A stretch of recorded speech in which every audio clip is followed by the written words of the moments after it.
Good morning, everyone. Okay, thank you so very much. Welcome, welcome. We invite those of you who are not a part of the production to kindly take your seats. Thank you. We're about to begin.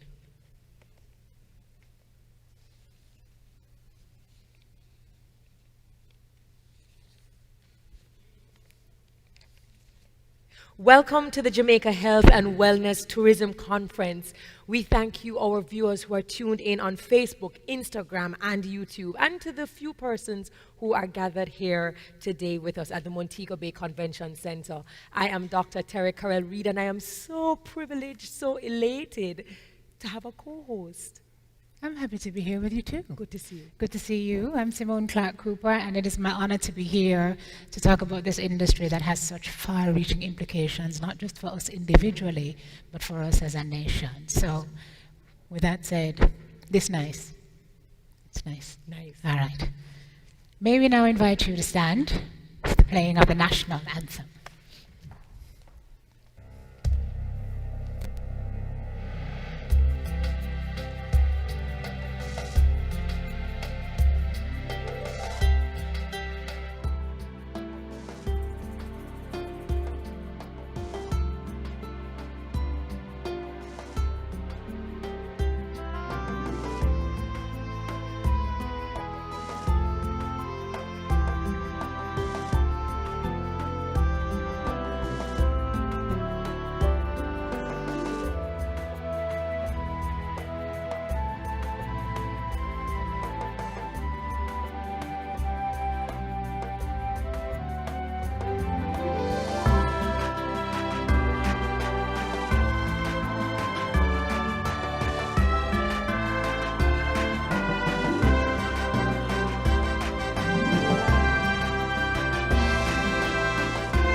We're going to invite you to keep standing while we welcome Ms. Jennifer Griffith, CD, Permanent Secretary in the Ministry of Tourism, to start us off with a word of prayer.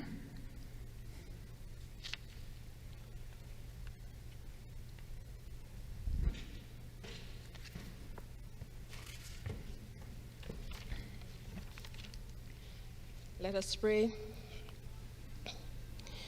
Worthy are you, our Lord and God, to receive the glory and the honor and the power.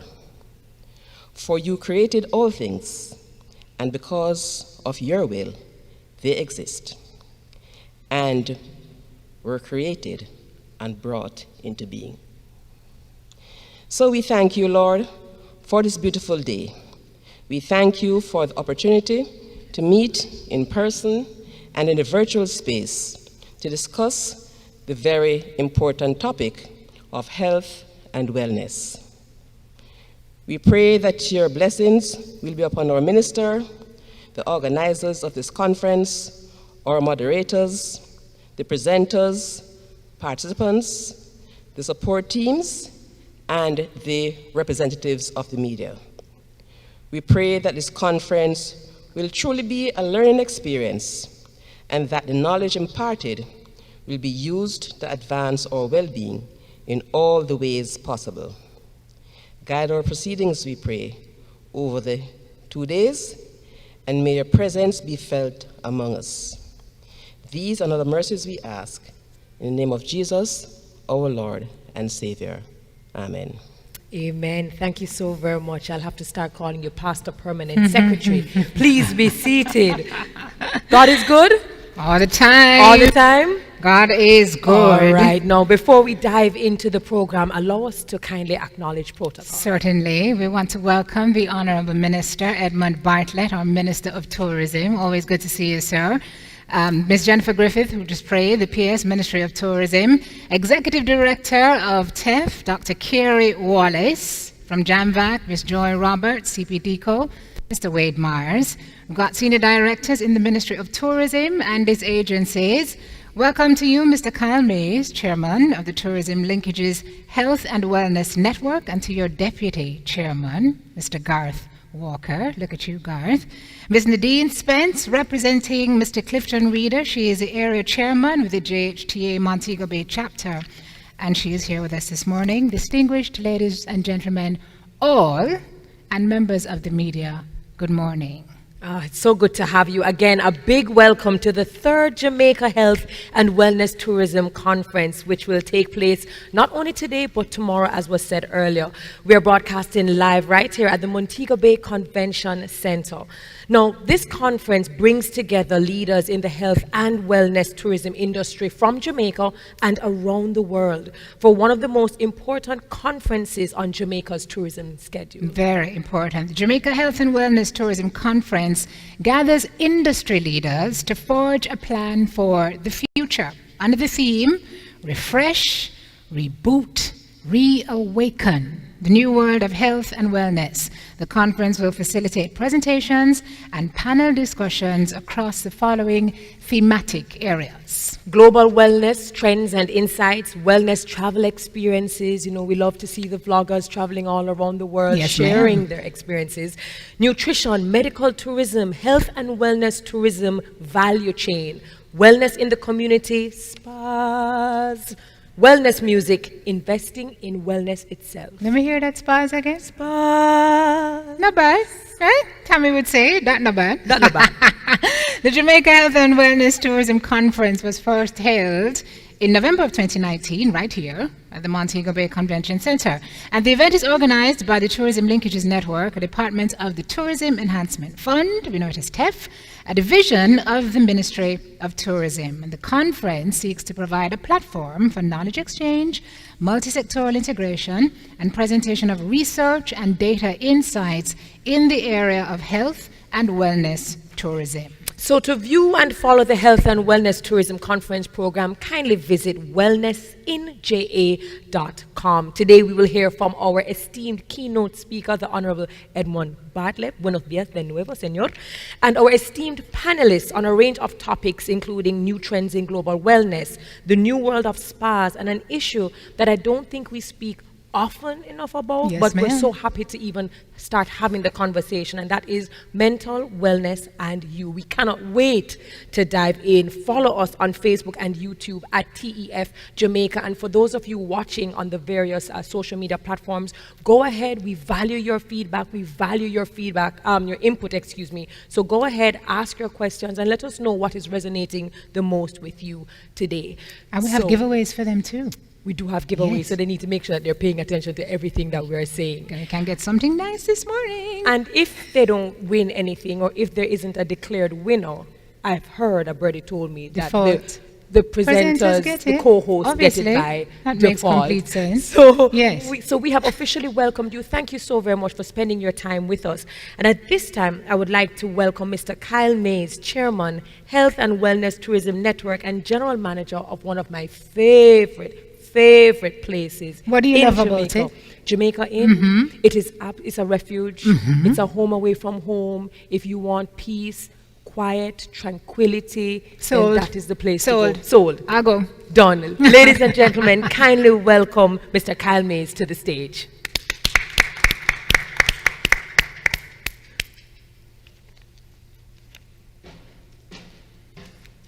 Nice jacket. Thank you. I think I'm going to have you join my sales and marketing team. I couldn't have said it better myself. And that's wonderful. And thank you. Thank you, Terry, and thank you, Simone. Great to see you both this Likewise. morning. Thank you Great so to have much. you looking lovely as always. Oh, Thank you. Absolutely. It's morning, not usually the morning show, right? But here we are. So, Minister Bartlett, our hard-working Minister of Tourism, Miss Jennifer Griffiths, Permanent Secretary, my good friend Miss Joy Roberts. We have here today from JAMVAC. Yes, it's a bad habit. One habit that we want to be able to one day get rid of, but habit nonetheless important for the moment as we keep each other safe. We have Dr. Kerry Wallace, Executive Director of the Tourism Enhancement Fund. We have Mr. Wade, actually, Mars, that we just met from the new Executive Director of TPDCO. In fact, all our executives, chairpersons, and the members of the Jamaica Tourist Board and the Tourism and Tourism. We have with us Ms. Nadine Spence, our Montego Bay Chair for the Jamaica Hotel and Tourist Association.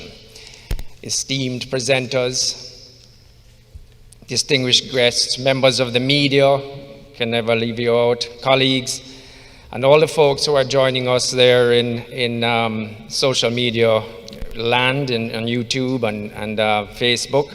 It is indeed my honor and a huge pleasure to bid you all a very warm welcome, this being our third annual Jamaica Health and Wellness Conference.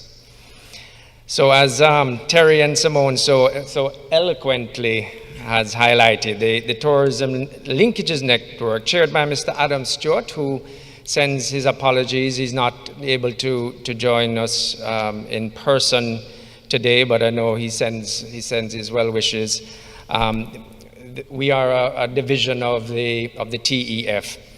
And as chairman of the Health and Wellness Linkage Committee, it is a proud moment for me to be with you here today. Well, just actually be here with you today. After the 20 months or so that we've all had to endure. And I want to, we need to congratulate each other for the seeing our way through and weathering the storm. But it is indeed a pleasure to be leading the charge in what I'm sure you will hear is an extremely important time for health and wellness here in Jamaica. The team and I have been working assiduously hard, Minister, with private and public entities to primarily address the new norms resulting from the pandemic in the form of significant research, projects, programs to develop awareness and innovation, developing standards, protocols, and finally safety manuals, such as the one that we launched right here at the convention center yesterday for the spa industry. The team and I have taken a decision again to host this conference in a hybrid format. And again, this is something a new norm that we're getting used to. Actually, I don't want to get used to it. I really can't wait till we are able to get together in numbers. There's nothing like person to person or in person. So over the next 2 days, we wish to provide a platform for knowledge exchange, multi-sectoral integration, and presentations of the research and data insights in the area of health and wellness tourism. It is important to note that pre-pandemic, the industry was a $4.3 trillion global business, according to the Global Wellness Institute. It's no secret that COVID had effectively wreaked havoc on the industry, but I'm increasingly optimistic about our future, and it's safe to say we are on the road to eating our fair share of that pie. In fact, I feel that there is no better time for health and wellness tourism to further increase our thrust and innovation and development of products and services, and take our rightful place in the global space. The conference over the next 2 days will endeavor to expand the discussion that health and wellness is not limited or restricted to just pampering. Very important. Very. Yes. Very important. But it is also includes the mental and the psychological and the emotional, which is also a big part of health and wellness. It will also give us the opportunity to reimagine what we produce, how we produce, the markets we serve, and how we respond in the future to different things that may disrupt our industry in the future. We hope to also help galvanize the efforts of the Ministry of Health and Wellness, and we look forward to hearing from Minister Tufton tomorrow on this subject.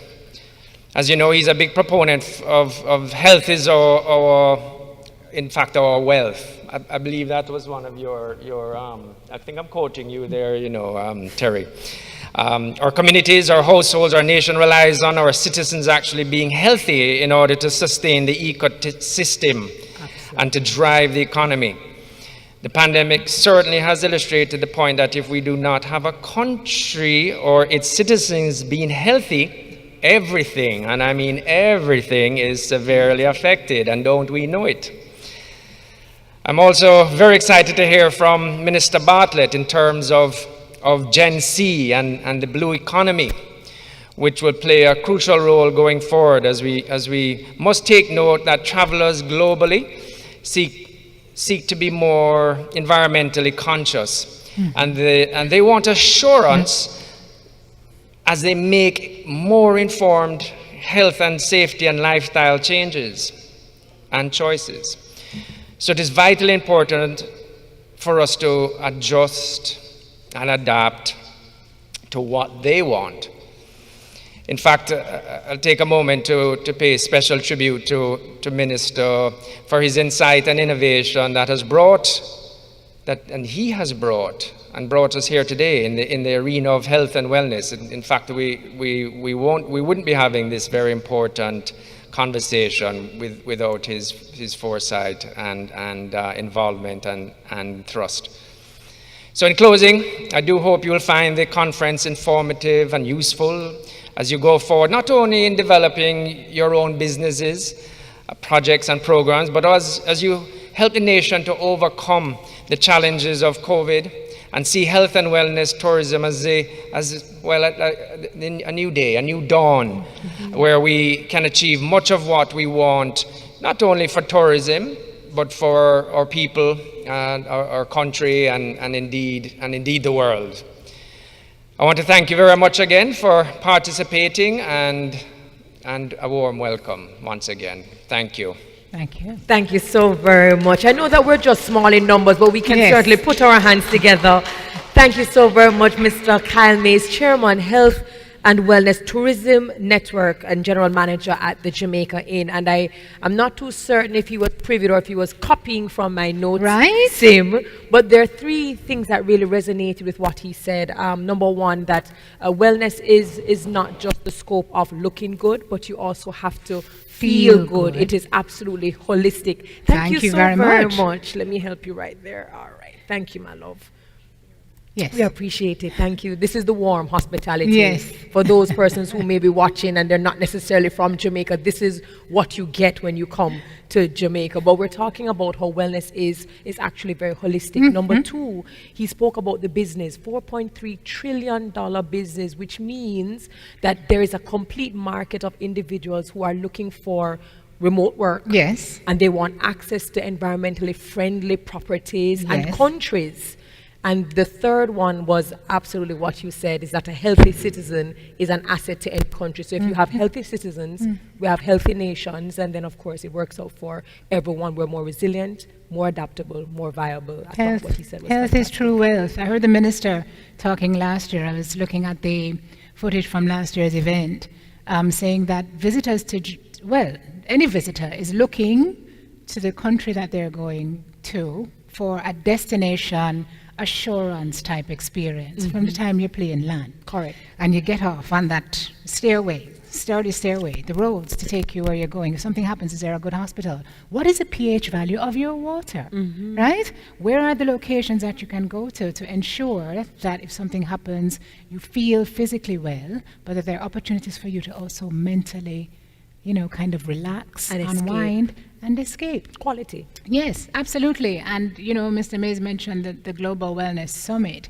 I mean, a trend that they say is emerging is people are moving away from this manic kind of travel where you just go anywhere and do everything to a slower paced, Deliberate. more conscious and deliberate Intentional. experience that allows this to kind of just relax and unwind. It's beautiful. So there are opportunities Thank you in for this the welcome. crisis. Thank you so much, sir. Now we move on. We have remarks coming up right now from the area chairman, the JHTA Montego Bay chapter, representing the JHTA president, Mr. Clifton Reeder. Please welcome Miss Nadine Spence. Round of applause for her, please, as she makes her way to the microphone.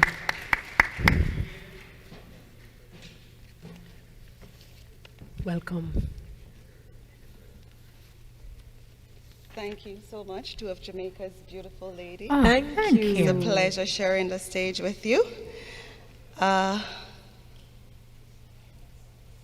The Honorable Ed Bartlett, Minister of Tourism, our Permanent Secretary in the Ministry of Tourism, Miss Jennifer Griffiths, Executive Directors of TEF, JAMVAC, TPDCO, Senior Director in the Ministry of Tourism, who are present here and online, Mr. Kyle Mays, Chairman of the Tourism Linkages Health and Wellness Network, distinguished ladies and gentlemen in the audience or media, good morning. Good morning.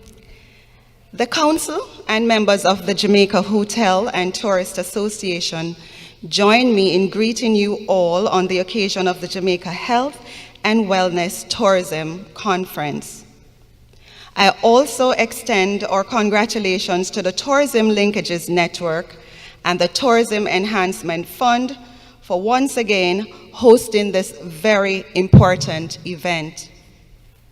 Your theme, refresh, reboot, reawaken. The new world of health and wellness is most apt at this time when there is virtual renaissance of wellness tourism across the globe. Now estimated at a value of over 3 billion United States dollars, I'm not sure if Kyle meant United States dollars, the wellness industry is one that Jamaica has already begun to tap, and there is opportunity now for even greater gains. Since March 2020, when the COVID-19 pandemic began essentially bringing person events to a standstill, we have challenged to mitigate risk and employ creativity in driving connection between wellness and tourism. That's no difficult task, even in the natural attributes of Jamaica. Beautiful white sand beaches, mineral springs and waterfalls, mountains in abundance of flora and fauna. In fact, as recent surveys show, travel to Jamaica is up, and our guests are especially appreciative of the holistic lifestyle-oriented facilities that we have to offer here at this time. The COVID-19 pandemic has brought into stark focus topics like health and safety, immunity, the prevalence of chronic diseases, and now we are seeing an amplified interest and appreciation for destinations like Jamaica, which offer the opportunity for rejuvenation and well-being of the entire body, mind, and spirit. Totally COVID-weary, today's tourist is attuned to swimming in the ocean, breathing fresh air in the outdoors, eating fresh seafood and vegetables, relaxing in the natural spring or state-of-the-art spa. Jamaica offers all these and more, and in spite of the pandemic, our JHTA members have worked to maintain their properties to the highest possible standards. Thankfully, many are already enjoying a well-earned reputation in the wellness tourism industry, and this is paying off for our resorts and the island as a whole. We intend to capitalize on this further as we increase our marketing of Jamaica as the ideal destination for health and wellness and equal measures of good, wholesome fun. We will all reap the benefits of this. Thank you. Oh, Thank you so very much. Thank you very much, Ms. Spence. Sim, have you ever listened to someone, please give her a round of applause. Have you ever listened to someone describe a country and then you kind of say, I want to "Am go." my country Look, that?" let me tell you something. While I was listening to her speak, you know, totally COVID weary. You know the picture that paints? I mean, we're all over it. It is so difficult. It has been such a challenge.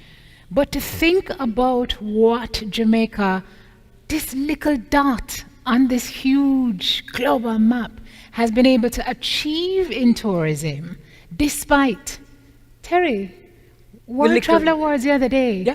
I don't know why the minister never just carry a broom. No, but because we swept everything. We swept it all. But you do know that we have a history of sweeping, right? Olympics and the medals. Yes, but here we are in the face of this adversity, just showing how resilient we are as a nation. I think we need to give the ministry a round of applause because what they have been able to do working with their stakeholders and partners in the face of this, and I know you're going to introduce him shortly, but Caribbean's leading destination, Caribbean's leading cruise destination, JTB is the Caribbean's leading tourist board. We have the leading adventure tourism destination, the leading nature destination. Port Royal is the Caribbean's leading tour. I mean, I could go on, but we have a finite amount of time. But I think there is room to add the Caribbean's leading health and wellness tourism destination. And I know the winningest minister in the history of ministers can do it. And I'm going to tell you what my nickname for him is shortly. But this is when we Jamaicans said, "I'm got tired. Face. And listening to Ms. Spence, one thing that I will walk away with and something that has resonated even during this time is that we must stop and pause and acknowledge our business, our entrepreneurs. Because in this whole conversation of health and wellness, what we also see is a rise in entrepreneurs Yes, who are ma'am. creating products Yes, ma'am. that are environmentally friendly. They're taking the coffee and making it into coffee scrubs. And so we're seeing creativity and ingenuity and innovation all come together under the umbrella of health and wellness. So you were saying the most winningest. Yes, ever. He's my minister of bling because he's always collecting accolades and trophies. That's what I call him. But allow me to kindly officially introduce our Minister of Tourism, the Honorable Edmund Bartlett. Recognized for his wide-ranging expertise and accomplishments in the political arena, Honorable Edmund Bartlett has given over 35 years of service to Jamaica in the Senate and the House of Representatives. As one of the world's leading tourism ministers, Minister Bartlett has represented Jamaica regionally and internationally. During his first tenure as tourism minister, he served as vice chairman of the Executive Council of the UNWTO, representing the Americas. He is also the first to serve on the executive of both the public and private sector arms of this prestigious organization. He has been accorded the titles Minister of Tourism for the Caribbean and Minister of Tourism for the world. He is vibrant, he's charismatic, he's eloquent, he's bilingual, he is my Minister of Bling. Please put your hands together. Don't leave and out stylish. Okay. And when he comes up here, they shall see how the jacket matches the shoes. I'm just telling you, Put coordination. your hands together as we welcome our Minister of Tourism, the Honorable Edmund Bartlett. And fit, you see how he's running? Lord, wellness, Health and minister. wellness. Living it. Pleasure. Welcome, Minister. Hello, Minister. So good to see you. Well, I think, good morning. Good morning. Morning. And before I really begin my presentation, I want to commend our two very, very able, eloquent, and beautiful Thank you. Thank you, Minister. hostesses this morning. Thank you. In fact, what I admire most is the knowledge that they both have of this wonderful industry Thank you. And it tells me that somebody is listening. Yes. And that getting home the importance of building out there's so many critical areas that drive people's attention. Yesterday I was at another place, in fact nearby here, talking to some German partners. And just to reiterate that the German market has come back with a bang. In fact, we're expecting 3,000 more Germans there than 2019. And that means we are not just recovering fast, but we are recovering apace to reach the 2019 levels before our projected period of 24, 25. I see that happening by 22-3, based on the present projections and indeed the actual outturns that we are seeing. So I wanted to make those initial points, and I wanted to greet and to salute my permanent secretary, who has been with me for longer than I dare say any other permanent secretary has been with one minister. And if you are saying that tourism is successful, if you are saying that tourism has done well, then you say Jennifer Griffith is successful. Excellent. And Jennifer Griffith has done well. The executive directors of my 4 key agencies that are here this morning, the members of the team overall, Ms. Spence, who gave a very eloquent statement a while ago on behalf of the very hardworking and effective president of the JHTA, Clifton Reeder. I just want to say that Clifton came in at perhaps the most challenging time in the history of tourism in the world, and definitely in Jamaica. He succeeded a very hard-working and very effective President, Omar Robinson. But the way that Clifton has applied himself to the task of helping to manage this uncertainty and to bring us to the level where we can be looking at recovery at a rate ahead of the game is really admirable. And he has been a strong partner in enabling tourism to recover and to bring back the jobs, and more so the foreign exchange to Jamaica. Mr. Kyle Mays, who of course is my chairman of the Health and Wellness Network, and I wanted to say how pleased we are for the leadership that you're giving to this particular element of the product, because for us, as we have always maintained, the diversification of the Jamaican tourism product is at the heart of this whole recovery and the strength of the brand internationally. And when we developed the 5 networks, we were looking at what are the key drivers of public passions. What are the key passion points that we need to build products around to bring more visitors of a diverse nature into the destination? And health and wellness certainly is one, and is one that we need to drive even harder. And as you correctly said in your very eloquent, again, welcome, is that the pandemic has brought to the fore the critical importance of health and wellness, not just as a practice, not just as an imperative, not just now as an entertaining element of life, but as a requirement for livelihood, as you correctly said, that our health is our wealth. So thank you, and members of the media who have continually been partners, the crucible through which all these stories are told, and wonderful stories they are too, about this great destination of Jamaica and how we have been managing during this pandemic.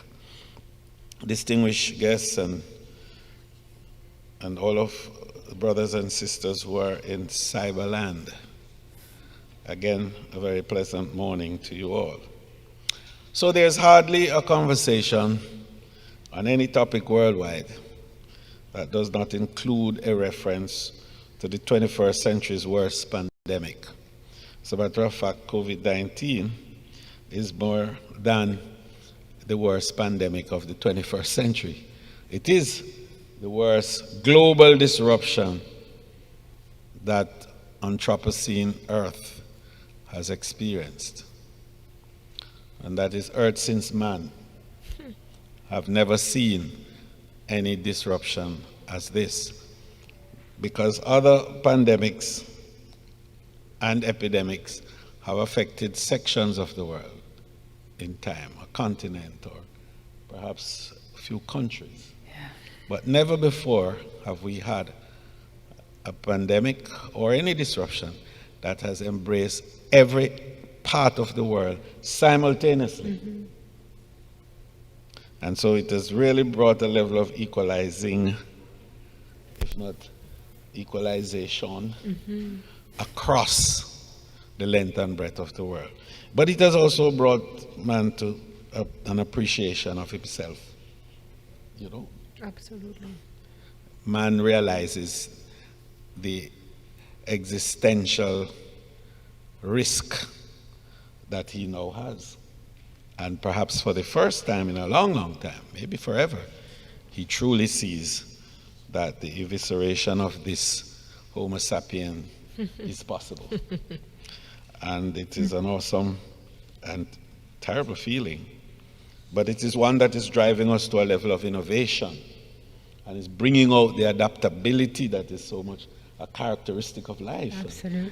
Enabling us to be nimble and to pivot and to do what we want this conference to focus on, to refresh, reboot, and reawaken. And so, as we prepare to participate in this health and wellness conference, I invite you to open your minds to the information that will be imparted, so that at the end of the day, the knowledge you have gained will be beneficial to you and your clients in a personal way, first of all, and of course, economically in the broader way. You see, prosperity does not manifest itself only in financial wealth, but also in physiological wealth, health. And we said earlier on health in general, but now we're being specific. We're saying physiological health. In global tourism, health and wellness have developed significantly, to the extent that we now speak of health and wellness tourism as a subsector of its own. And it is easy to see why. The demand for health and wellness tourism has been growing at an average rate of 9%, and at market value, and I think you've heard it now for the third time, is worth over $4 trillion US. And that's why we see specialized resorts springing up all over, especially in Europe, to capitalize on that growing market. With its warm tropical climate, beautiful beaches washed by the cool, relaxing waters of the Caribbean Sea, and the alluring landscapes, complemented by our natural outdoor spas and those created indoors, Jamaica possesses what it takes to capture a fair slice of that $4 trillion pie. This conference, then, is one step in achieving that goal. The wealth of information that you will receive over the next 2 days will expose you to the new world of health and wellness and prepare you to refresh, reboot, and reawaken yourselves and your clients. The dynamism of health and wellness tourism is such that the techniques and products used are always evolving, and I expect that you will get some insight into the changes taking place in your sessions on the new trends also that are happening in global wellness.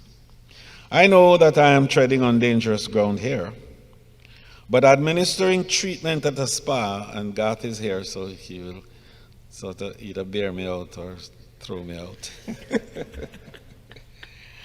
So the treatment at a spa can be a more sophisticated effort at times than going to a regular checkup at a medical doctor.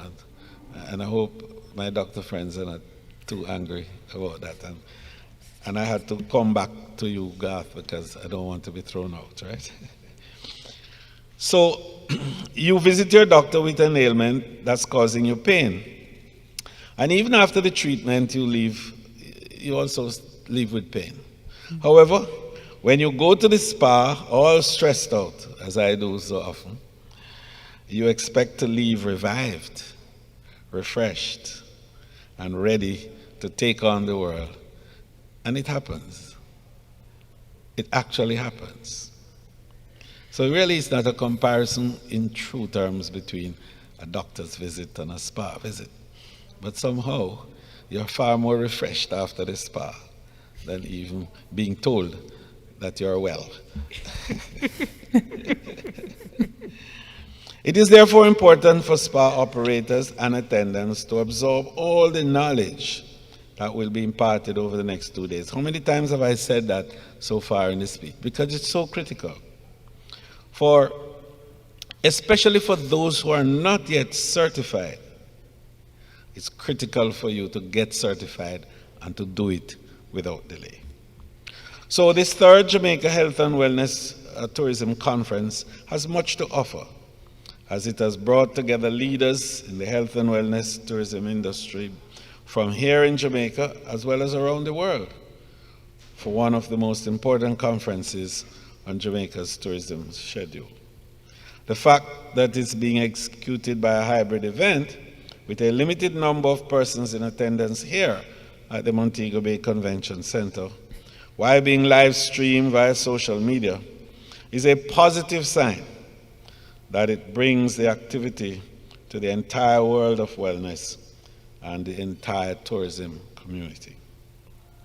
The Health and Wellness Network of the Tourism Linkage Council has brought together, for the benefit of stakeholders in health and wellness, a team of industry leaders to forge a plan for the post-COVID-19 era. Under the theme Refresh, Reboot, Reawaken, the new world of health and wellness, the conference will facilitate presentations and panel discussions on areas such as global wellness trends and insights, mental wellness, the new world of spa, the new wellness traveler, nutrition and wellness, investment opportunities in the new wellness industry, as well as wellness and music, and wellness in the community. Very, very important, that last one, wellness in the community. It has been recognized that wealth gained in meaning is meaningless without good health. And we back to that point of your health being your wealth. And a life sustained by wellness is critical in all of this. So while illness, such as that brought on by the coronavirus, can topple the wealthiest enterprise, health is going to secure that wealthy enterprise. And it's a very important point for us to keep driving home. So that health always trump wealth. Because we need the health to sustain the wealth, or even to gain the wealth. So for proof of that, we need only to reflect on where we were with tourism globally and nationally in 2019, and indeed where we are today. And I think I started out that at the beginning. So the truth is that I have to remind everybody of the major impact that this pandemic has had on the tourism industry, and also on the well-being of people in Jamaica and the economy of Jamaica overall. It bears good repetition that we lost 46.3 billion Jamaican dollars in revenue from tourism. 46.3 billion. We also lost 2.5 billion US dollars from gross foreign exchange earnings as a result of the pandemic. And these are two important figures to bear in mind as we are now building back and building back stronger. So while COVID-19 has dealt us a hard blow, it has also created opportunities for stock taking, and in so doing, to critically analyze what we are doing, where we are going, and how best to get there. So what is certain is that the tourism plays a critical role in the economic life of our country, and will continue doing so for a long time to come. So we must do everything possible to preserve and grow the industry, to support the development of the country, and in particular the people and communities that contribute to its sustainability. And I just wanted to pause here to say that the IMF has just predicted that Jamaica will have an 8% growth. All right. And the predication is on the 70% recovery of the tourism industry. All right.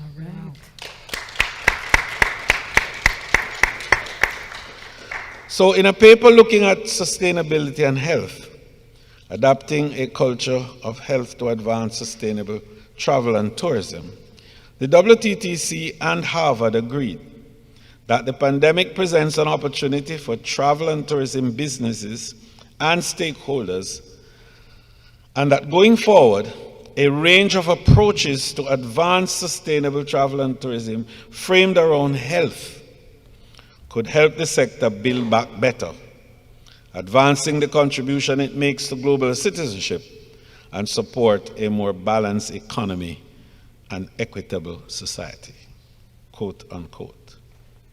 It goes on to say, by positioning the health of people and the health of the natural world as core strategic agendas, sustainable business practices in travel and tourism can be advanced. Indeed, embracing a culture of health offers a way for the sector to both foster sustainability and position itself for a world after COVID-19 pandemic subsides. It's a very important quotation, and I want to conclude on it. In this way, the sector can pivot more powerfully from the pandemic as a force for good in helping recover global economies and livelihoods. So what the WTTC has to say must be regarded as being very important, bearing in mind that it positions, and that its position, in fact, is informed by research, which it has been undertaking over the past 30 years on the economic impact of travel and tourism in 185 countries on a wide range of issues to raise awareness of the importance of travel and tourism as one of the world's largest economic sectors. And I wanted to make that point so it re-emphasizes the claim that we make of being such a huge driver of economic activities globally. So I spoke earlier about health and wellness being the real treasures of life, and the lesson we are being taught by the pandemic. The WTTC puts it this way, quote, If ever there was a crisis that taught the world about health and the fragility of our economic model, it is COVID-19. The impact of the pandemic demands that we consider new ways to sustain business and health. End of quote. So it is against this background that we are in Jamaica in the process of adopting a new model called the Blue Ocean Strategy as a strategic framework for resetting Jamaica's tourism to enable us to meet our growth targets of 5 million visitors, $5 billion in earnings, and 5,000 new rooms by 2025. And I think we are, even with COVID, still on track for that. So a Blue Ocean Strategy then calls for the creation of business models that depart from traditional models based on competition and standardization. It will see the Ministry of Tourism pursuing enhanced value creation through product differentiation and diversification, which will allow Destination Jamaica to open up new markets and create new demand in a unique and uncontested space. And I wanted to emphasize that because it is what is going to make the point of differentiation for Destination Jamaica. Lovely. Post-COVID is not going to be about competitiveness. It's going to be a lot more about cooperating and collaborating. So we are going to end up with co-petition rather than competition. And that's very important to understand. So a Blue Ocean Strategy calls for the creation of business models that depart from traditional models based on competition and standardization. I just repeated that so you get the sense of what I'm saying there. It will see the Ministry of Tourism pursuing enhanced value creation through product differentiation and diversification, which will allow Destination to open new markets, as I am doing now in the Middle East, as you might have noted, and create new demand in a unique and uncontested space. I repeated that for the emphasis.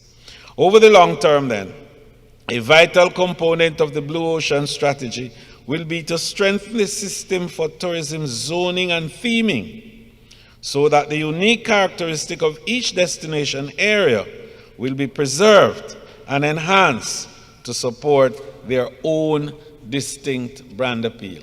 And that's a huge policy shift that I think we are announcing at this event, because it's a brand new way of approaching the whole development of the tourism product in Jamaica. So our Blue Ocean Strategy calls for a resetting of our tourism to identify and establish innovative policies, systems, protocols, and standards that assure our visitors a safer, secure, and seamless experience while building out a new national tourism model based on a diversified portfolio of unique and authentic attractions and activities which draw heavily on Jamaica's natural and cultural assets. We are certainly not short of natural and cultural assets. This island could well be classified as the Caribbean's Garden of Eden, with its wide selection of herbs and spices, fruits and vegetables, rivers and springs, and enchanted sights of verdant countrysides and meandering landscapes. What a wonderful place with the geophysical endowments that come only from the divine. When I speak about this, I say Jamaica was created on the 8th day of creation. Because after God had looked at what he did everywhere else, he saw something missing. He created Jamaica. I hear that. So you heard that somewhere? I hear that. Yeah. So there's no doubt, therefore, that our tourism industry is on the rebound. The flights are coming back in increasing numbers, and the cruise ships are sailing into our ports again.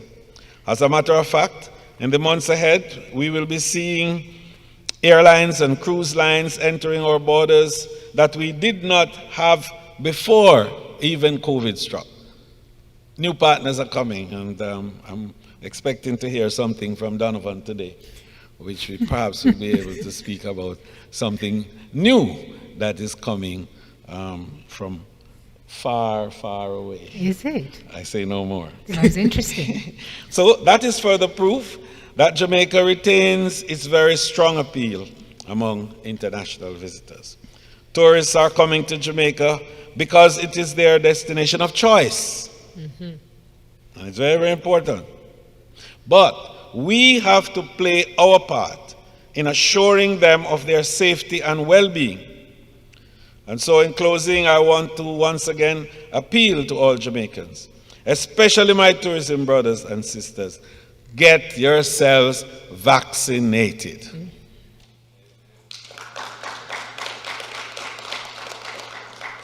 Spain is now on top of all of Europe in terms of health and well-being. Why? Because over 90% of the people in Spain are fully vaccinated. Austria, I'm not going to call any more names, but the European countries are going through another wave at this time. Only Spain stands out because they are the most vaccinated of all the countries. And when we went there for some meetings 2 months ago, everybody wore a mask. I mean, everybody wore a mask. They were in numbers moving around, but they all had on their masks.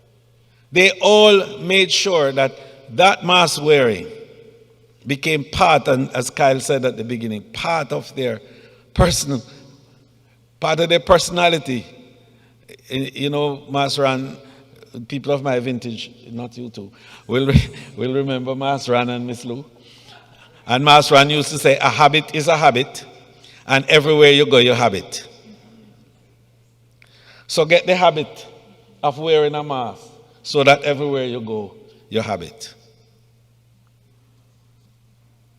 If you don't, we will be losing out at a time when you really need to be benefiting as we see the sector rebounding and soar to new heights. To be healthy is eventually to be wealthy. Thank you.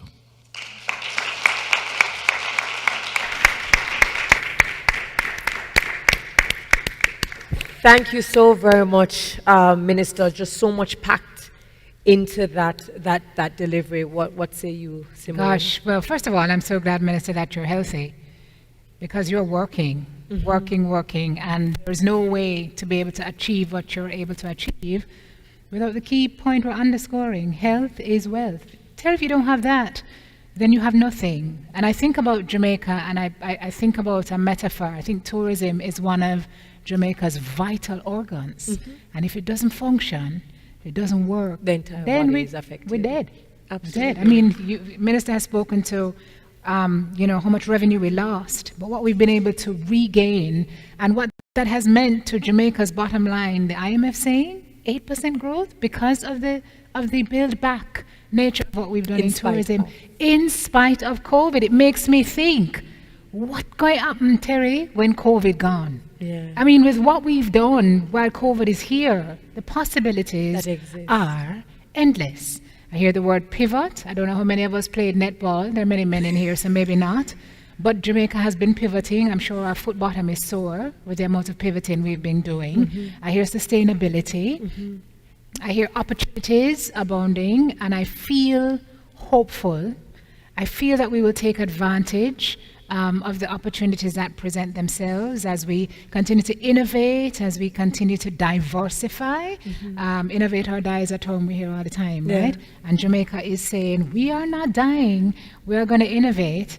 I mean, last year, Mr. Reader said we were up above the average 5.7 night stay to 11.2 despite COVID. And every visitor who came here in terms of health and wellness dollars was spending 10,000 US dollars per visitor, and an additional 3,000 US dollars if they had their families.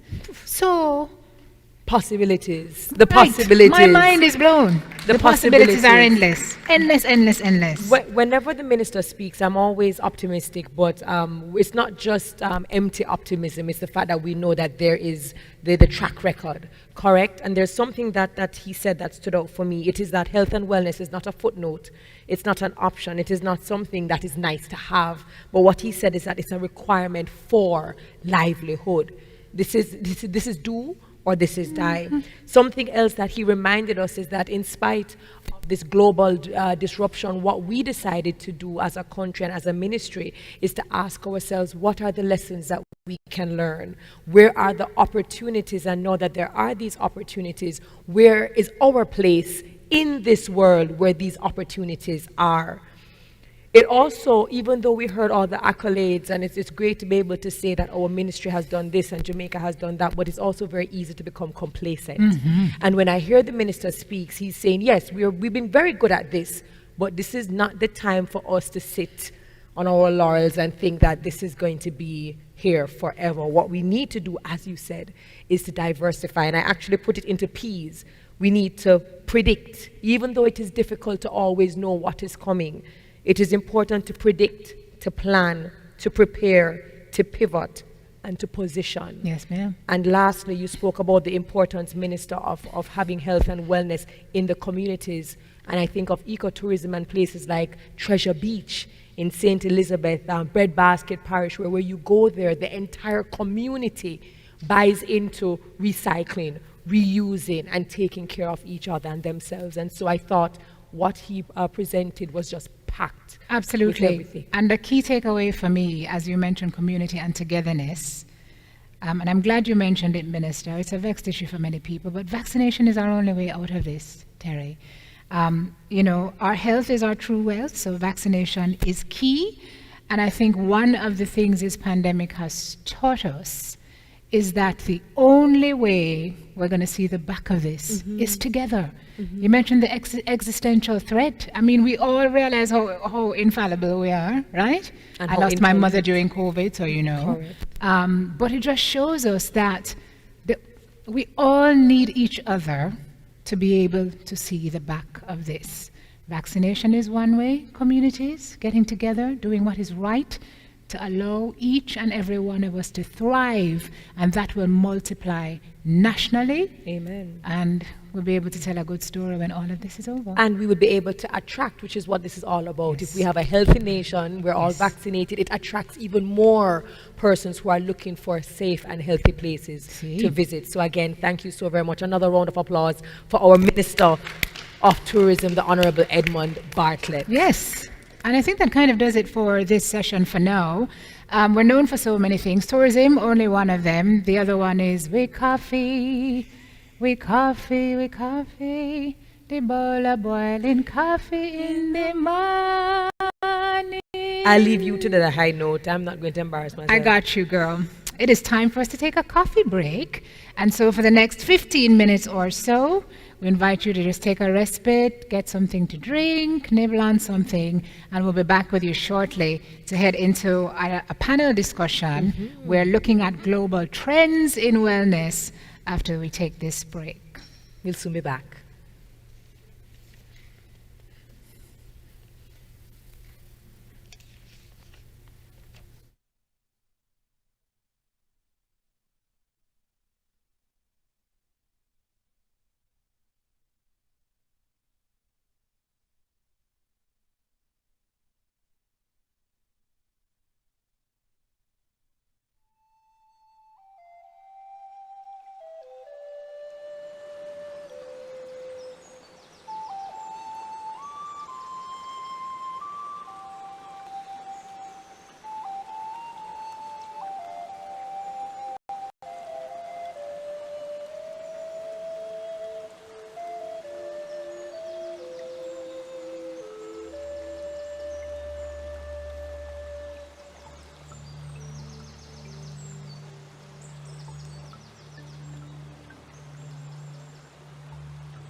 this tourism conference. It's so good again to have you, Simone. Thank you, love. So far, so good. We're just coming back from a coffee break. We are here to talk about health and wellness. So what we don't want you doing is sitting in front of your screen too close, not getting up, stretching, hydrating, making sure that you are taking care of you even while we're doing this knowledge exchange. So earlier, Simone made it very clear that we're here to learn from each other. Yes, we're here to learn from the moderators and the presenters, but what we also want to do is give some things away. Yes. So, Yes. What do we got in the kitty there, we, Santa? we have, yeah, right, Christmas comes Yeah, very the right early. color.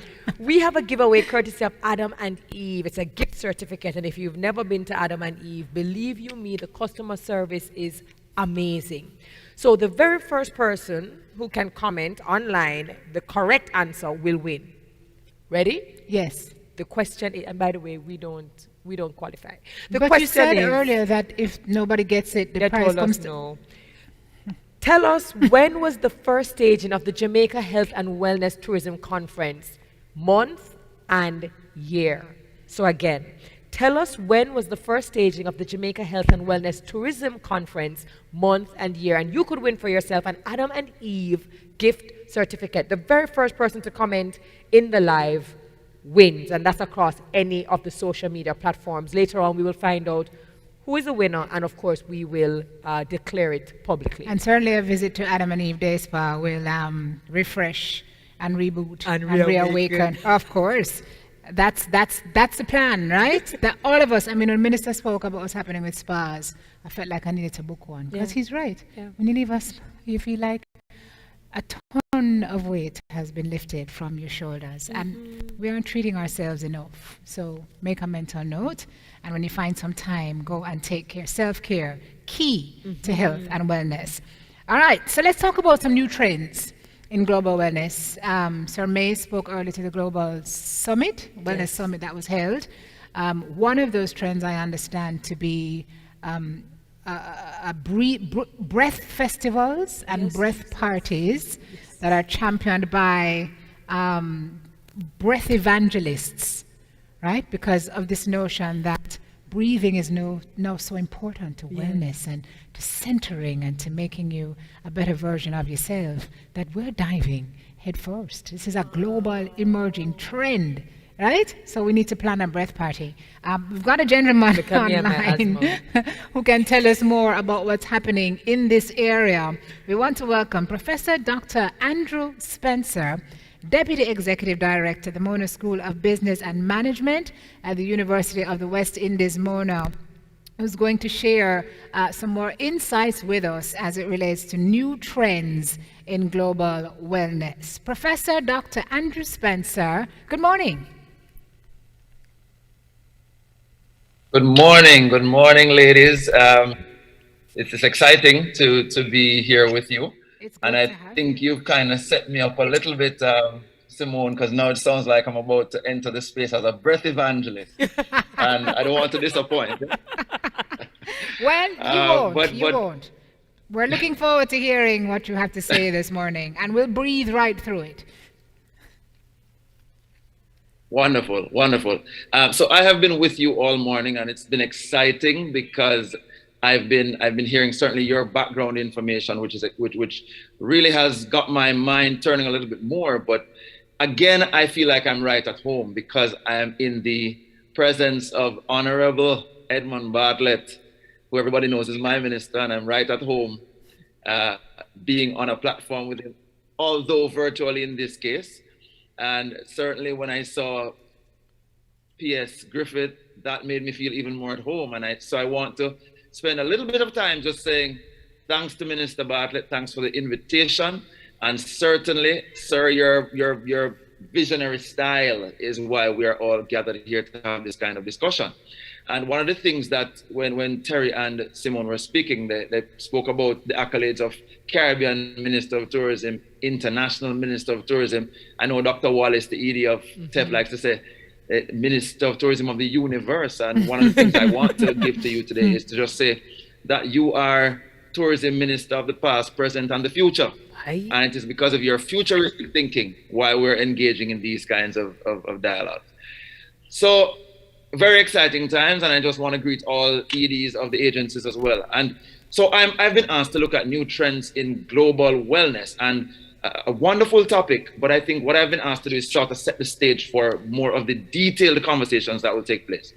So I wanted to just start off by saying to everyone that this notion that I will be here for 45 minutes, remember this is all about relaxation and wellness. Let me put your mind at ease so you can be well. I will not be that long, but hopefully I can tease out some of these thoughts.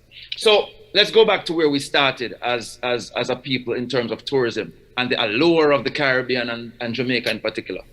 So the 17th and the 18th century, I don't think a lot of us know this, would have been driven by health. We were seen as a place to go for rejuvenation and for health. And we were thought to be a magical kind of environment that had the cure to many stressors and illnesses. And so just by simply coming to our space, many wealthy people felt that some of their challenges would have been addressed and they would have been healed.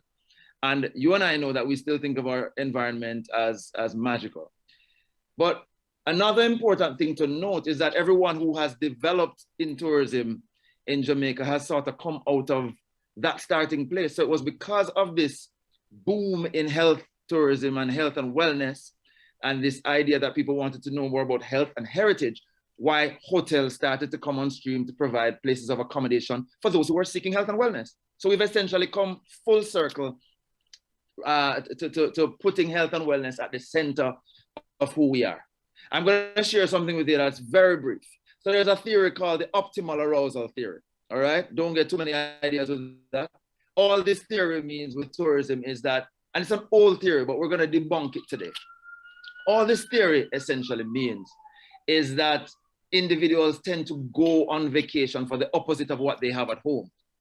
So naturally, now, Simone and Terry, what would happen is that if I have a very hectic and exciting and stressful life in my home space, then I want to go to a relaxed and slower environment.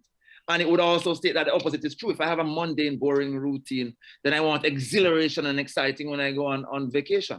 Now we're debunking that today because what this rise in health and wellness has shown, and Simone rightly said it, we are all looking for spaces where we can slow this thing down, where we can take a breath, where we can speak more slowly, you know. So I was speaking very quickly just now. We want a space where we can just go at a pace that is not frenetic. And so we're debunking that theory today. Another thing we're debunking almost immediately is that this notion of health and wellness in the past was seen as a luxury good in economic terms. So your necessities were clothes, food, shelter, and then most other things were luxuries, especially travel for health and wellness. We are seeing that more as a necessity. Minister went into a bit of that it's almost it's existential. That's how important it is to us. So I hope that when I'm done today, what you will leave with is this idea that we have to weave health and wellness into the composite experience. We know that it's an experiential kind of guest that we're getting. The millennials have a different kind of expectation, and we must weave wellness into every fiber of that which we do. So it can no longer be an appendage or an appendix to what we do. It has to be centerpiece. All right, so the areas of focus today, and I won't get too deep in it because I know somebody else is going to focus on the new global wellness traveler, but we're going to take a look at the new global wellness traveler in a broad sense. We're going to spend some time looking at what the new priorities have become as a result of this of this wellness wave. And then we're going to talk a little bit about the trends, and then of course, the future of health and wellness tourism. So let's put something on the table almost immediately. Today's traveler certainly cares way more deeply than ever before about their health and wellness. Never before have we had this kind of interest in what people eat, in how they change their sedentary lives. In fact, what we have discovered is that this care that has come about in terms of health and wellness, it continues to grow more rapidly, and COVID-19 has certainly intensified a lot of this need for greater health and wellness. In fact, there's a McKinsey and company survey that actually looked at 7,500 individuals. And they were looking specifically at wellness travelers in 6 countries. And just at the surface level, I'll share 2 bits of statistics with you. 79% of all the respondents actually stated that wellness is extremely important when they are deciding what destination to choose. Yeah. And you would have heard Kyle say it earlier, by the way. Hello, Kyle, a great friend of mine. He would have mentioned that this is a US $4.3 trillion industry. In fact, this number 4.3 jumps out at me. And if Minister is listening, he will understand why. Because through his leadership in trying to get to the 5x5x5, he'd actually hit the 4.3 million visitor target in 2019 before the onslaught of the pandemic. So 4.3 means something to us. But it's a $4.3 trillion industry, US dollars. And in fact, if you were to extract that and to look at it more closely, in net terms, it is a $1.5 US trillion industry. What do I mean? So this 4.3 trillion involves a lot of the indirect as well as induced earnings that can come from health and wellness. But those directly involved in health and wellness, those operating in that space, earn directly 1.5 trillion US dollars, with annual growth expected to be 5 to 10%. So that's a very staggering figure. In fact, if we think about that, many of us should start to wonder why we're not in the health and wellness business. So we have certainly seen a rise in both consumer interest and the purchasing power that these consumers have. And this has created tremendous opportunities for companies and for destinations like Jamaica, particularly as the spending on personal wellness is improving. And we're seeing that rebound after stagnating or even declining throughout the COVID crisis. I mean, at the same time, the wellness market is getting increasingly crowded. So there's a need, therefore, for destinations to be strategic. And Minister Bartlett went there, and I'm happy he went there. The Blue Ocean strategy is going to be particularly important in ensuring that we are positioning ourselves from the perspective of culture, history, and national distinctiveness, because that's all a part of what we offer as our wellness package. So what does this really mean? I mean, the world has largely operated, and many destinations have largely operated in what we would have called red ocean strategy. So you're trying to compete in an existing market space, fighting for a market share of the same existing market. You're trying to beat the competition, and you would have heard Minister Bartlett say, we're entering a space now of co-petition and not necessarily competition. That's what the red ocean strategy advocated. You want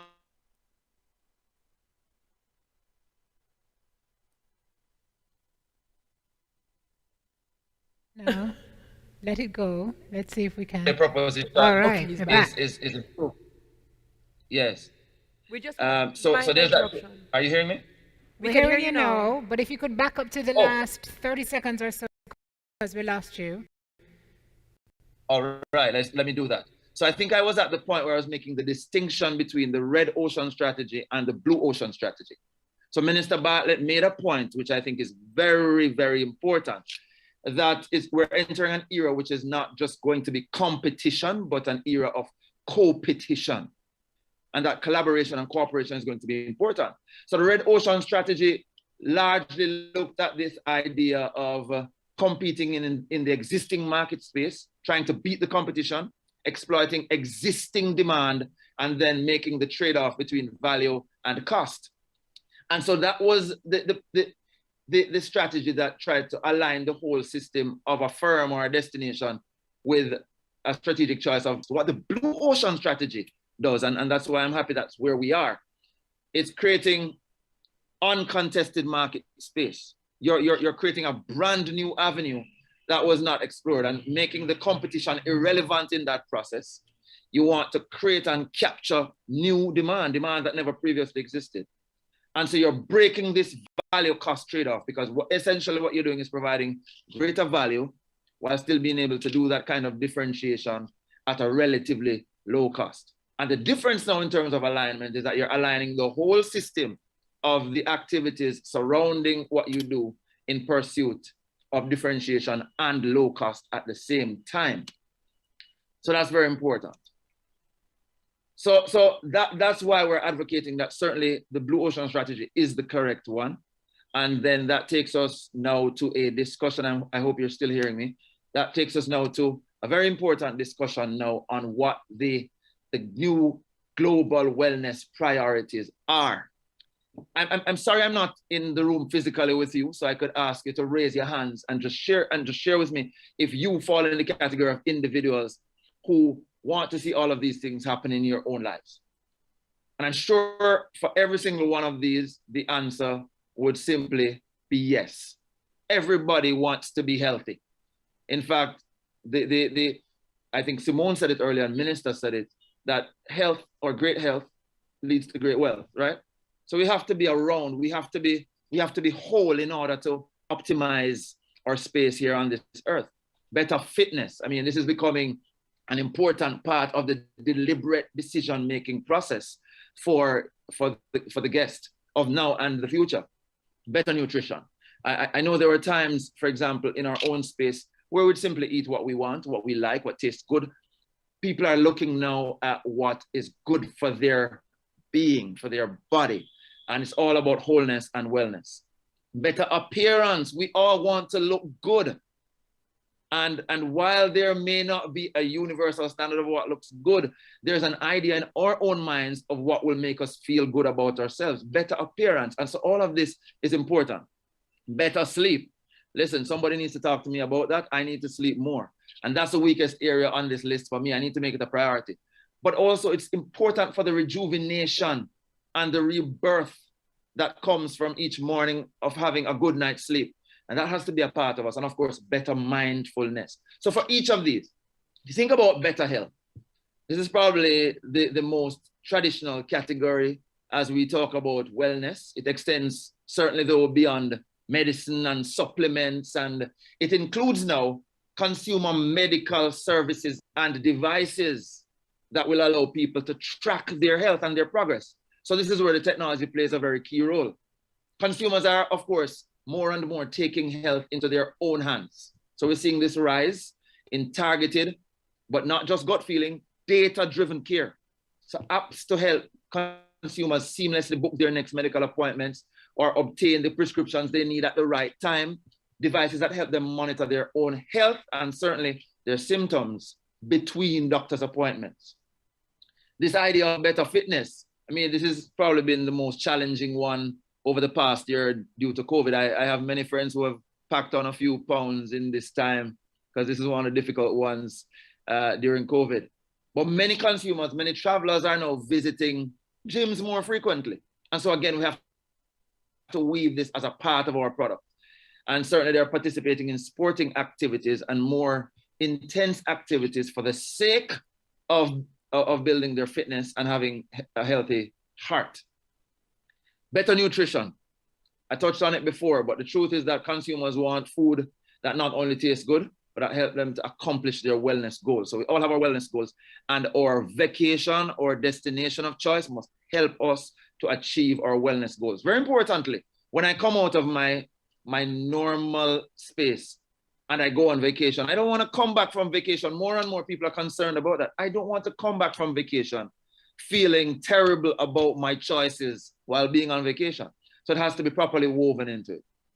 The idea of better appearance, of course, it's wellness that's oriented around athleisure and apparel that makes you look good. And of course, beauty products. I know a part of the Linkages Network looks at shopping as well. Beauty products, skincare, collagen supplements, things like that are part of what's trending now. Of course, a number of service-oriented offerings in this area have sprung up recently for people who want to engage in, non-surgical aesthetic procedures, such as microneedling, lasers, and oxygen jets. We have to start thinking about how we weave this into our product. Better sleep, I told you about that already, but the research is more and more supporting that we need to have not just a proper quantum in terms of sleep, but we need deep sleep, sleep that rejuvenates, and better mindfulness. This has gained a lot of momentum in the last 3 to 5 years.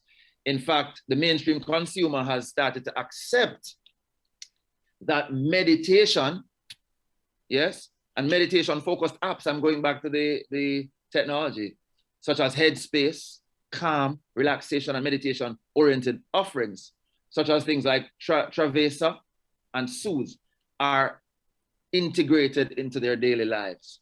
So that's an important part of how we move forward.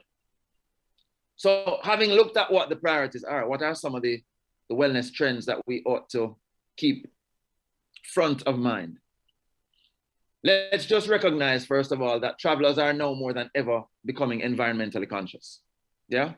And they're actively seeking for what I call clean products in an array of areas, such as skincare, cosmetics, multivitamins, subscription food services, sleep enhancers. This is where the world is going. And so a majority of health and wellness travelers around the world also are now saying that they prioritize personalization now more than they did 2 or 3 years ago. So it says something to us. So there are a couple of theories. There's obviously the mass market and the mass approach to treating with your clients and your customers. There's, of course, mass customization, where you find categories of individuals that share needs and you treat with those in a more targeted way. And then, of course, there's the market of one.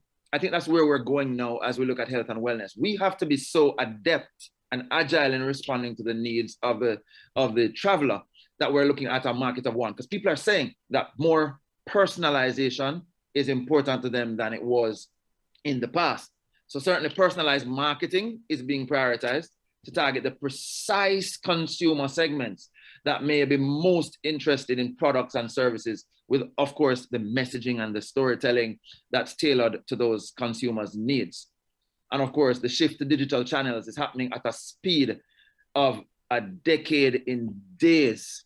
I repeat that the shift to the digital channels is happening at a speed of a decade in a matter of days. So we have to be agile, we have to be nimble, we have to be ready to meet these needs. So the future of health and wellness tourism, to my mind, is that destinations have to build out omni-channel mechanisms, is how I'd like to term it, and digital offerings to ensure that they meet the consumer's needs and meet them where they are. Services, a growing part of the wellness market. So experiences in combination with health and wellness. And this is what I was kind of saying.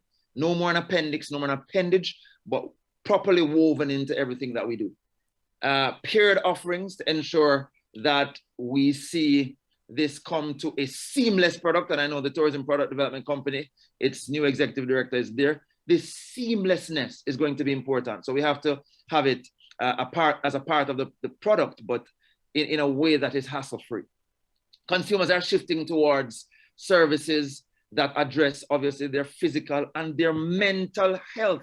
It would be remiss of me to end this presentation without focusing a little bit on mental health. Now, I know that for many of you who are gathered in the physical location today, this is therapeutic to you.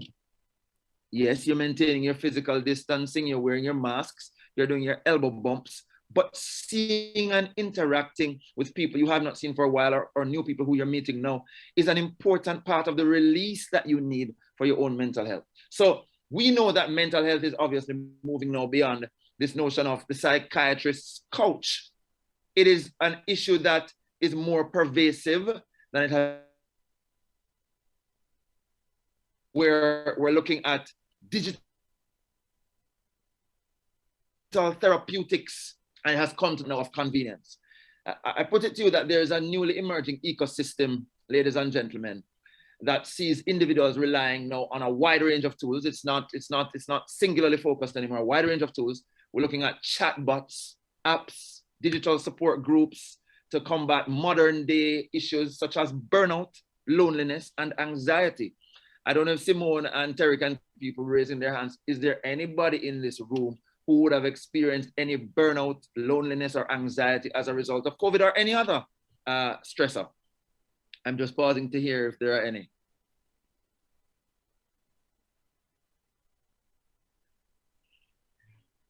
This is also a good way for me to know if you're still hearing me. I hope you are.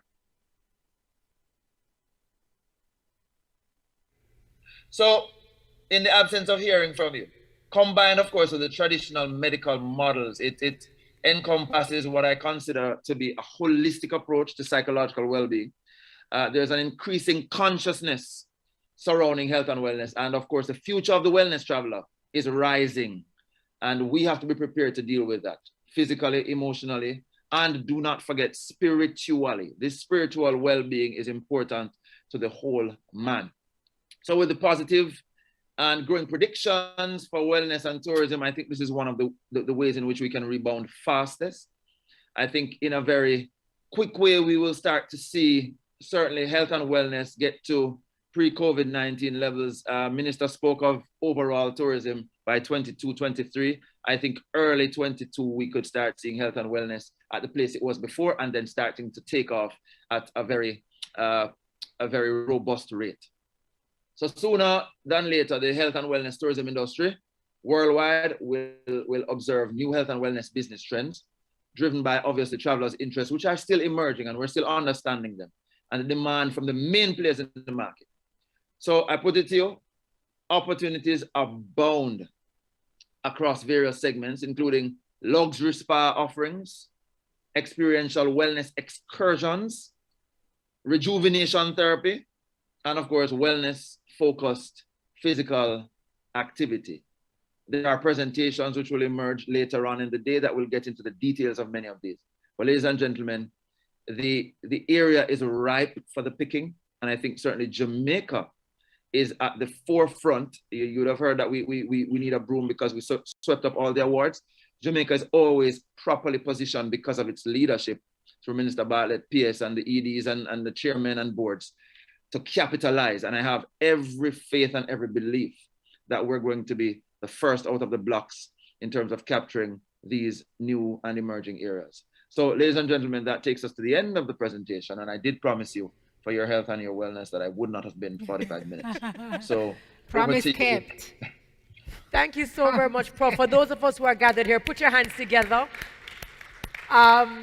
I take the opportunity, Professor, to say that even though you were not here in the room with us, your energy and your dynamism were absolutely palpable through the screen. Certainly what you were able to do is to link not just the topic of health and wellness, but to leverage technology and how technology and digital platforms play a huge part in terms of how big health and wellness could be. For example, we saw the rise in telemedicine during COVID-19, where all of a sudden we were WhatsApping our pharmacists. We saw our doctor's appointments with telemedicine. Do you think that that is something that will continue to grow as we leverage these different digital platforms? Absolutely. What I see happening is that COVID-19 has actually forced us to be a little bit more trusting, interestingly, right? So the things that we would not even consider in our daily lifestyle, we've taken the leap. And so I think certainly telemedicine is going to be a huge part of our future. And I listen to Terry and I think about you making the point about mental health coming off the psychiatrist's couch. Yes. You mentioned telemedicine. There's so many psychiatrists, counseling psychologists, and counselors who've been doing business now via this medium. They don't have hand to manage their clients there, Doc. So we're seeing growth in that area as well. And synergy. Absolutely. Absolutely. And the only thing that the consumer really is mindful of is verifying that you are who you say you are, right? Yes. So you're not randomly exposing your vulnerabilities to some individual who is not properly trained. Correct. But at the end of that decision point, people are going full steam ahead, and that is certainly something. Mental health. Yes. Mental health is at the heart of going forward. And I put it to you, the continuum on mental health is so wide. There's so many degrees, so many levels to it, that many of us who have not even yet admitted that we have some mental health challenges, whether as a result of the pandemic or otherwise, are now slowly coming into that consciousness, because it is not as taboo to say, listen, I feel stressed out. Preach, Doc. Preach. That's where we're Preach. No, it's very important. And the amount of people I hear now, I mean, actually talking about mindfulness and meditation, whereas once upon a time it was this airy-fairy, faraway concept, and if you told somebody, you know, I meditate or I'm into mindfulness, They they'd be judged like, you. They judged you. you know, who are you? Look at Terry, look at Simone.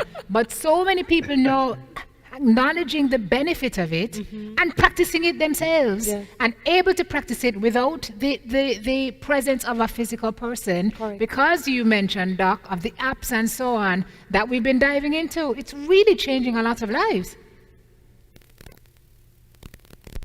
Absolutely, absolutely. And I've always had a pro-innovation bias from a technological standpoint, and I think what I see happening now is almost vindication of some of the things that we would have been pushing early in the game. But we're Yes. seeing it now, and people are seeing the transformation that is coming from a lot of what is happening, as opposed to what they would have considered to be the downside to a lot of this. One of the things I wasn't able to determine earlier was if I had any raised hands in the room for people who were feeling burnout Yes. or Yes, there anxiety were. or some kind of stress. There were. And it's there were. interesting. Yeah, what we're saying is that when you did ask the question, there were many persons in the room who acknowledged, who raised their hands in terms of burnout, anxiety, even depression. And one of the 6 dimensions, or the 6 key dimensions that you spoke about, that world travelers are now looking at, you know, there was sleep. And I watched a TED Talk, which I think is one of the most watched TED Talks, about sleep. And the fact that if we don't get sleep, or persons who thrive on this notion that productivity means you have to keep on going and going and going. Research and surveys have shown now that the less sleep you get, it's the quicker you die. It's the quicker your body is getting ready to say, all right, let's pack this up and we're going to die. How important is it, and what do we need to do, not just in the tourism industry, but us as citizens, to understand that productivity does not mean driving yourself into the ground, and that sleep is to be respected. It is necessary. Absolutely. I think I may be the least qualified to respond to that. I am one of those Jamaicans who keeps going, and who, it's not that I think that I have to be on the highest form of adrenaline for productivity. But it's kind of how I've been wired. But you're right. The research is supporting all that you're saying. And in fact, as you said, TED Talk, I remember yours. But anyway, this idea that the less you sleep, the closer you are to death, you're preaching, and I'm receiving that today. Yeah, and I think well- more people need to understand that rejuvenation that is required. Yes. When we were going to school in the early days, we're not psychologists, but we used to learn a little thing about REM sleep and all kinds of stuff. It is necessary to go to that place so that you can be your best self, so that you can be optimized for the next day ahead. And so we really ought to promote healthy sleep patterns. I think in the absence of that, we're going to see a lot of what you are suggesting, that maybe the mortality rate or the lifespan of individuals, we're going to see an impact on that unless we address I want to more tell of you. that. So it's working smarter. Yeah. It's working smarter, right? Absolutely. So it's about efficiency, less input or greater output, and that's how you treat with your processes. So I think that's going to be the way forward, and it's not about this, frenetic frenzy running around. And in fact, you may even realize that many times Ganda? and achieving Yes. less in any case. So we're moving around a lot and busy, but that busyness does not necessarily translate into productivity. Many times taking a step back and focusing in a laser kind of way on what you need to do is the way to move forward.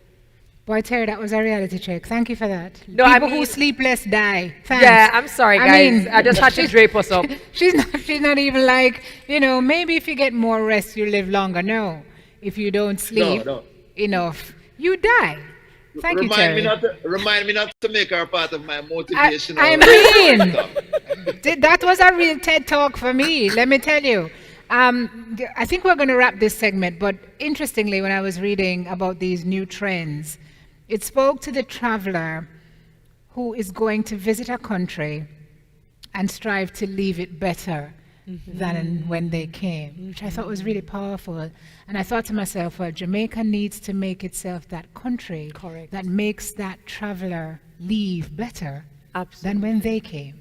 So all of the things you've mentioned, Prof, about where we're heading is really encouraging. And I'm glad that you think we're well positioned, to use Terry's term from earlier, to take advantage and to be at the forefront of all these changes and this innovation, with mental health being also acknowledged so heavily as something that can help us move the needle. So this was great. I enjoyed it. Oh, for sure. Enjoyed it, Thank Doc. you. Thank you so very much. And the Thank words you, of thank you. I enjoyed it as well. And just last comment, what you just said a while ago, Simone, community tourism.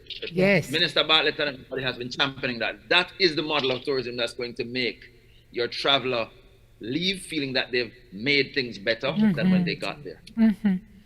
Great. Thank you so very much, Professor Dr. Spencer, who literally told us that we need to weave wellness into every fiber of our society, our community, and of course, naturally, through tourism. Thank you so very much for that very dynamic presentation, sir. Thank you very much. All the best to everyone. Same to you. Take care. Now, before we did the new trends in thank you. Yeah, you have to forgive us. We've gotten so accustomed to delivering these things without people being in the room that when you applauded a while ago, it frightened me.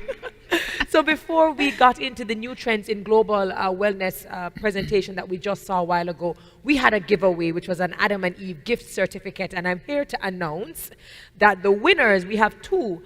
Kristen Brown, you are the winner via YouTube. And at Jamar Sim N, you are the winner from IG. Again, we want to thank our viewers who are tuning in remotely. They are being a part of the discussion and they're also participating. So again, Kristen Brown, YouTube, and at Jamar Sim N, IG will be contacting you via direct message to ensure that you get your Adam and Eve gift certificates. Thank you for participating. Yes, and if you're busy that day, we're available. It's a date. Handily hold those for you until you can make yourselves available. All right. Where are we headed now? We are headed to mindfulness, and it's a perfect segue considering you just spoke about the new traveler and how they're mindful of how their footprint affects the country they're visiting. We heard mindfulness also being repeated by our great Professor Dr. Spencer a while ago. So this is the perfect segue where we introduce Trishan Horton, the company that she represents, dispensary, and the title is just the Advanced Teacher of Therapeutic Yoga. So I believe we're in for a treat. This is our mindfulness break. Please enjoy.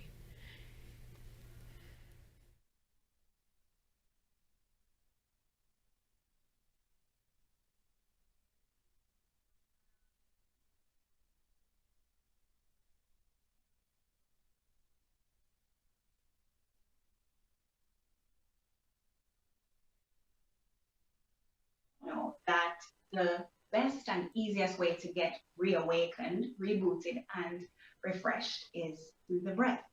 And so there we begin. So I'd love for everyone to join me with some mindful breathing. We're going to sit in our chairs right where you are. Just scooch yourself right back to make sure you're comfortable, your back is well supported, and that your feet are completely grounded. All right, just press each of your 10 toes into the floor or into your shoes and feel the ground beneath you. I know you guys have been getting lots of information all morning. This is your opportunity to just let it digest on its own while you get ready for being able to digest more. All right, so we're gonna bring our feet, our ankles coming underneath our knees. They're in line with your knees, and your feet are pressing into the floor. And just begin to relax the shoulders down away from the ears, lean back in your chair, nice and easy, and tune into your breath. Begin to inhale and exhale, just naturally. Let the breath flow however it's been flowing. And of course, once we bring our attention to the breath, it automatically changes. So now we're going to take it a little bit more. I want you to lengthen your inhale and your exhale. And I want you to deliberately, as you inhale, let the belly expand And as you exhale, let the belly contract. This is how we were born breathing. So as you inhale, let the belly expand. As you exhale, let the belly contract. And now slow the breath down even more. Inhale, let the belly expand. Exhale, let the belly contract. Just begin to feel the breath coming in through the nose. Literally feel the breath in your nostrils. It makes your nose a little warm. You might notice one of your nostrils is a little blocked. Whatever you notice, just let it go by. Follow the breath. Follow the breath through your nostrils, down your throat, into your chest, and into the belly. And just keep doing that. Lower your gaze, and if you feel comfortable, close your eyes.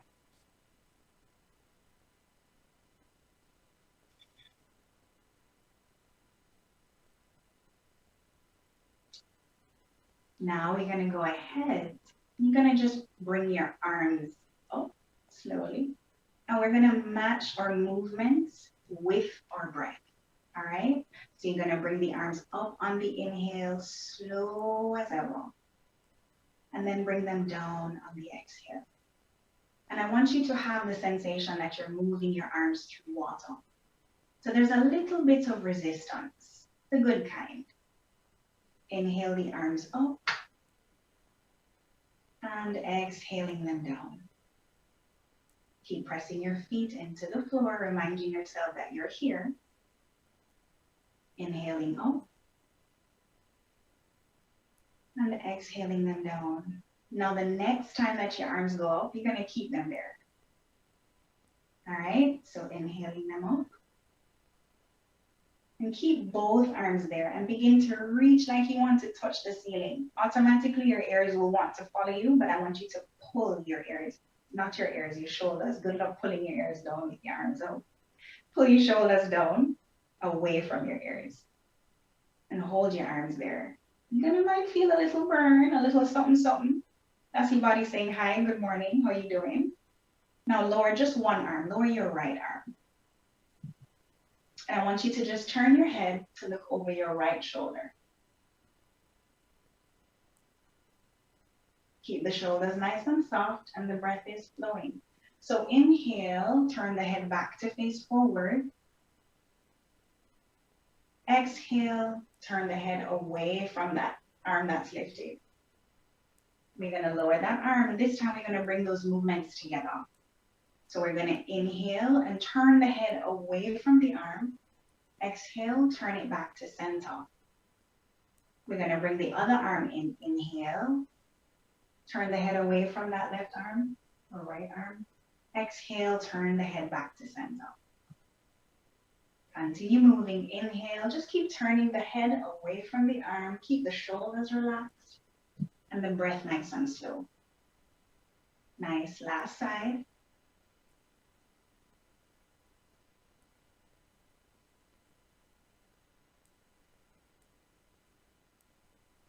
And just allow yourself to feel what happens in your body when you start to move, right? Your body begins to do little, almost tingles. The warmth comes in. I want you to scooch towards the edge of your chair. And ladies, if you have on the heels, I know you know how to work with it. We're going to extend both legs. And you're sitting up nice and tall. So you're at the edge of your chair. Please do not drop off. Staying at the edge of the chair. And extend both legs so that they're straight. And you're going to point your toes and flex your feet. That's all. Point your toes and flex your feet. Point your toes and flex your feet. And I want you to slow that down. Again, the breath is the star of the show. The movement, you know, they're just the accessories, right? They're the earrings of the whole outfit. So we're really focusing on the breath and allowing it to kind of naturally, organically happen with a little bit of guidance from us. And then the movement enhances that. So pointing and flexing the feet. Good. And then slowly bring the legs back to being bent, but you're staying at the edge of your chair. You're gonna drop both arms at your sides. And we're gonna reach our left arm up and allow the right hand to just fall towards the floor. So you should be feeling that nice stretch and opening of the rib cage. Feeling those intercostal muscles in between the rib cages. They're kind of yawning and stretching and really enjoying what's happening. Coming back to the middle, we're going over to the other side. And what this does is make space for the breath. Keep reaching over, keep both sides of your butt grounded in the chair. Come back to center. We're going back again to that first side. So arm comes all the way up. Slowly exhale to move over. And come back to center. Last side.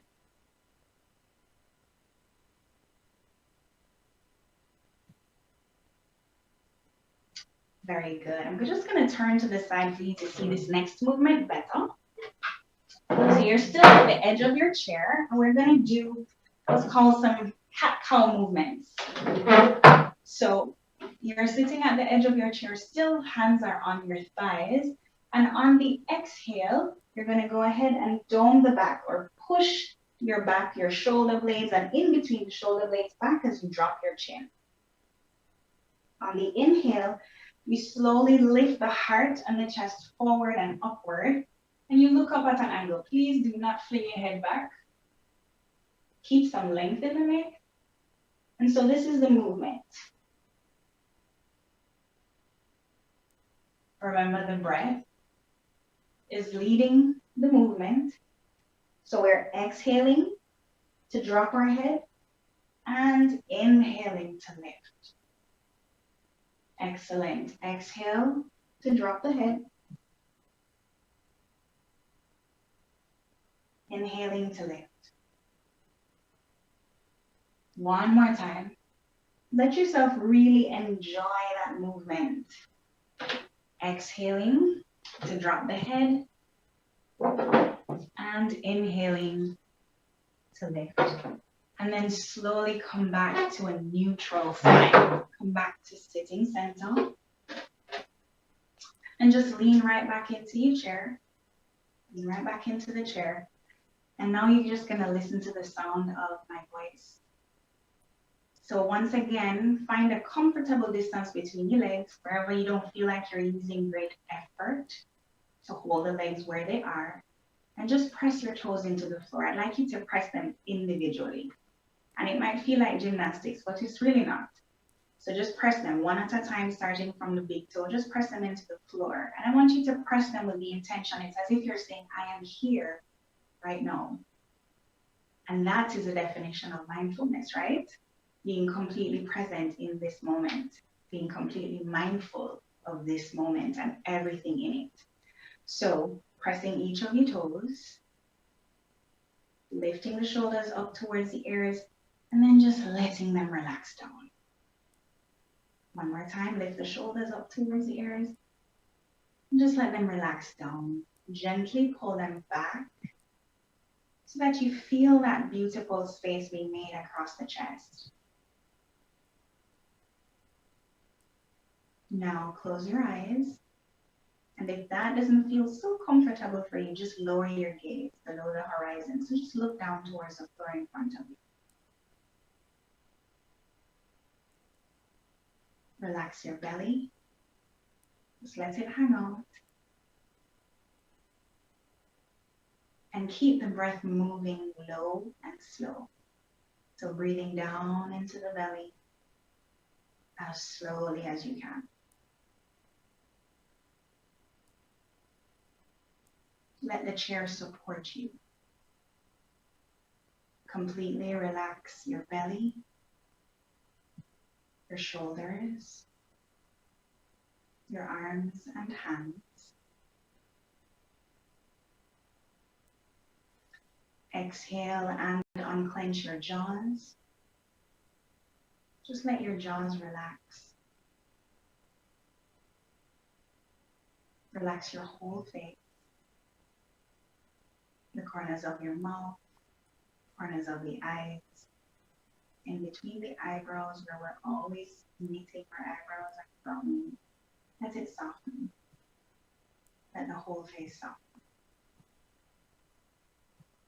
And just take a few moments, you and your breath, and just be here now. So we'll take 5 breaths, 5 deep breaths, inhaling and exhaling, just being here now.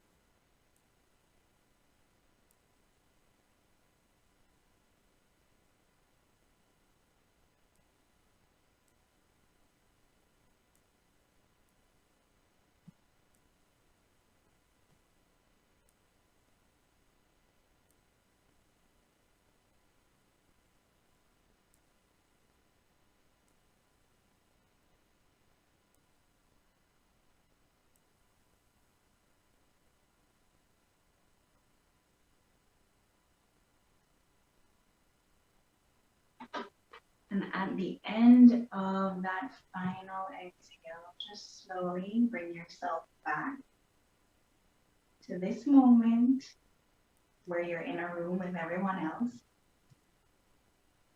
And I do hope that you feel refreshed, reawakened, rebooted. Thank you so much.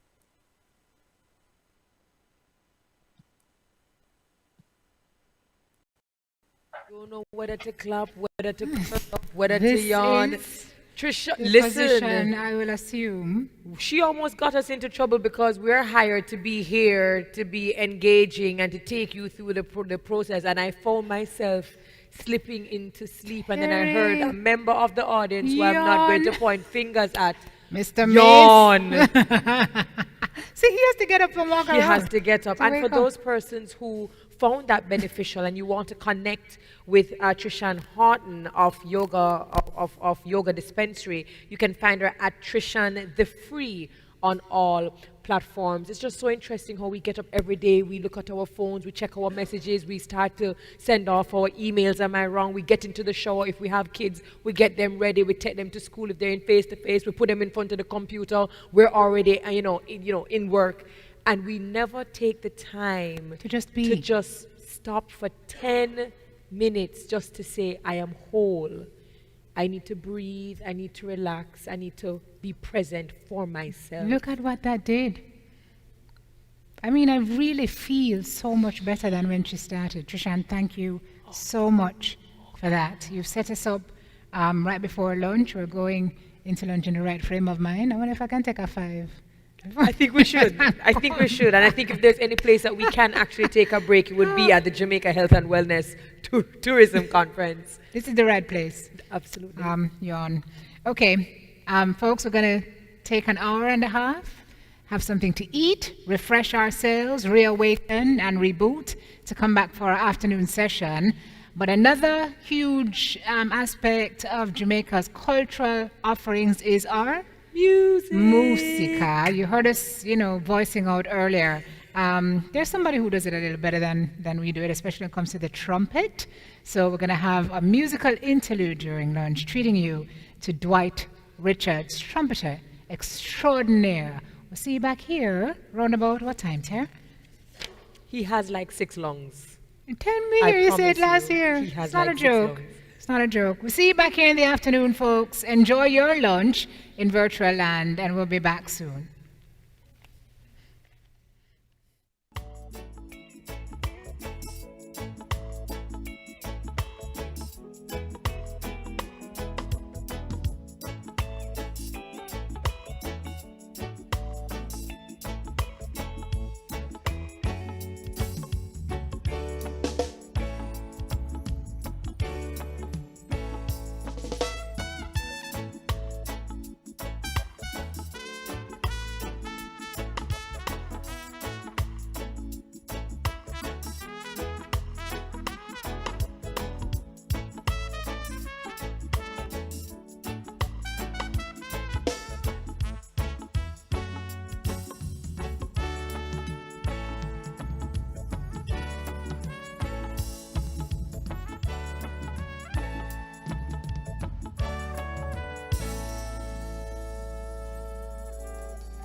nourished, fed, we are happy, and we are well, right?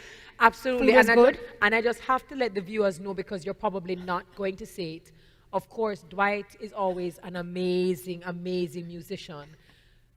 Simone Clark Cooper went up and accompanied him on the Who mic. did? You did. You did. Me? And I have the video to prove it. Oh, And hopefully, when I post it, if black you're a me. part of my online community, you will see Simone Clark Cooper rocking it out at the mic. I just thought I would let you know. Well, you're up. editing, eh? The edit button is strong with you, because subsequent to my performance, Terry Carell did one of her own. Did you know she's a graceful dancer? Ballerina moves and all. So, in case she doesn't want me to share that, just check my social media later. It's one. Lunch was It's festive. one all. It was. Lunch was It was a festive. good time. It's a good time. All right, folks, we'll welcome you back to the Jamaica Health and Wellness Tourism Conference. We are live inside the Montego Bay Convention Center. Beautiful second city. Beautiful day today. Perfect day to be by the beach, which we can look at when we leave here, Terry. And a great day for some giveaways as well. We are appreciative that you are online with us, and so we want to reward you for still being here. So we have a giveaway for you now, courtesy of VIP Attractions. Here's how it works. You answer the question. The first person to comment on our YouTube and our And Instagram Instagram. pages will win the giveaway courtesy of VIP Attractions. And here's a question. How many years has VIP Attractions Club Mobay and Club Kingston been in operation? We were talking about those earlier, right? Yes. We actually met a representative. Yes, Club Mobay has a spa. I did not know that. That's nice. So if you can tell us how many years VIP Attractions Club Mobay and Club Kingston have been in operation, then you can win a giveaway courtesy of VIP Attractions. Right. So the first person on YouTube, Instagram, who delivers the correct answer, we will definitely declare it publicly. Yes. So that you can know that you are indeed the winner. So and I wish you guys all the best. No, we had a great discussion, well, actually a presentation by Professor Dr. Spencer earlier talking about the new trends. And now we're going to dive into our first panel discussion. And we said it earlier, Simone, it's a topic that we see more people talking about in the spaces, but we know that there's still some stigma attached to it. There's still some shame when people talk about their mental health and their mental wellness. And so the next discussion is mental wellness. And what's your take on it? Girl, let me tell you, I've done a show about it. So Literally. I think my take is pretty well known. Studies have suggested for years, and I think we're just now getting to understand, as the minister spoke earlier about physiological wellness, that whatever happens in your mind has a direct link to what manifests physically in your body. Yeah. And so you can be in the best physical shape of your life, but if your mind ain't right, Terry, then you can run into health issues unexplained. You don't know why you feel the way you do. And we're talking about anxiety, we're talking about depression, we're talking about schizophrenia. There are many, many folks who suffer from a wide range of these issues and these illnesses and disorders. And before now, it's been kind of, you've kind of been ostracized, or it hasn't been okay to talk about what you're feeling. Correct. But as you've said, I feel a shift, a paradigm shift in the discussion, and folks now know that it's okay to not be okay. Correct. And it's okay to say I'm not okay, and it's okay to get the help you need to help you be okay. And we also encourage persons, if ever they're in the presence of someone who says that they're not okay, to not invalidate their feelings, to not say that is what is bothering you. That is nothing, because if it was me, it's never about you. It is never about you projecting on them, but you trying to figure out how you can be the best support system for that person. Absolutely. And I think that is something that we need to probably work on as well. So we need to be okay with saying we're not okay, and being okay to do therapy and to look at other areas, exploring those areas, and for persons to be good support systems rather than invalidating. That T word is so feelings. important. Therapy. Therapy. Absolutely. Therapy, if we want to lose weight, right? If you're carrying a lot of weight, and you want to lose it, you get a professional trainer. Correct. Because you don't know to lose 100 pounds by yourself. Correct. So if you're carrying a lot of mental weight and you don't have the tools to shed it, your therapist, just consider your therapist to be your gym instructor for your mind. And boom, Absolutely. stigma disappears. Absolutely. Okay? Try it. And finally, during COVID, you know, we can't overlook the fact that so many of us are at home. We do not have support. We do not have family. A lot of persons are burnt out. They are stressed. They are lonely. And so you do find that there are a lot of persons who are dealing with their mental health issues as well. And I applaud the organizations and the companies that are checking in. Absolutely. And that are, you know, saying to their employees that we're here for you if you need someone to talk to. So I really do applaud those companies and organizations. So that's the panel discussion that we're going to have. Mental wellness and you. Yes. So, And all are we, you and all of us. I want to welcome our moderator, Rochelle Amore, MSc Research Consultant and Mental Health Advocate. Our panelists, esteemed panelists for this discussion this afternoon, Professor Wendell Abel, Professor of Mental Health Policy, University of the West Indies, Mona. Dr. Sunita Myrie also joins us to weigh in. Veron Billette, Associate Clinical Psychologist. Tamika A. Coley, Director of Communications with the Jamaica Mental Health Advocacy Network. They all join us virtually. We welcome them and we hand it over to you, Madame Rochelle. Thank you so much, ladies. Testing, 1, 2, 3. we can hear you loud and clear. Lovely. I just want to thank everyone who is logged on and they're in person. Thank you for rejoining us after that very relaxing mindfulness exercise that we did before the break. Allow me to just introduce in a bit more detail our panelists for today, starting with Professor Wendell Abel. We know many of us might be familiar with him as a very fierce proponent of mental health across Jamaica, educated at UWI Mona and Johns Hopkins University. He is now the head of the Community Health and Psychiatry Department in the Faculty of Medical Sciences and is an esteemed lecturer and researcher whose research interests include mental health policy, clinical psychiatry, psychopathology, and psychotherapeutic processes. He also owns and runs some community-based facilities for persons living with mental illness. So thank you, Professor Dr. Wendell Abel, for joining us today. We also have Dr. Sunita Myrie, as was shared. Some of us may know her as the dancing doctor and our former Miss World Caribbean 2015. She's very committed to gender equality, particularly in the workplace, as well as access to education and healthcare for all, and of course, mental health awareness and support. Mr. Veron Billette, who is a licensed associate clinical psychologist and private practitioner, is also an adjunct staff at UWI Mona, where he teaches psychology and criminology in the Department of Sociology, Psychology, and Social Work.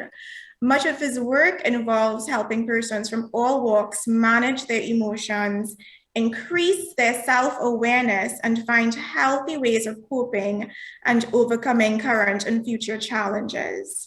His specialties include psychological assessment and psychotherapy with areas of interest in trauma, emotion dysregulation, and male mental health.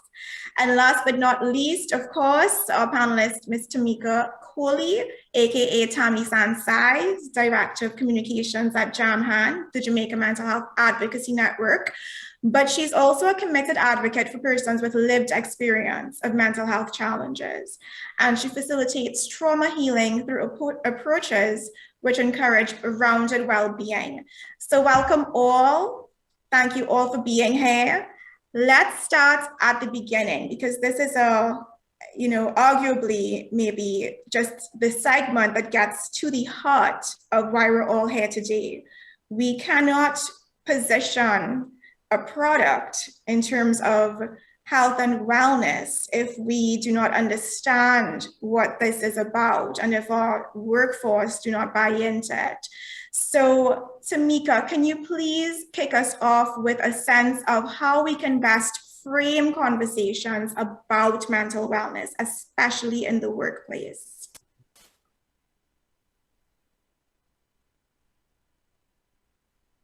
Tamika? Testing? I'm not sure Tamika is there. Rochelle, we don't see her on. No. That's fine. I see Professor Abel is unmuted. Can you please take that for us? Take us into it. Good afternoon, everyone. And I take your question is looking at mental illness in the workplace. Well, the reality is a lot of, we spend a lot of time in our workplace, and workplace can be very stressful at times. And we often see mental illness displayed within the workplace, and especially during these times, because any discussion we have about mental illness must be discussed in the context of COVID, which is imposing tremendous stress on people within the workplace and outside the workplace.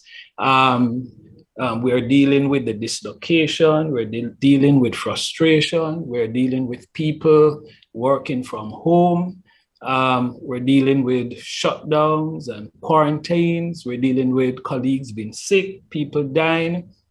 Tremendous pressure at the workplace. And it's so important for us to be able to detect these problems, and also for workplaces to ensure that they put measures in place to facilitate good mental health. Thank you for that. I see Tamika is on with us. Welcome. We're hoping that I didn't get my name called when I went on that bio break, and that's exactly. It's okay, it's fine. So, Professor Abel just gave us a really good sense of what is happening in the industry at this time, especially with regards to mental health and challenges. And I was asking, from the perspective of an advocate, how can we best frame conversations about mental health in a way that really makes it more open to persons who may not be familiar in this field with mental health in general? Excellent question, Rochelle. I really think that what we should do, considering that there is already a stigma, is frame it in a sense of normalcy, as opposed to bringing the mental health conversation only into play when there's a challenge already.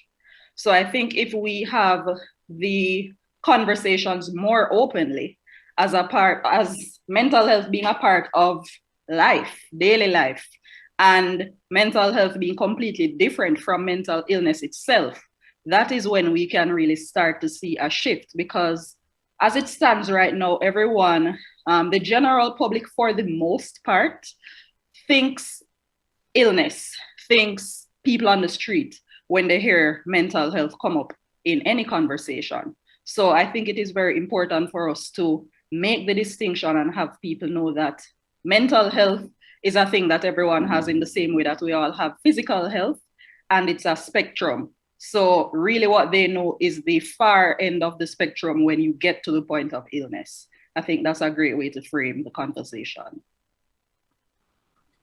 Thank you for that. And I think kind of merging the 2 points that were made in terms of taking a more proactive and aware approach, and also considering the context that we are in, the realities and the strain that is putting on persons, especially in this sector.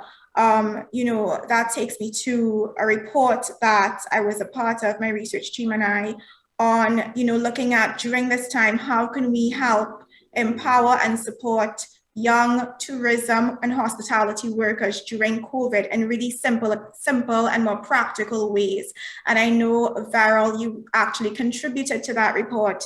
Can you share with us, how can persons in a practical way navigate the uncertainty and challenges that Professor Abel spoke to in a proactive way that Tamika is alluding to? All right, hello everyone. Thanks for the invitation to be a part of this panel and this discussion. Can you all hear me? Yes. Wonderful. All right, so there's this distance between how we see ourselves and what we think we can do.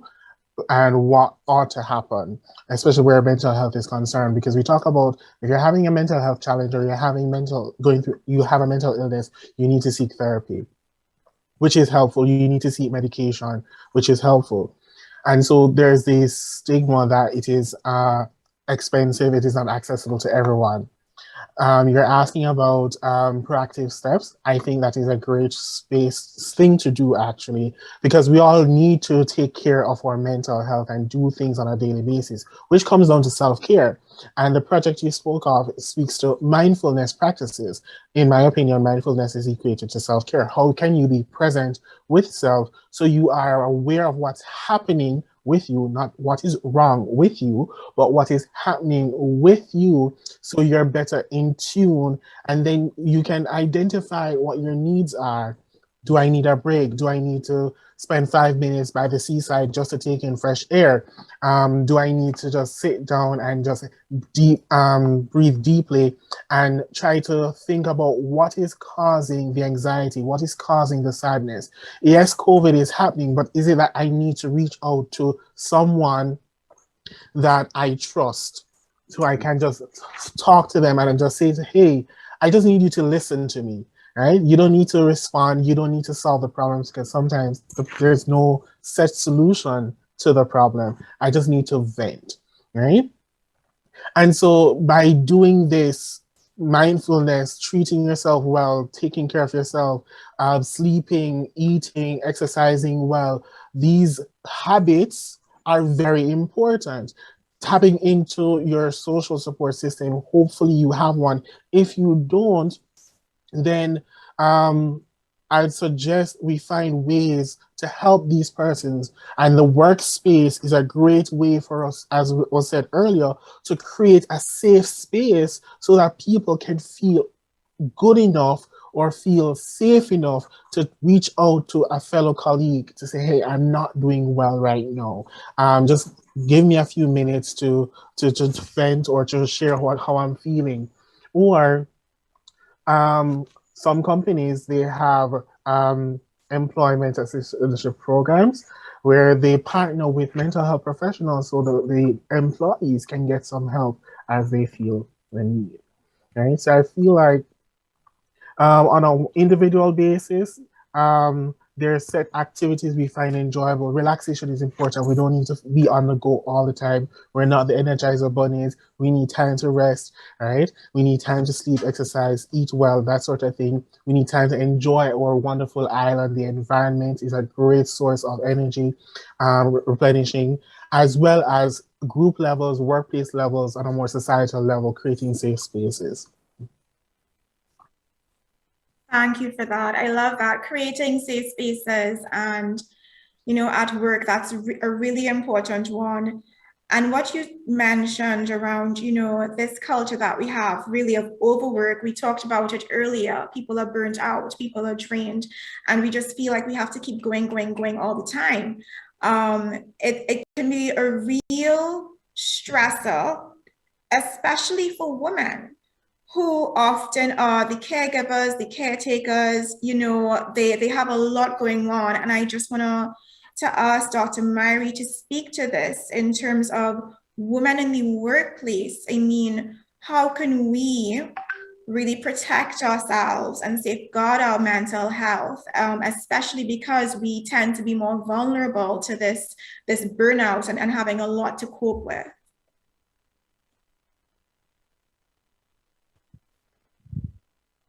Thank you so much, Rochelle, and good afternoon to my fellow esteemed panelists. I also want to say a big shout out to Professor Abel, who taught me. So I just wanted to say hello, Professor. Yes, thank you for that question. Mental illness in general is more prevalent or seen more prevalent among women. And, it might be the fact that we're probably more prone to seek help as opposed to our male counterparts. We're less inclined to pay attention to the stigma and seek help earlier. As it pertains to what we can do is first be aware of our predispositions, what makes us predisposed to mental illness, and these range from anxiety to depression, which are the most common. And once we are aware of those predispositions, we can then manage them accordingly in our various settings, put them into context and manage them appropriately. And these predispositions range from family history to use of substance, isolation, which is very common now in the pandemic, high stressful jobs, which a lot of us find ourselves in, just focused on our careers, as well as the pressure itself of balancing or nurturing roles as well as our career roles, because we want to do it all and we want to rise to the occasion and fulfill all our functions. And in doing that, we tend to neglect the things that we need to rebalance and refocus ourselves throughout our day-to-day lives.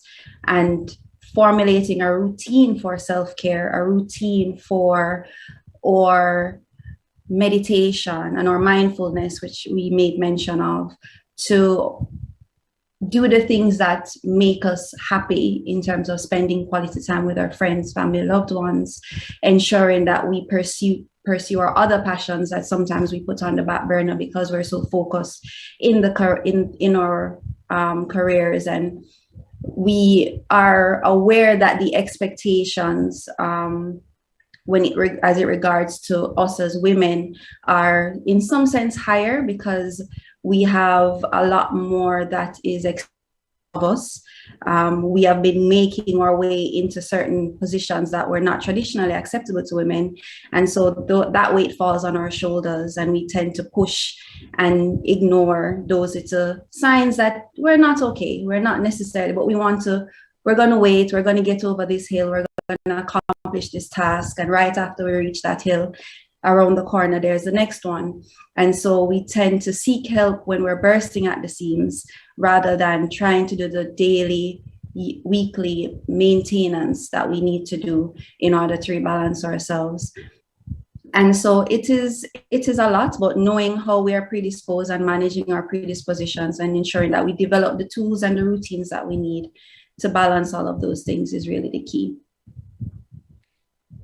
I mean, you said a lot of really important things there. I think being aware, of our vulnerability, that's going to take some honest conversations with ourselves and others, as Baral was speaking to.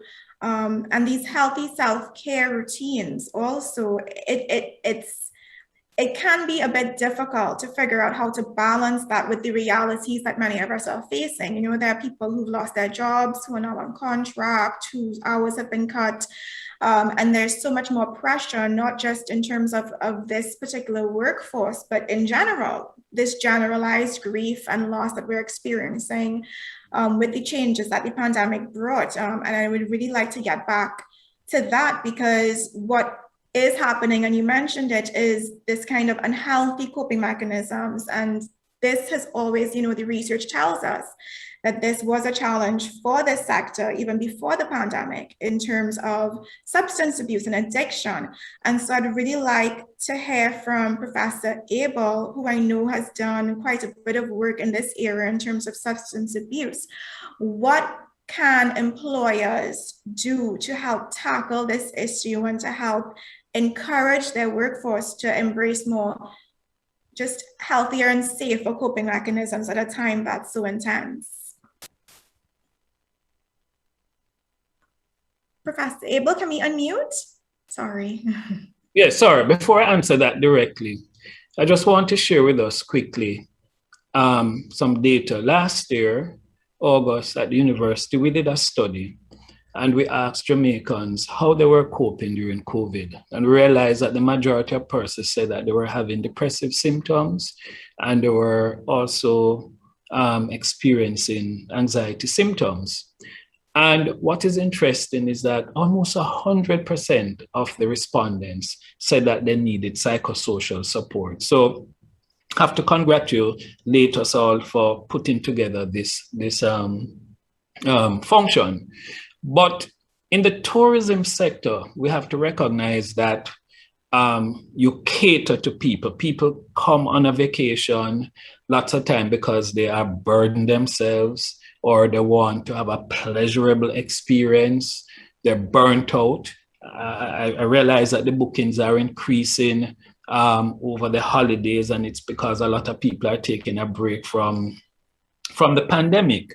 And so the people who work in the industry work long hours. They constantly have to give of themselves. They have to smile even when they're hurting inside. They have to be very respectful and mindful that they must give that visitor a pleasurable experience. And we know sometimes visitors can be demanding, can be obnoxious, and you know that the customer is always right. And so I want to just context my answer. How do you deal with it in as a human being who is affected by the pandemic? You probably have somebody at home who is sick, or a colleague who is sick, or a family member who has died. How do you deal with it? Because people in the industry are therefore at risk, like us in the medical profession, of suffering from what we call compassion fatigue. You constantly have to be giving of yourselves, the best of yourselves, day in, day out. And how do you protect yourself? Because if you're not taking care of yourself, you're going to burn out. You're going to have the compassion fatigue. You're going to experience the frustration. And how do you prevent turning to drugs? Because a lot of people who use drugs actually do so to self-medicate themselves. Yes. You know, there's an old adage that says addiction begins and ends with pain. Addiction begins and ends with pain. A lot of people turn to the alcohol, to the cannabis, to the cigarette, cocaine, right? To just self-medicate their symptoms, their anxiety, their depression, their frustration, right? And how do you safeguard against this? I mean, yes, companies have to put measures in place, but the individual there are clearly things that as individuals we all have to do. And one of them, an important one, is self-care. I mean, somebody alluded to that early. You know, when you go on an aircraft, the first thing the flight attendant will tell you, if there's a crisis and that oxygen mask falls from the ceiling of the aircraft, you put it to your nostril first. And so I tell people, put on your oxygen mask first every day. Right? So that you take care of yourself, you can take care of the guests, and you can take care of your family, and you can take care of your community. Take care of yourself first. Another important thing is that we have to create space for people to express their feelings. Yes, at the workplace. I've been in a hotel recently, and I realized people are just going. And they work long hours, and it doesn't seem as if they have time to just sit and just gather in a group and say, this is how we're feeling today. And we have to create that space in the environment, whether through meetings, through breaks, where people can just reflect and say, this is how I'm feeling. I'm feeling anxious. I'm feeling frustrated today. I'm feeling angry, because it's an industry that doesn't allow you to feel and express how you feel. But we have to create that environment. And in so doing, as was alluded to earlier, to encourage people to recognize that during these times, we're going to have a lot of moments when we're not feeling well, when we're not okay, and to remind ourselves that it's okay to be not okay sometimes. And I want everybody listening to repeat that. It's okay to be not okay sometimes. Repeat that. The other thing that it's important for us to do on an individual level is for us to learn to show self-compassion. It's part of the whole mindfulness technique. Every morning I get up, every afternoon, every evening, I have to just remind myself that I'm doing my very best.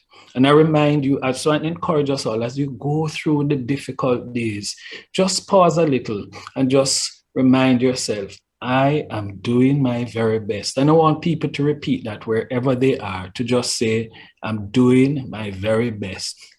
And as you do that, I want you to do the butterfly hug. Take your right hand, put on your left shoulder, left hand, put on your right shoulder, and tap yourself. Everybody, right?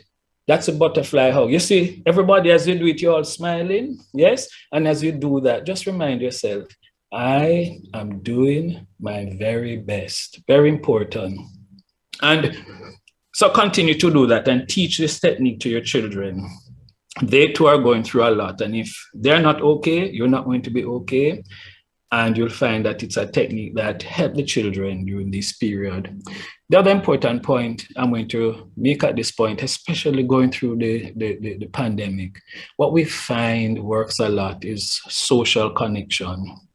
We're all recognizing the need to just connect with each other and to be supportive of each other. And we have to create that space in the workplace to encourage support, people supporting each other, being there for each other.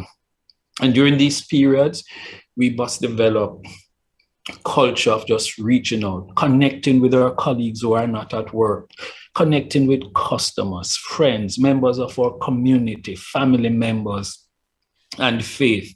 And as you know, just to symbolize the need for this connection, I'm trying to get us to be as interactive as much as possible. I want everybody to just stretch out their hands, just wherever you are.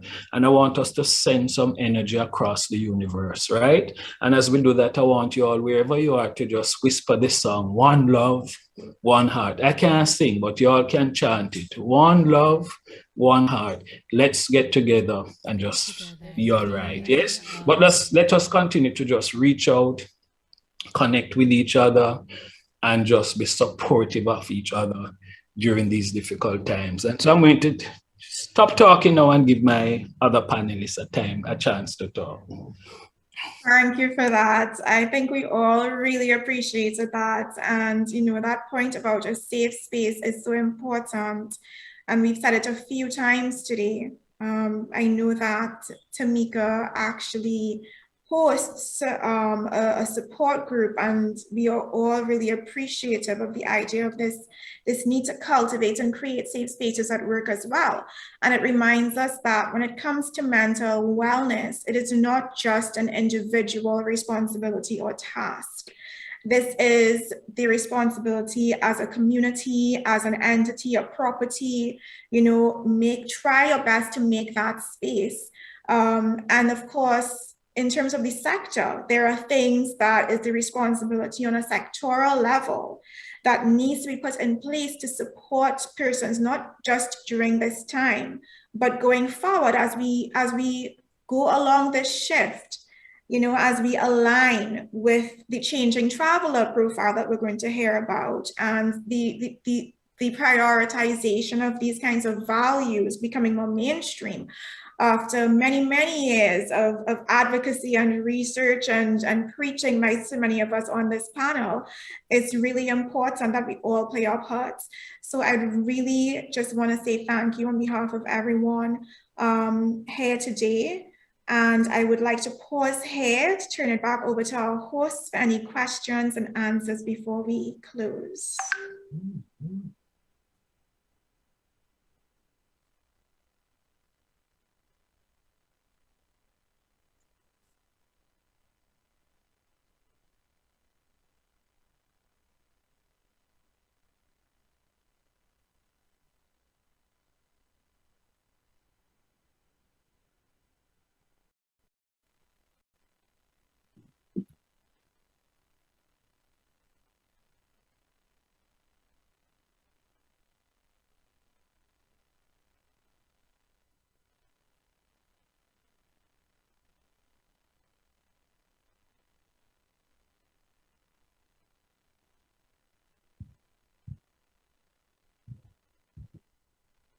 Function, who find it difficult just to get up out of bed as a result of the fact that their mental state is not well.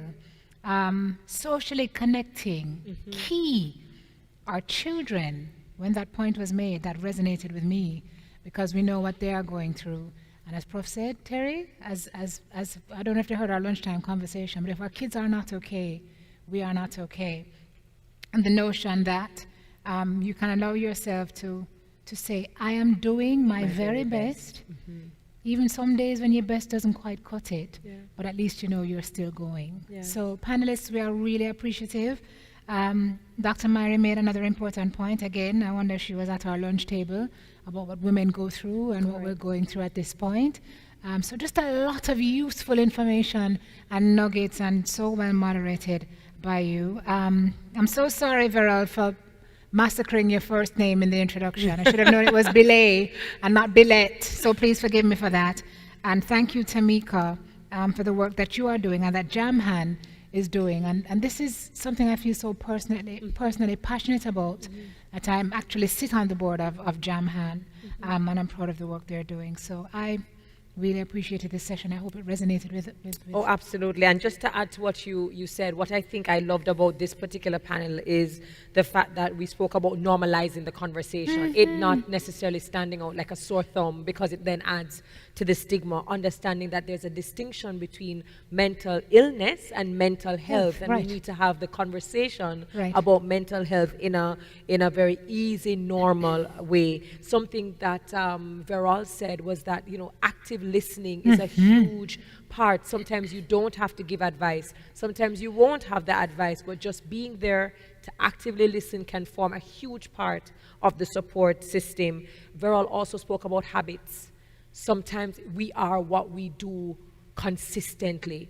And so if we figure out what we're predisposed to, and we figure out what are the habits that are making us sick or that are contributing to our mental illness, it gives us the opportunity to reassess. So I thank you guys so much. So many gems that I think are practical, that we can go ahead in our spaces and we can apply it to not just ourselves, but those around us. So thank you so very much. I think I have a question, right? Because Beryl spoke about framing this as about not what is wrong with you, but about what is happening with you, which I think was very, very powerful. And you guys are advocating for a safe space at work. And these discussions at work, right, where usually we don't talk about business at work because, you know, say if a man know your business, I guess, you know, say Terry, something wrong with Terry, judgment and all the rest of it. Is this an HR function, or is this something that, are these safe spaces just something that we organically try to create? I'm not even sure who the question is for. But given our culture, and I know that this culture is changing, and we're talking about the shift in how we look at mental wellness and mental health and discussions around it, whose responsibility is it, Prof and others, to promulgate these spaces in the workplace? Sorry, Professor Abel, can you unmute, please? Sure, sorry. I think HR plays a critical role, certainly in facilitating the culture within the workplace, and in organizations we should really create that culture and create the space, encourage it at a formal level, but also informally within the various departments and units, sometimes where workers gather together to just create that culture of one in which people feel comfortable enough to be able to share their feelings and to be able to name it, claim it, and tame it. And also to just create a culture where people are just supportive of each other. I mean, as Caribbean people, we do recognize that we're very supportive, you know, the infinite kindness of just one human being to another is so, resonates so well in many workplaces and communities. And we just need to continue to do that and to be supportive and encouraging of each other. Name, claim, and tame. Don't shame. I just wanted to add as well, sorry. Hi, Terry. Hi, how are you? I just wanted to say real quickly, because once these spaces are available or made available, of course, there is the problem of making use of them. And I think we spoke about it before, normalizing the issue. I think therapy is something that we should move away from thinking of a need and more something that we all deserve, because therapy is really an education about oneself, you know, the things that make us predisposed, the tools that we need to manage these predispositions. And we all deserve an education, particularly an education about ourselves. So therapy should be something more that we just change our overall attitude towards and just understand that this is really something that we all deserve, that we all can make use of. And once it is there, that we jump at the opportunity. Because again, mental health lies on this spectrum. Things can change so quickly from one extreme to the next. And we're all at risk, particularly now with these challenging times. So we all need to get that education about ourselves and make use of those facilities. That was a mic drop moment, Yeah. Dr. Yes. Myrie. It's May I something say that we something? deserve. Who is that? May Go I say on, something? sure. This is Veral. Yes. I think I concur with Professor Abel. It's the HR department has a crucial role, but I think with mental health, it's everybody's business, and everyone has a role to play in creating this safe space. And I think one of the, best places to start in creating safe spaces is with the question, "How are you?" If you're asking that question, please be genuine about it. And when people answer truthfully, let's not shun them and let them feel odd, but allow people to live in their truth and to say, this is what I'm feeling right now. That is so powerful. I literally got goosebumps. How are you? 3 little words. And meaning it. And meaning it. And for somebody on the receiving end of that question, feeling it's okay not to say good as a reflex action, but to be able to really express how they're feeling because it will be validated and respected. And they don't believe they'll be judged. I think love it's that. very important. Love that. Sorry, we have our fellow Jam Han director would also just like to close us off with something, please. Tamika. Thank you very much, Rochelle. Thanks again, everyone, for having me. Before I close up, I just wanted to tag on a bit to Beryl's previous point about how are you. With everything that is happening right now, with the pandemic, with people having more stress and all of that, how are you is actually a very triggering question for most people right now. We can actually do, we can also do the what is happening with you, but even that can be sensitive for some people. So what I've started doing is when I have conversations with people or when someone reaches out to me for assistance, I don't lead them into that. I will probably start with something like, is anything interesting, has anything interesting happened for you today? Is there anything that's at the top of your mind right now?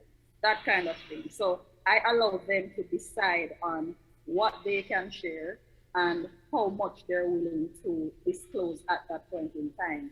And usually that allows them to get into a space of comfort before they can really delve in.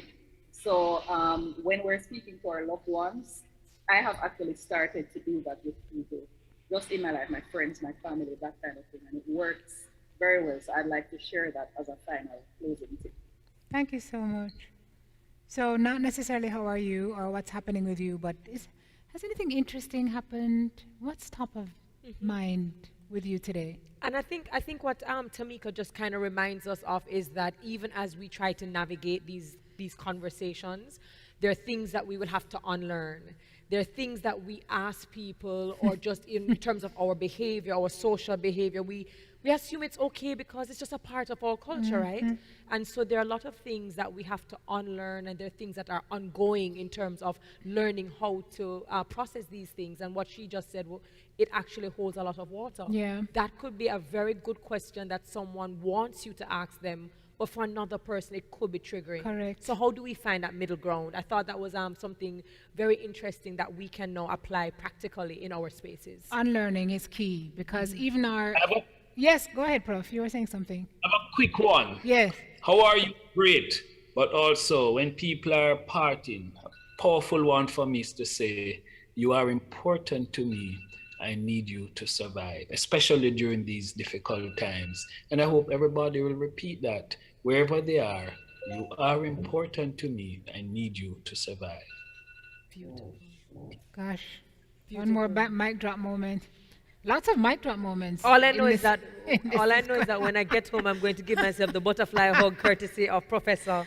Oh, gosh. And I will practice that. I absolutely will. This has been a very important discussion. Dr. Myrie made a point about normalizing therapy that you underscore, Terry.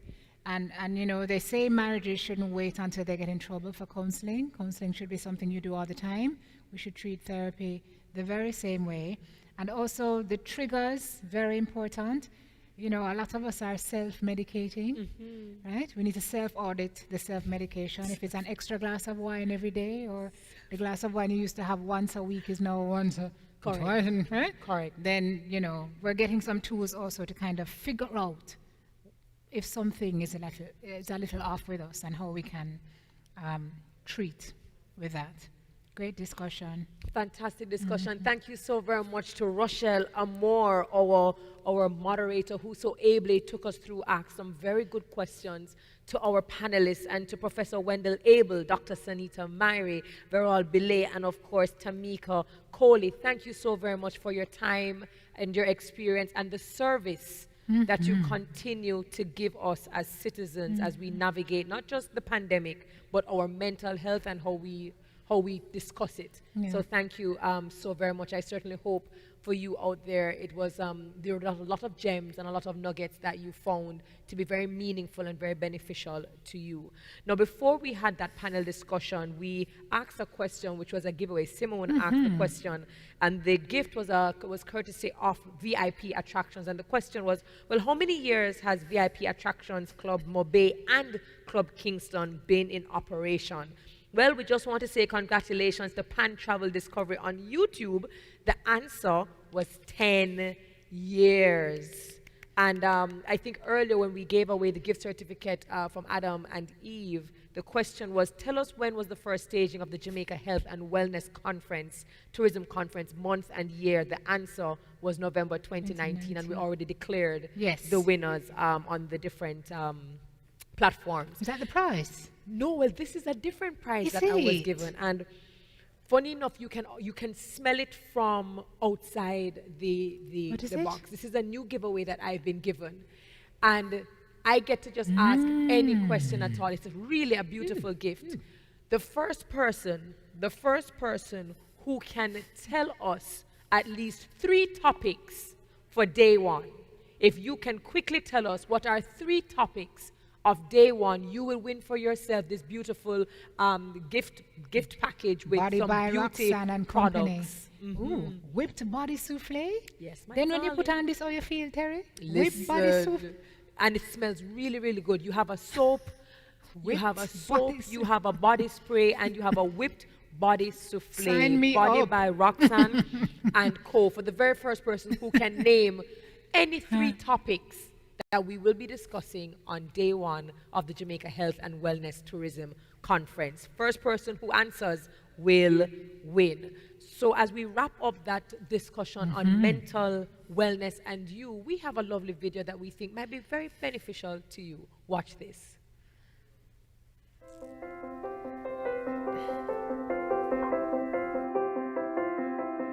Hi, my name is Carrie Ann Price, Project Manager for the DBJ Serve Jamaica program. Under the Serve Jamaica program, the DBJ has launched 3 new exciting products to assist MSMEs to get right back on track from this COVID-19 pandemic. They are the Go Digital Voucher, DBJ MSME Go Digital Loan, and DBJ MSME Recovery Loan. The Go Digital Voucher for technical assistance offers a grant to cover the cost of attaining business services up to a maximum of $300,000 inclusive of GCT. This grant is only available to micro and small businesses with revenues not exceeding $75 million annually.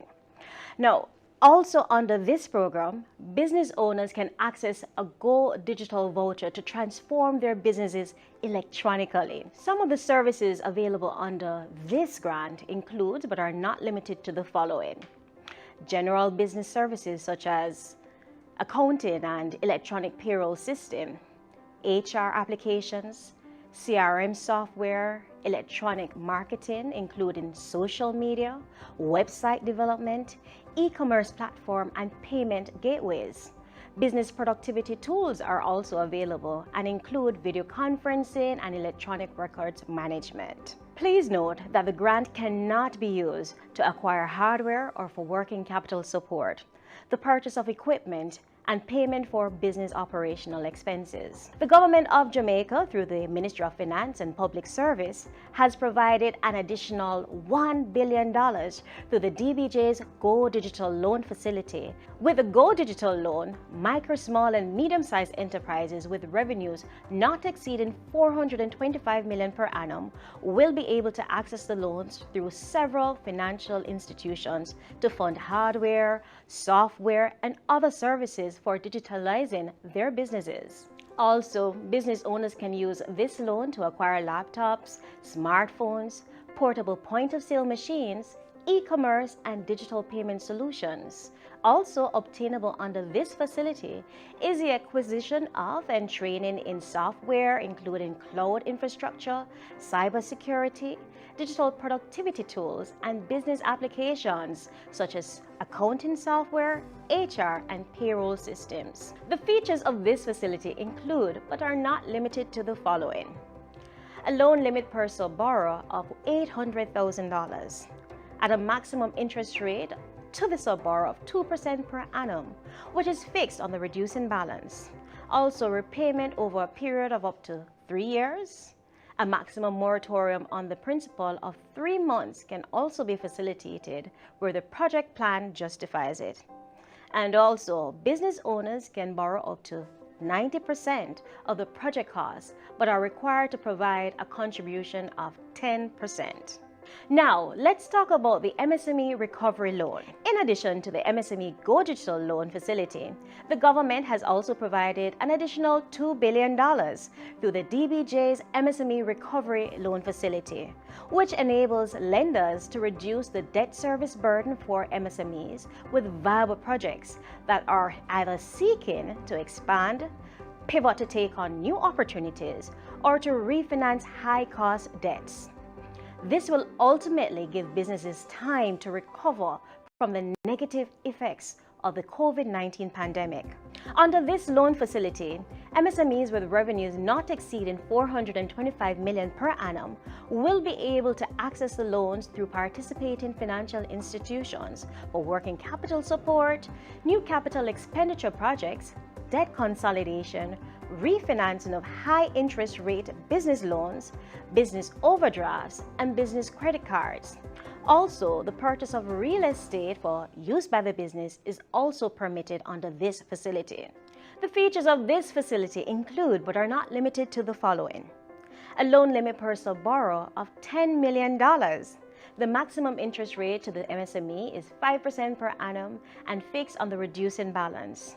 Repayment is over a period not exceeding 8 years, and the DBJ is also willing to facilitate a maximum moratorium on principal of 12 months. And finally, the DBJ will fund up to 90% of the project cost. However, the MSME must provide a 10% contribution towards the overall project cost. So there you have it, the DBJ's 3 new exciting products, which are available to all sectors. The DBJ Go Digital Voucher, which businesses can access 100% up to a maximum of $300,000 for digital transformation services. The DBJ MSME Go Digital Loan, which offers sub-borrowers up to $800,000 at 2% over 3 years to access digital transformation software and hardware. And finally, the DBJ MSME Recovery Loan, which allows businesses to access up to $10 million at 5% over 8 years. These loans are available through DBJ's approved lenders, including commercial banks, credit unions, and microfinance institutions. For further product information, please visit www.dbjserve.com or contact your bank and ask for a DBJ Serve loan to help you pivot, recover, and grow. The DBJ. Made recovery sure and smart to give Orlando a brand new start. Helping hands your dreams deserve. DBJ Serve.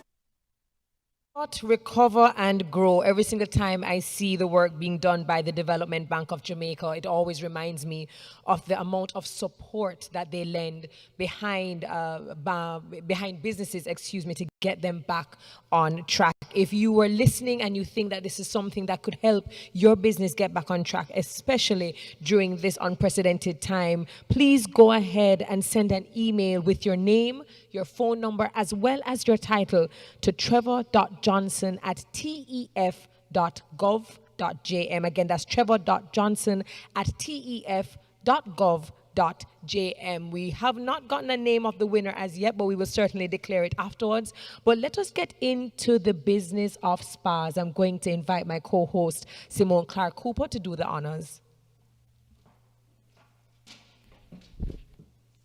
Thank you very much, Terry. So we're talking about a great way to refresh and reboot and reawaken spa visits. And in this new dispensation, what do those look like, especially under this health and wellness tourism framework? We've got some ladies who are going to talk us through that. We welcome them now. Moderator Janice McLeod, owner of Plantation Soapworks. Please join us on stage. Panelists, Nicola Brian Lattery, Red Lane Spa Manager, Sanders Ocho Rios. Francine, is that you? Francine Pinagordon, Spa Manager with Moon Palace, Jamaica. Ladies, we look forward to this discussion. I'm going to hand over to you, Janice. Oh, online. Stephanie, I didn't see you there. I wonder where Stephanie was. Stephanie Rest is founder and CEO of Caribbean We, and she joins us virtually. A round of applause again, please, for them. I clearly need a spa day.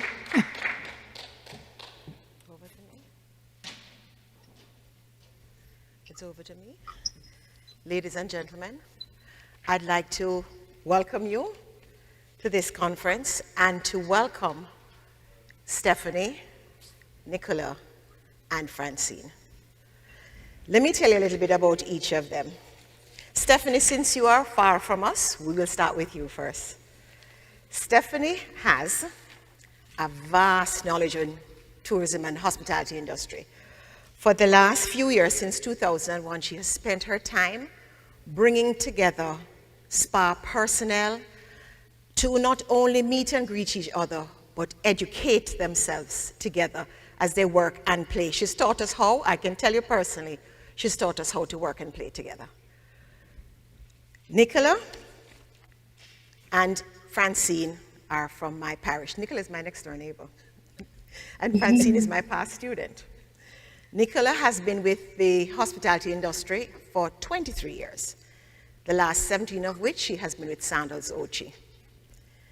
In this time, I know what she has gone through, ups and downs all around, but Nicola has found that being able to change her life with a simple touch has kept her going. Francine, being the youngest of us all here, we'd like to first congratulate you on your CIDESCO diploma. Because for those of you who don't know, it is one of the highest awards in the spa industry. And Francine has just achieved her CIDESCO diploma in spa management. Francine, though the youngest, still has under her belt 13 years of experience in the industry. And her personal philosophy is that beyond fear lies freedom. Today we want to discuss the new world of spa. COVID has brought changes to all of us, and in trying to keep everything going, new methods, new techniques are emerging. Stephanie, let's start with you. Tell us what the new world of spa is to you. I think one of the biggest things we've realized through the pandemic is how important all of our roles are in the spa wellness industry, and we're seeing a resurgence in our services. I have to tell you honestly, I did not hear her clearly what she just said. Is it possible for you to speak just a little bit slower for us, Stephanie? And repeat what you said a while ago. I think there's a bit of a delay. I'm not hearing her. Stephanie, could you please repeat what you just said for us just a little more slowly? There is a delay in the broadcast. Okay. Wellness industry since COVID, we've seen a resurgence in our services, and we've become more important than ever. Okay. And Nicola, for you, what have you found? Well, thank you for having us. What I have found is that since COVID, there is a pent-up demand for our services, and it has done great for us as revenue generation, which is really great for us as an industry. Thank you. Francine? Good afternoon, everyone. Good afternoon. Thank you for having me. For us and for myself, what I've noticed is just important, our roles in the health and wellness industry, from therapists right up to management. Right now, the demand is there in every aspect for persons in wellness, nutrition, as we spoke earlier about appearances, and just how do we move forward after this pandemic. So there is a great opportunity, and within the spa industry, the doors are open. And of course, we have to look at also our team members who are recovering, because we're depending on them to provide these services. So as management and as mentioned earlier, HR, how do we support them going forward? Nicola, you mentioned that it has improved business. How has it improved business in terms of the new restrictions, the regulations? What can you and can't you do in terms of services? Well, I think that the guests that are coming into us feel like they're safer because of the cleanliness measures that we have implemented, or not implemented, but enhanced. I know that for a lot of spas, the rule and regulation was set for Jamaica that you should not do facial treatments, touch the clients in any way, and we know that the head and neck are so greatly connected to everything. And what has this done for you? Well, knowing that we were not able to do facials, it set us back in a big way because we weren't able to sell our retail items, and a lot of retail items were on the shelves before COVID. So there was a lot of wastage. So that affects us in a big way. I'm very happy though because I read the magazine and we are now good to go to deliver our services again. Thank you. Stephanie, for you having such great connections in the Caribbean and meeting with so many people, what have you heard from the therapists around the Caribbean? And internationally? I think it's tough on everyone in finding good therapists. Can you hear me okay? Not really. Okay. I don't know what's going wrong with the connection. Stephanie, are you hearing us clearly? Yes. Okay, can you go ahead for me then? Let us know on the international basis and through the Caribbean as you travel vastly through these regions. What have you found the effects of restrictions? It's been an incredibly tough couple of years, particularly in the Caribbean, because we do face so many problems. But we're seeing strength and people really returning to the Caribbean. And I hope more people continue to join our industry because I do believe it's a wonderful career. Okay, thank you. And Francine, how did it have impact because a Four Diamond Properties Moon Palace has a lot of clientele coming through in terms of sanitation, stopping the client, having them sanitize at every point. What were you able to do and what have you learned and what have you gained from the new spa experience? It has been a tremendous experience. It really stretched us in our service offerings, having to amend service times to include sanitation times after each service, to get the guests to, as you say, sanitize along each point without interrupting that service and relaxation process. So we have been able to integrate everything, and with today's announcement that we can now reopen our saunas and steams and we can offer facials, then we can go back a little bit closer to what was the norm for us in terms of our hydrotherapy offerings, which really had us limited to just a pool. So our usual experience, and we're comparing with other properties, we did see a fall off in even our overall experience of what our guests were anticipating. So it has stretched us, it has been challenging, but so far we have been able to ride the current and we're doing well. Well, I think we've ridden the COVID thing to death. What I want to find out now is, from each and every one, the whole spa world is emerging. The consumer is much more educated. They know everything. They are involved in ingredient technology and everything. What, as Caribbean spa professionals, are we bringing to the table, introducing to them, to bring us into the international market? Stephanie? I always say that the Caribbean is the wellness of the world. You really have all of the natural ingredients within the environment. And I think people are becoming more simplistic. They definitely care about their immunity and their health and things like that. And the Caribbean lends to a natural environment for those naturally beneficial, healthy environment. Francine? As Stephanie mentioned, there is now a demand for immunity boosting. I think everybody has recognized just how important our immunity is in seeing us through this period, in fighting the virus should we contract, and just moving forward. So there is a great opportunity again for natural products, for organics, and so we can see the integration of new product lines coming out. And of course, with Jamaica, our resources are unlimited, so the opportunities are endless in what we can do and just create new, unique Caribbean experiences. Nicola? I think this is an opportunity for us locals to put our best foot forward. We have all the resources on island. We just need to go out there and make the best of it because it's needed. Everybody is coming in, want to remain healthy, and everybody is trying to live a wellness life, and it's a lifestyle. Therefore, it's our opportunity now to spread our wings.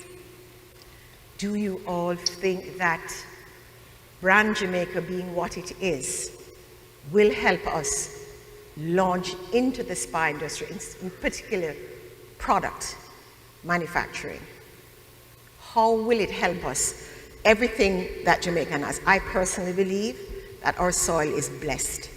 Everything that comes, turmeric, ginger, guinea hen weed, everything that we touch here, we have some of the best waters in the world. How would you like to see these ingredients and technologies integrated into your spas? Well, first of all, I would encourage the Ministry of Agriculture to assist us because it starts with them.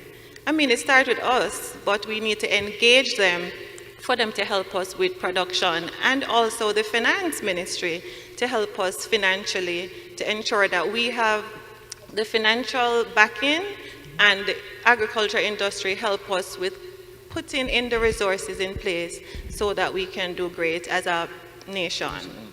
Francine, if you could, just think of a few ingredients and create a spa treatment for us. On spot.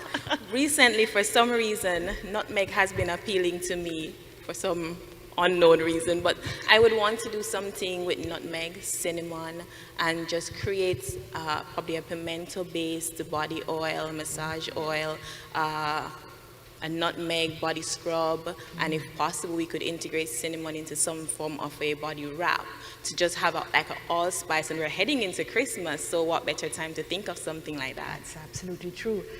And let me ask Stephanie. Stephanie, CBD is really big where you are. How do you think CBD is going to affect the spa industry, particularly us in the Caribbean who don't really understand the difference between CBD and hemp and ganja? How do you see it affecting us and being beneficial to us? Well, what I love about wellness tourism, it really covers so many different sectors. So what you mentioned about agriculture, tourism, I mean, that could be huge, and it can fall under the pillar of wellness. And I know that in Jamaica, I think you've decriminalized marijuana and hemp, so Jamaica could be one of the biggest producers wellness products. That's true. I totally agree. I think we actually do have people. Nicola, you're going to say something? Yes. So about 2 weeks ago, all the properties in Jamaica has now Jacana products on our shelves. And I must tell you, we were very excited to have it. The team members anticipate them coming. And the moment they reach our shelves, the cinnamon and nutmeg infused balm went off the shelf. Like, I have to be ordering like 3 times in 2 weeks. So it's been doing great. So local cannabis is the way to go, because the guests know about it and they want it. So it's just easy for us to make that offering. Jacana has made its name in the marketplace in Jamaica. Do you know of any other companies? Because I know a number of companies out there trying to get to the marketplace. Jacana, I was just going to mention the same thing. Jacana is my go-to CBD There's producer as well. Paradise Child as well. Paradise Child? Yes, they have a lot of coffee-infused exfoliations. And we have them on our shelves as well. And they're doing very great because they're great gifts as well. Francine, as a younger one, what would you say to the Minister of Health and Wellness, Minister of Tourism? What could they do to help us get more people producing CBD products? Not ganja, not hemp, but CBD products. I think that's already in the making. Funding is important. We have to standardize the products. We have to produce a platform that persons can present what it is that they are making, what they're coming up with, the ideas. And then from there, if we fund and as spa leaders, we get involved to guide because we know what our guests are asking for. So we can also play our part to create unique blends that will represent Jamaica and have another unique item to give to our guests. Stephanie, tell me what you think for us, because you're well acquainted with all of us. What do you think our ministries could do to help us move forward with the development? I think, as much deregulation as you can have. It's a pretty safe product. Of course, you want to independently test the efficacy of the CBD and make sure that it's of good quality. But I think you have an incredible market nationally, but also internationally for export, especially if you can do it cost effectively, because CBD is very expensive in the States. It also is very expensive here too. So, in terms of that, yes. But for those of you who don't know and who are afraid of CBD, CBD is one of the greatest inventions in life. Now I understand what the Rastafarians have always been speaking about.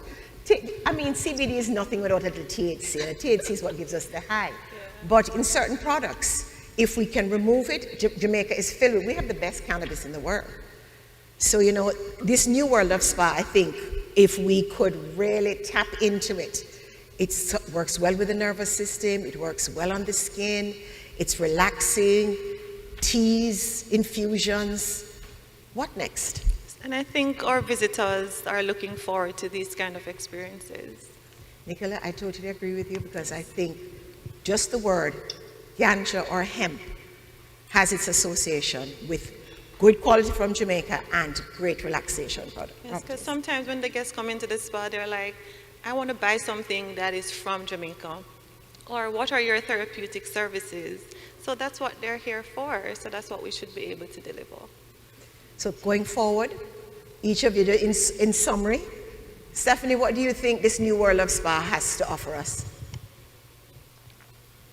I think incredible talent, number one. The Caribbean, Sandals being the largest employer, produces the best therapists, managers, team members I've I've ever seen. I mean, without the talent in our industry, we really won't be able to move forward. And I think that's got to be a huge focus for us in the years to come, encouraging people to return to this industry or join this industry.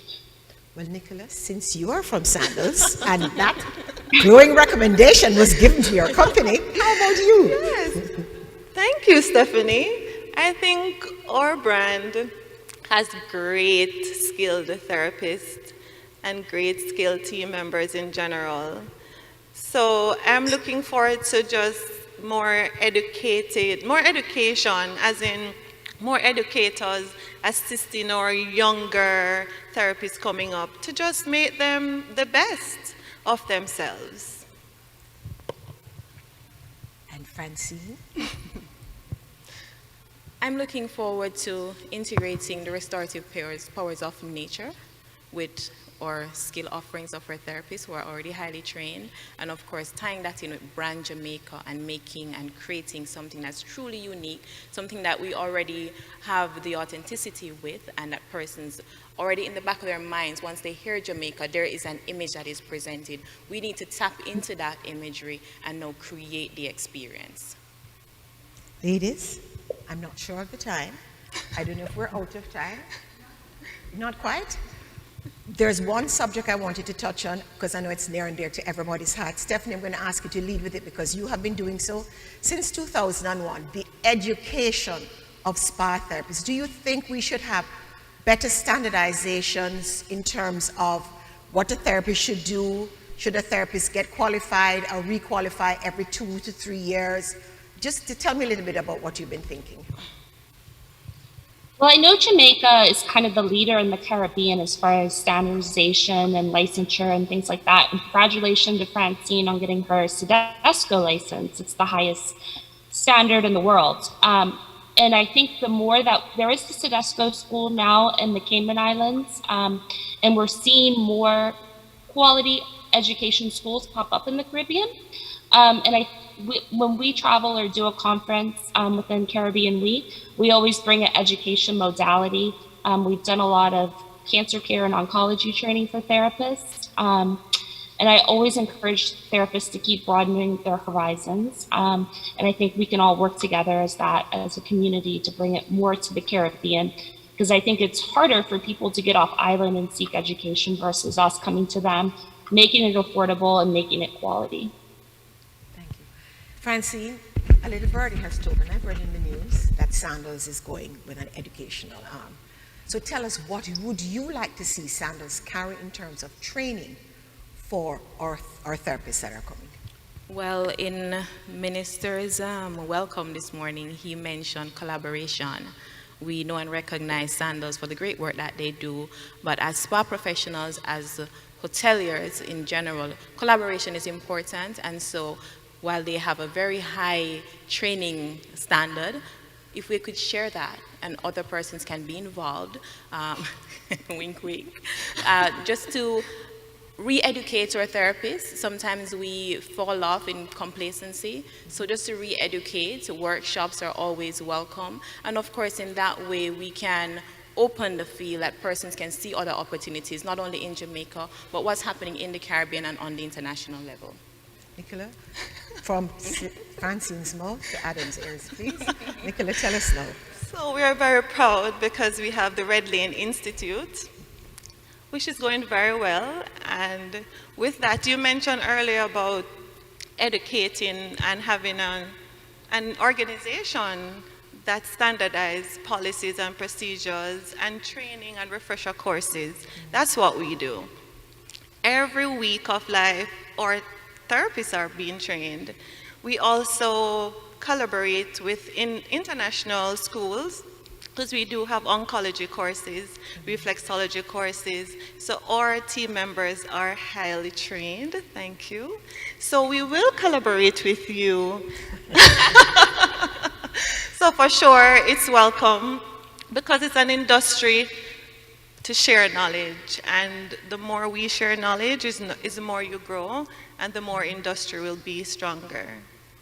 Well, our takeaway today is that I'm going to ask Stephanie to wrap up for us with what do you think in terms of the next courses to take us into the emerging technologies for spas internationally. What courses would you like to offer when things are, when we can do face-to-face class or even online easier? I do think the medical vulnerable training, oncology, those type of things for therapists is very important. We kind of look at our healthcare systems throughout the Caribbean, and they really could be a lot better, particularly for people that are not financially secure. So through our oncology programs, we've met a lot of persons that cannot receive treatment. So through our trainings, we give those services free to persons that are living with cancer. And I think the more therapists can be in tune as our nation unfortunately gets sicker with treating medically vulnerable persons is going to be a big benefit in the future. Nicola, cancer care is Stephanie's. Which course is near and dear to your heart that you would want to see us all trained in? Well, oncology is big, as I said before. I would say roughly 30% of our guests walk in, they have some form of cancer because they fill the health questionnaire out. So you see.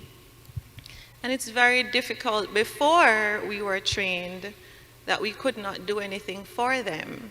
So if we could expand that throughout Jamaica, throughout all the spas, because not just our guests, we have local clients who are suffering and need just a simple touch. And if we know how to do that, it will make them feel much more like so much, they want to live, basically. They want to stay with us longer because there's a purpose and there's a reason to be here. And Francine, which course is near and dear to you that you'd like to see integrated in our spa treatments? I do agree strongly with both ladies. Oncology is near and dear to me as well. Recently, meditation and also mindfulness, as we experienced earlier, has been something I've been really spending a lot of time and getting involved in. And I think we can integrate into our services, even along the experience as it is now, to just allow our clients to be more mindful in their experiences, to really have that digital detox and be present for that moment, to just recenter self and truly have a regenerating spa experience. And I must say, as Francine mentioned about mindful, in our Red Lane spas, we have just introduced a mindful manicure and pedicure. So we're right there with you, Francine. Right there with the mindfulness. Just before I came on my way down, a therapist called me, and I will mention it because I think it goes very well with the cancer care treatments, manual lymphatic drainage. She called asking for information on manual lymphatic drainage because with cancer care and having organs removed, your lymph system gets clogged and you need to find ways to reroute it. So as I say, I'm speaking to Francine, I'm speaking to Nicola, and we're trying to get it across, so cancer care treatments, you have to drain. Manual lymphatic drainage, mindfulness with meditation, and just a way to speak and to handle a client would help us all. And adding to it, the use of CBD in our treatments. Well, ladies, I want to thank you all for being a part. We know it cost us a little time and everything, but it has been very, very, very, very interesting. Thank you for having us. Thank you for having us. Thank you all. Great to see you. Thank you so much, ladies. I just kind of started thinking of spa services in a whole different way. I mean, you go to rejuvenate and to reawaken and to reboot, but just to hear Nicola talk about a simple touch and how much that can mean to somebody who is ill, who looks forward so much to that, to make them, that can mean so much to them that it makes them want to live.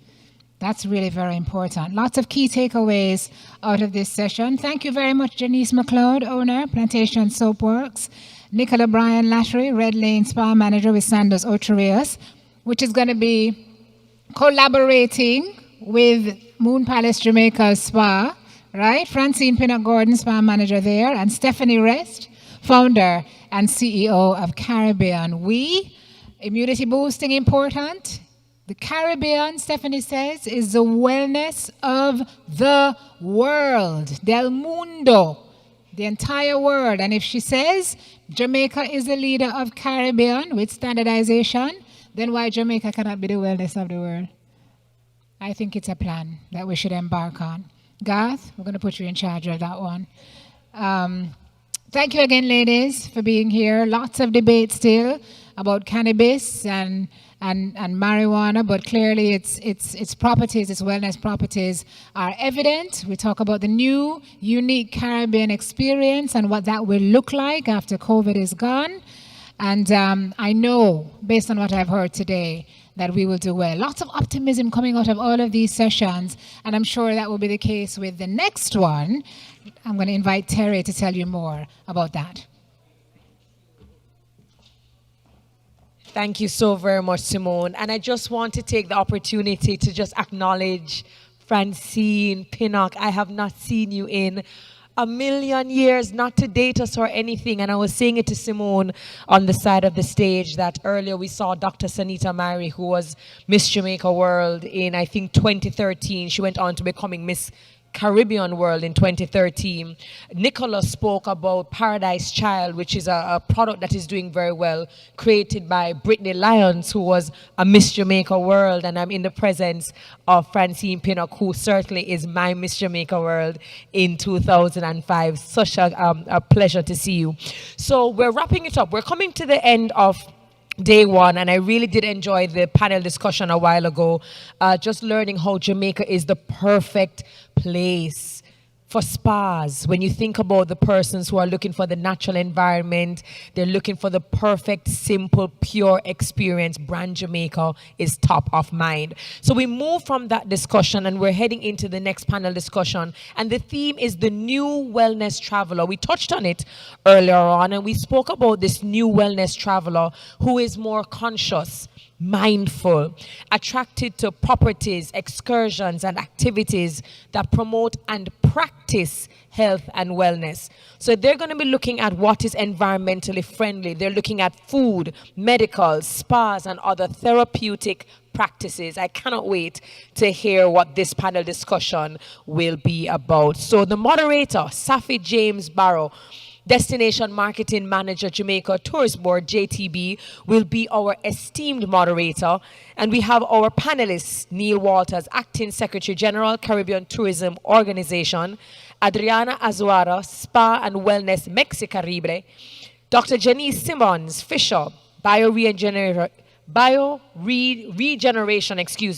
and Ambassador His Excellency of Trinidad and Tobago to the USA, Dr. Neil Parson, CEO, Delta Health and Wellness. Please make our moderator, Safi James Barrow, welcome. Thank you very much. And yes, same here, and great to see you all and our audience that is out there in our virtual world as well. Thank you very much. I'm very excited to talk about this topic of the new wellness traveler, and I'm so excited to speak about it too with our panelists that we have here today. I wish they were here physically with me, but we're going to get back to that very soon. So let me go ahead and introduce our panelists. We have Neil Walters, who is our Acting Secretary General of the Caribbean Tourism Organization, CTO. We have Adriana Azura, and I hope I pronounced that right. And please, Adriana, you can definitely correct me, from Spa and Wellness Mexicaribe. And we have Dr. Janice Simmons Fisher from Bioregeneration Integrated Medical Center. And last but not least, we have Ambassador Dr. Neil Parson, who is CEO of Delta Health and Wellness. So we've talked about who our panelists are. I want to share with you a bit more of who these panelists really are. So allow me to formally go into their backgrounds. So let's start with Mr. Neil Walters, who is the Acting Secretary General of the Caribbean Tourism Organization, CTO, as I mentioned, and he is, while acting as the organization's Chief Executive Officer, Mr. Walters oversees CTO's operations and leads the organization's initiatives to strengthen tourism's role as a major contributor to the economic development of the Caribbean. His responsibilities include delivering the CTO's mission as the Caribbean's tourism development agency and fostering relations with the tourism industry's key stakeholders and providing specialized services and technical support to advocacy and representation and members of the government and variety of private sector members as well when it comes to marketing, human resource development, communication, research and statistics, information technology, and sustainable tourism development. A lot of things that Mr. Walters is doing. And now he's joined the CTO back in 2000 as the accountant in finance and resource management after working in different areas of public accounting and finance in Barbados. In 2009, he was appointed Director of Finance and Resource Management of the CTO, and he's responsible for the financial management of the organization and providing counsel on efficient utilization of organization funds. So I would like you to please give a warm welcome to Mr. Neil Walters. All right, and the next panelist that we have is Adriana Azuera. And she's the founder and CEO of All Four Spas, manages a customer base of over 1,000 satisfied customers, and has been involved in more than 700 spa resort projects in America. She is an expert in equipment, skincare, and consultancy on wellness concepts and spas. In addition to that, she is a professor at the University of Tourism, a hotel judge for tourism and leisure, and Mex-Bex by Kien. And she's a writer on wellness articles for Harper's Bazaar, Cosmopolitan, and has a monthly article on travel supplement for El Heraldo de Mexico. Adriana is a speaker for national and international conferences. In 2019, she was named the Media Latin American Wellness Leader. She is also a member of the board for the Latin American Spas Association in Mexico. She's a key supporter of Global Wellness Day in Mexico and represents the initiative of wellness for cancer in Latin America by the Global Wellness Institute. We also have Dr. Janice Simmons Fisher. And she's a medical doctor trained at the University of West Indies, Mona, Jamaica. She's a pioneer of stem cell work in Jamaica and has spent under a decade of her 19 years of clinical practice working in medical tourism and stem cell repair. She is also a trained medical tourism facilitator with the World Medical Tourism Association. She has spoken widely on the subject of biological repair at the Scientific Research Council's Conference, the Jamaica Orthopedic Association's Conference, the Jamaica Stock Exchange, and the Medical Association of Jamaica's conferences.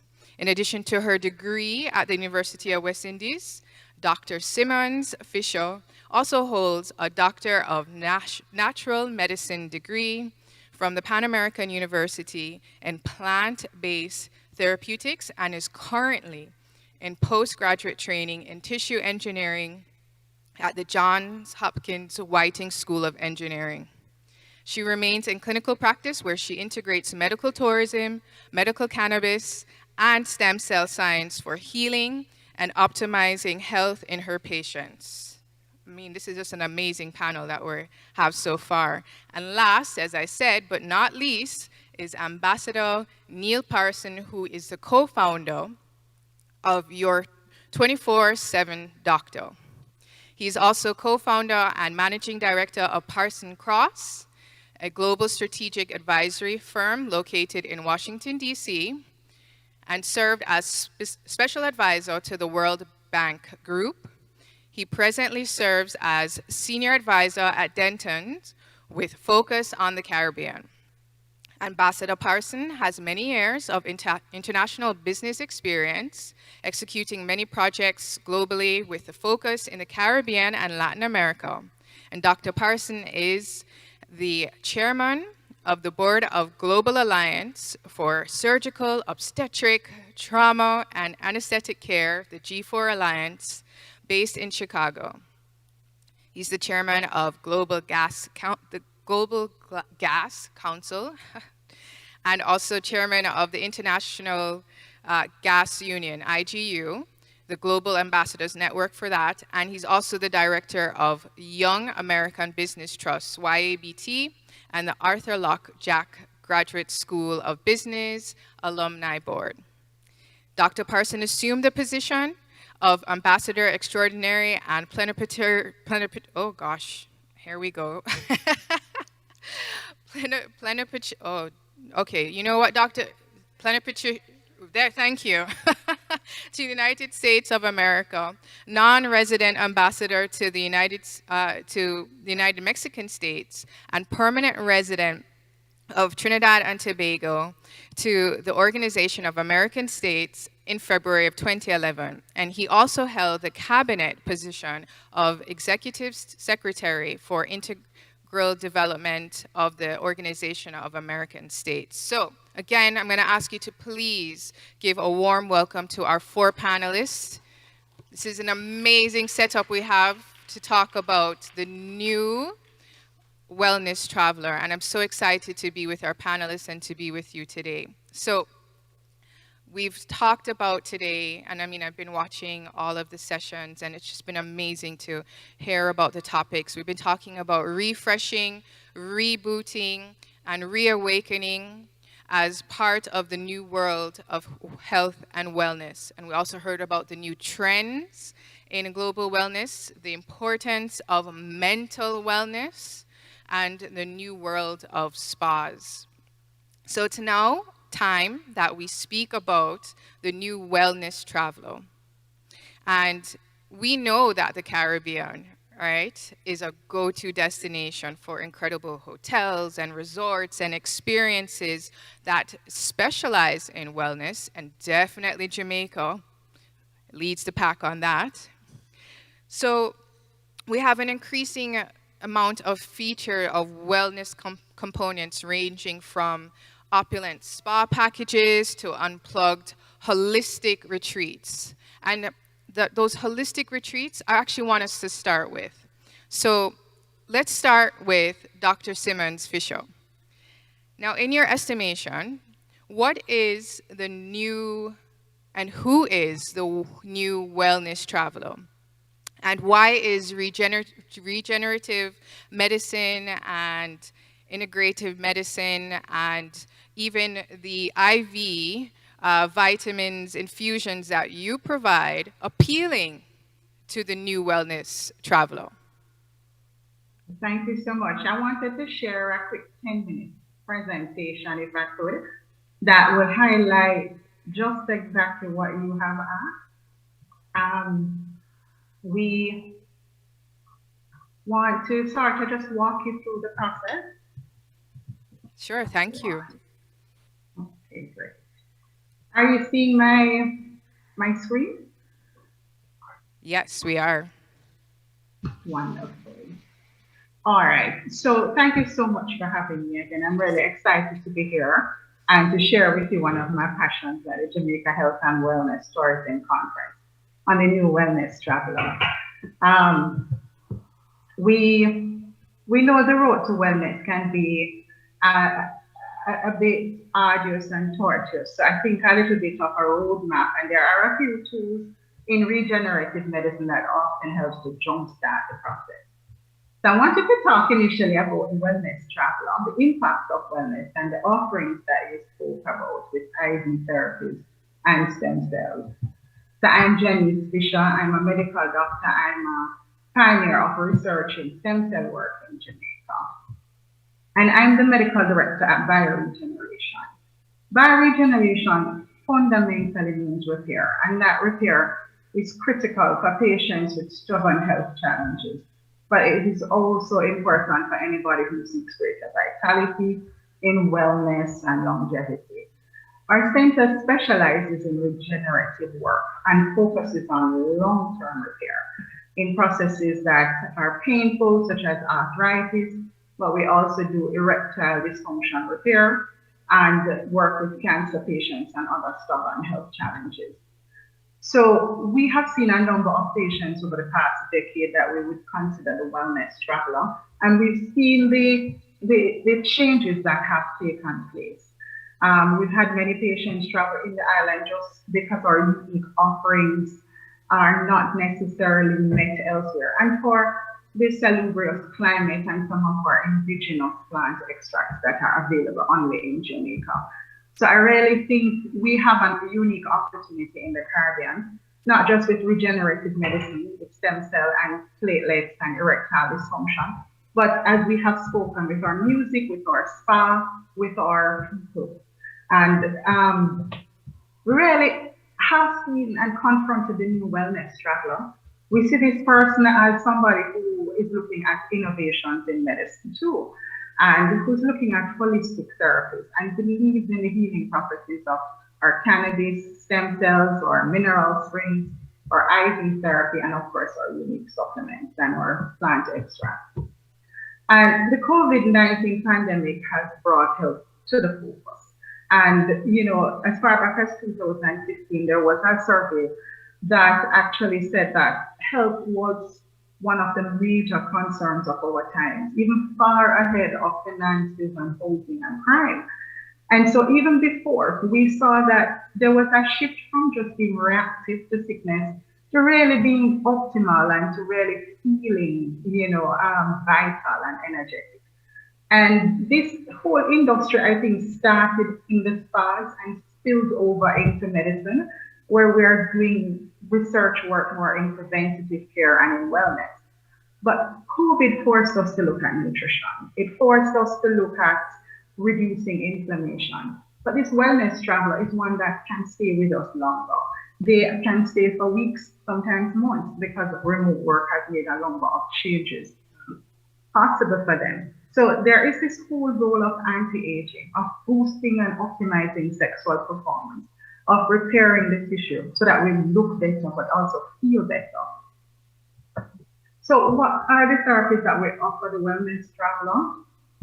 Well, our flagship is stem cell work. And, you know, for us, we started a decade ago when it wasn't even available in the US, when there were clinical trials that we were able to participate in. And for those who could not get into the trials, we were able to offer them service in our center in Montego Bay. And at the time, we had to build a whole ecosystem around the wellness traveler. We had people fly in and say that they were here for medical care, and they were just taken in secondary because it was just not thought of. And so that entire situation changed, and we were able to have a number of discussions. But our stem cell work has been pivotal right here in Jamaica, and we're able to offer even very advanced stem cells that we call culture and expanded stem cells that are still not available throughout the US. So we offer stem cells for a lot of painful conditions, people who are at their wits' end with pain and not responding to anything else. And we're not just treating pain, we're able to stop the degeneration and sometimes even promote repair. We do a lot with lung repair, with arthritis, sports injuries, autoimmune. We also love our IV therapy. And when you take, let's say, nutrient by mouth, whether it is food or whether it is a pill, you often get about 60% absorption. Now, when we do an IV therapy, we can get 100% absorption of any nutrient. So we're quickly able to correct any nutritional deficiencies. We can shut down inflammation, we can stabilize certain conditions. And in COVID, everybody was seeking to optimize vitamin D, zinc, vitamin C, and we could do a quick cocktail and really optimize those things. But we do IV therapies for energy recovery, for beauty, for skin, for mental prowess in the knowledge worker. We do for addictions, and we do just for inflammation. IV therapy helps to kind of just jumpstart things for the wellness traveler, so that a lot of the fatigue is lifted and their mood shifts and their energy stores. So we're really excited when we can put an IV in and somebody walks out feeling better in a few minutes. We also would be remiss not to share the low intensity shockwave therapy. This is actually the world gold standard for reversing erectile dysfunction, that's the poor circulation. And it's available right here in Jamaica. Now, the ED1000 technology out of Israel is great innovation in medicine. It's able for the first time to actually treat the underlying cause of poor erections and repair and really boost new blood vessels. And so they can actually achieve youthful erections and maintain it. Now, half of men over 50 have some form of ED, but that goes to like 80% in our diabetic population. So with somebody who is able to stay a week or two, we're able to offer all of these treatments to spruce up their sex life, to really optimize their sexual health, and just really put them in a position to feel good about moving and aging. We also found that the ED1000 actually can be utilized in women as well, and it's able to increase vascularity, sensation, they enjoy better orgasms, less urinary frequency, and this is available right here, and it's something that we utilize both locally and in the wellness tourism traveler. Platelet fibrin therapy is really an easy to perform treatment utilizing platelets from the blood. It takes about 20 minutes. It's one of those treatments that helps to reduce wrinkles. It's useful for hair growth. We can use it to male pattern baldness, for back pain, for just looking good. And it's another regenerative tool. So we're not just putting filler, it's biological and it's long lasting. Now, a lot of our Jamaican herbs are renowned worldwide, and people come here to get, sort of the plant from the source. So as holistic providers, we offer these patients an opportunity to experience these plant extracts and to really put together a comprehensive protocol that helps them to feel good and to utilize some of the plant extracts that are indigenous to Jamaica. So they don't just have a stem cell experience, they have a Jamaican stem cell experience that is authentically Caribbean. Now, this is an important segment of wellness, and this is $1 billion, hundreds of billions in terms of the size of our industry.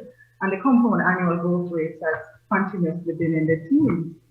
And it goes across the board, both for sexual wellness and regenerative medicine. And we've seen that our supplement and our nutraceutical industry in the Caribbean is also growing.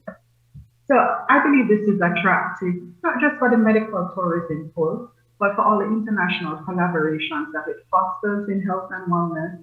There is multi-sector benefits throughout the Caribbean for health, hospitality, travel, and investment. But fundamentally, it improves the options and quality of healthcare delivery in our region. So, we are really grateful to share with you our experience and what we have done for the wellness traveler in the past decade. We definitely welcome all collaborations, all questions, and look forward to fostering this industry. It was Abraham Lincoln who said the best way to predict the future is to create it. And I thank you and look forward to seeing you.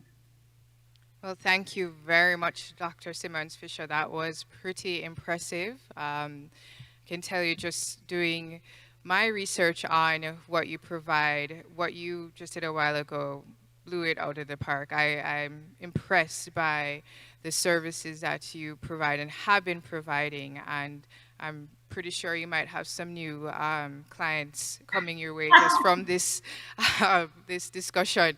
So I wanted to find out from you, since you have been providing these services for some time, what have you done to better understand the trends and to better understand who is the new wellness traveler, and how have you adapted your services to meet their needs?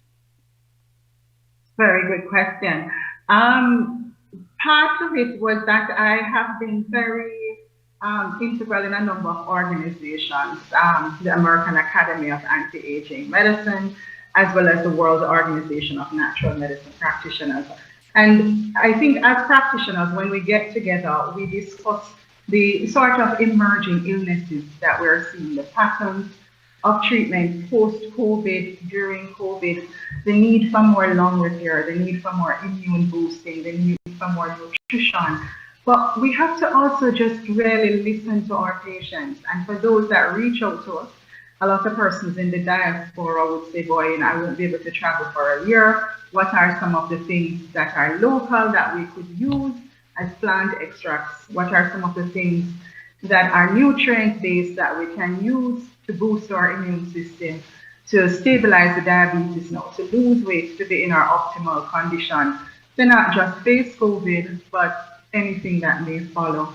And I think it really has been for us really adapting to, one, having more telemedicine, two, having more preparations and kits available to send out to patients who won't necessarily be traveling in just yet. And when they do travel in, may work longer and want to have a sense of security where their health is concerned, and if that you know, they should get ill, that there is an ID, there is an opportunity for supporting them throughout the dilemma.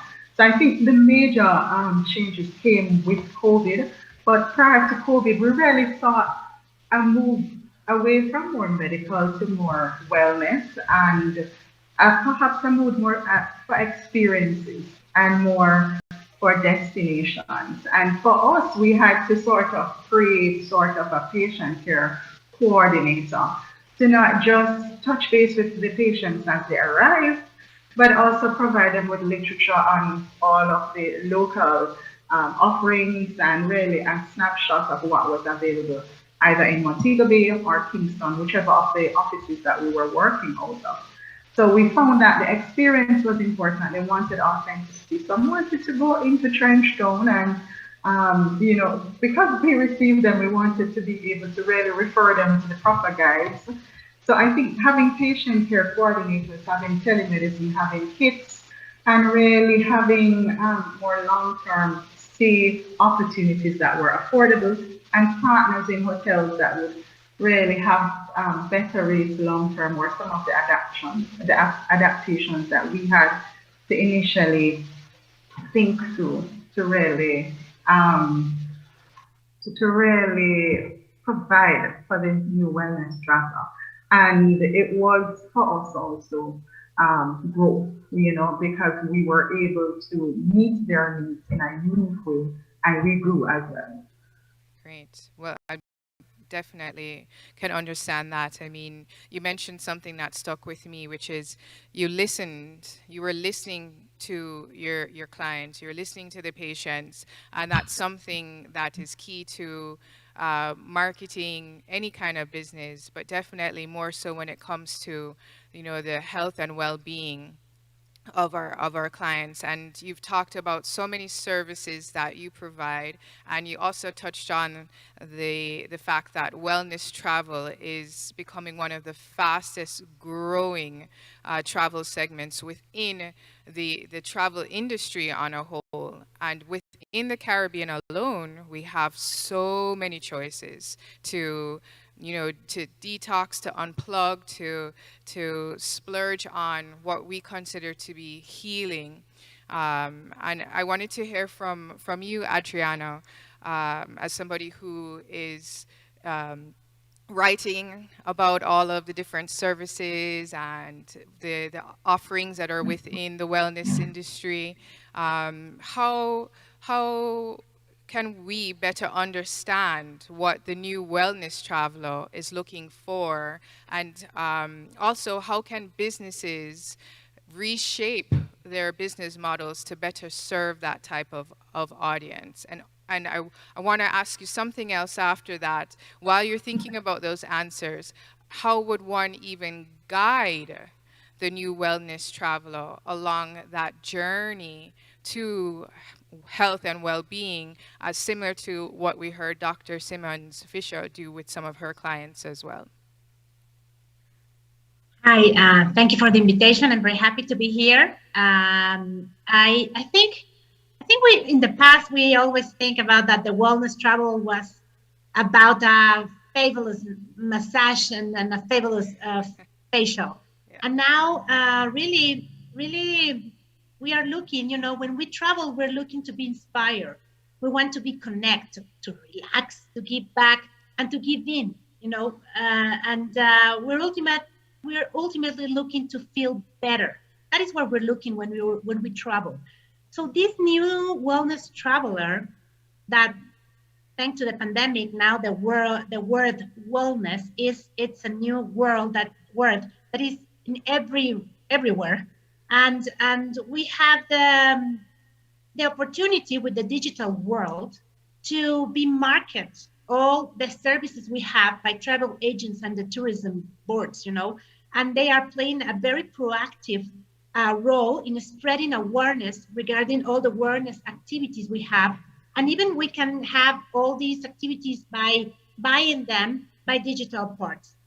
I think the wellness has to be is multidimensional.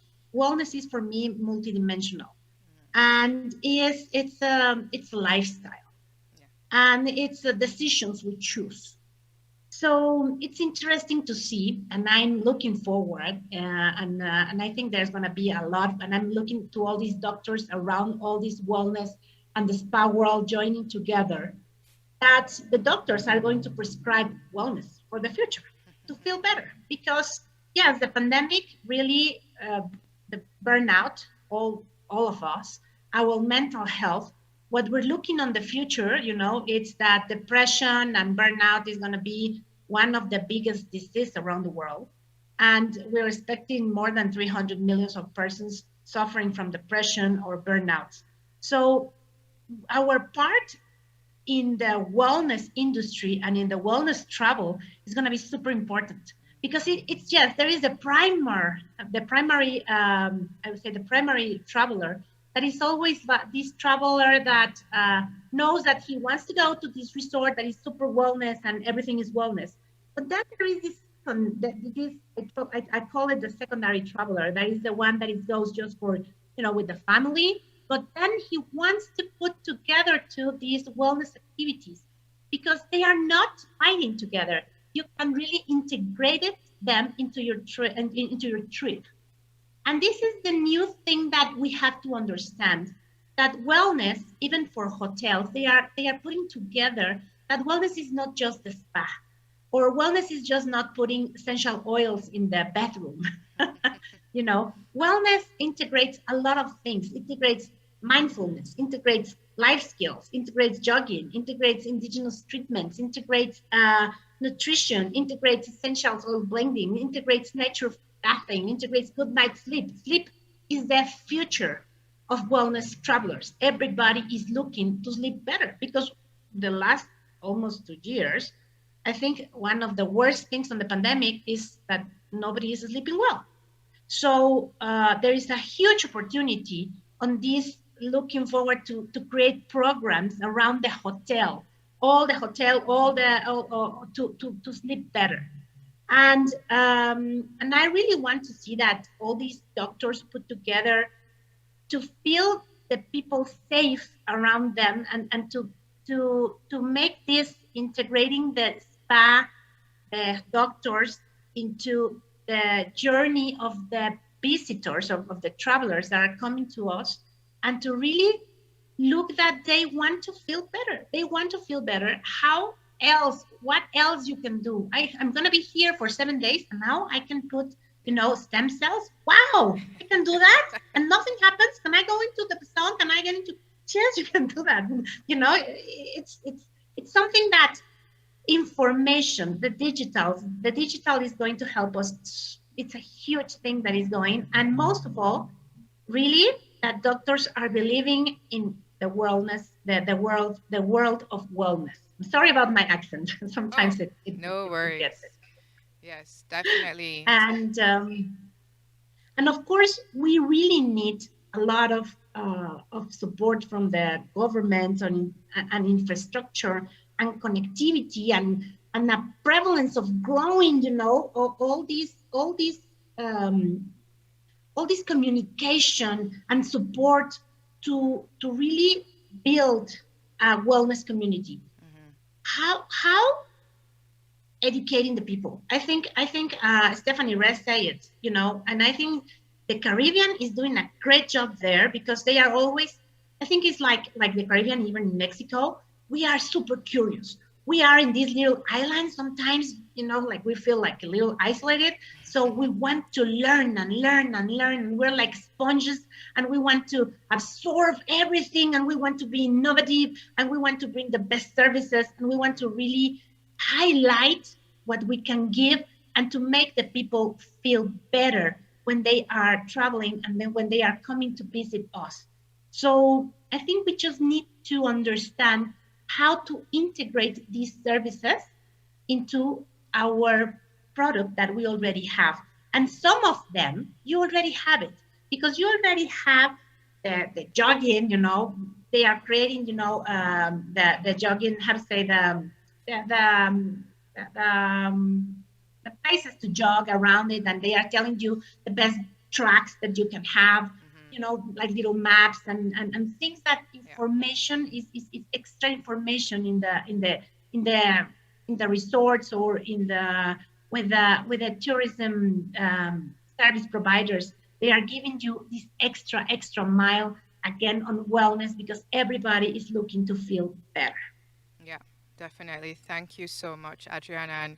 And something that you mentioned stuck with me as well, that this idea of wellness really needs to be treated as lifestyle and not just something that you do for a season or for a trip.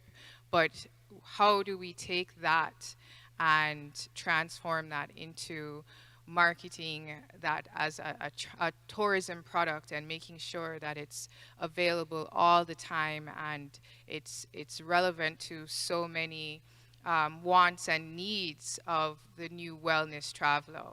And I'm going to turn to Dr. Parson and ask you, what is some advice that you would give to an entity, an individual, someone who wants to start out within this industry and provide these services to the new wellness traveler?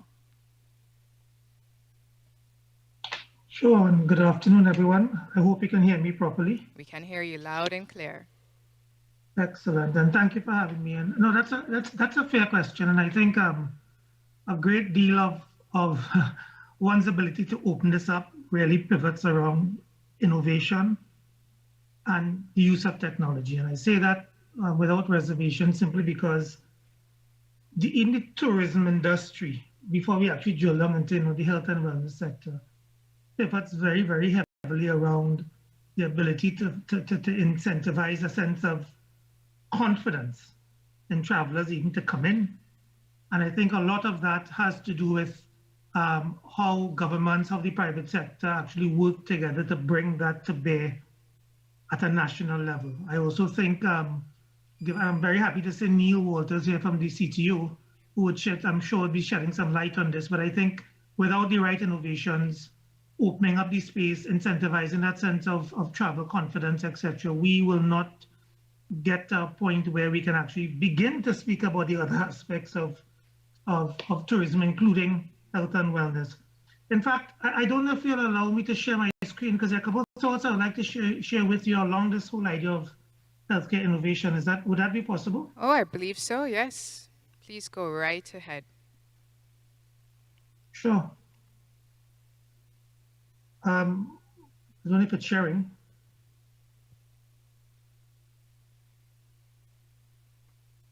Can you see it in the conference room? Yes, we can. Well, good. I think just to touch on a few bigger issues here. The issue of,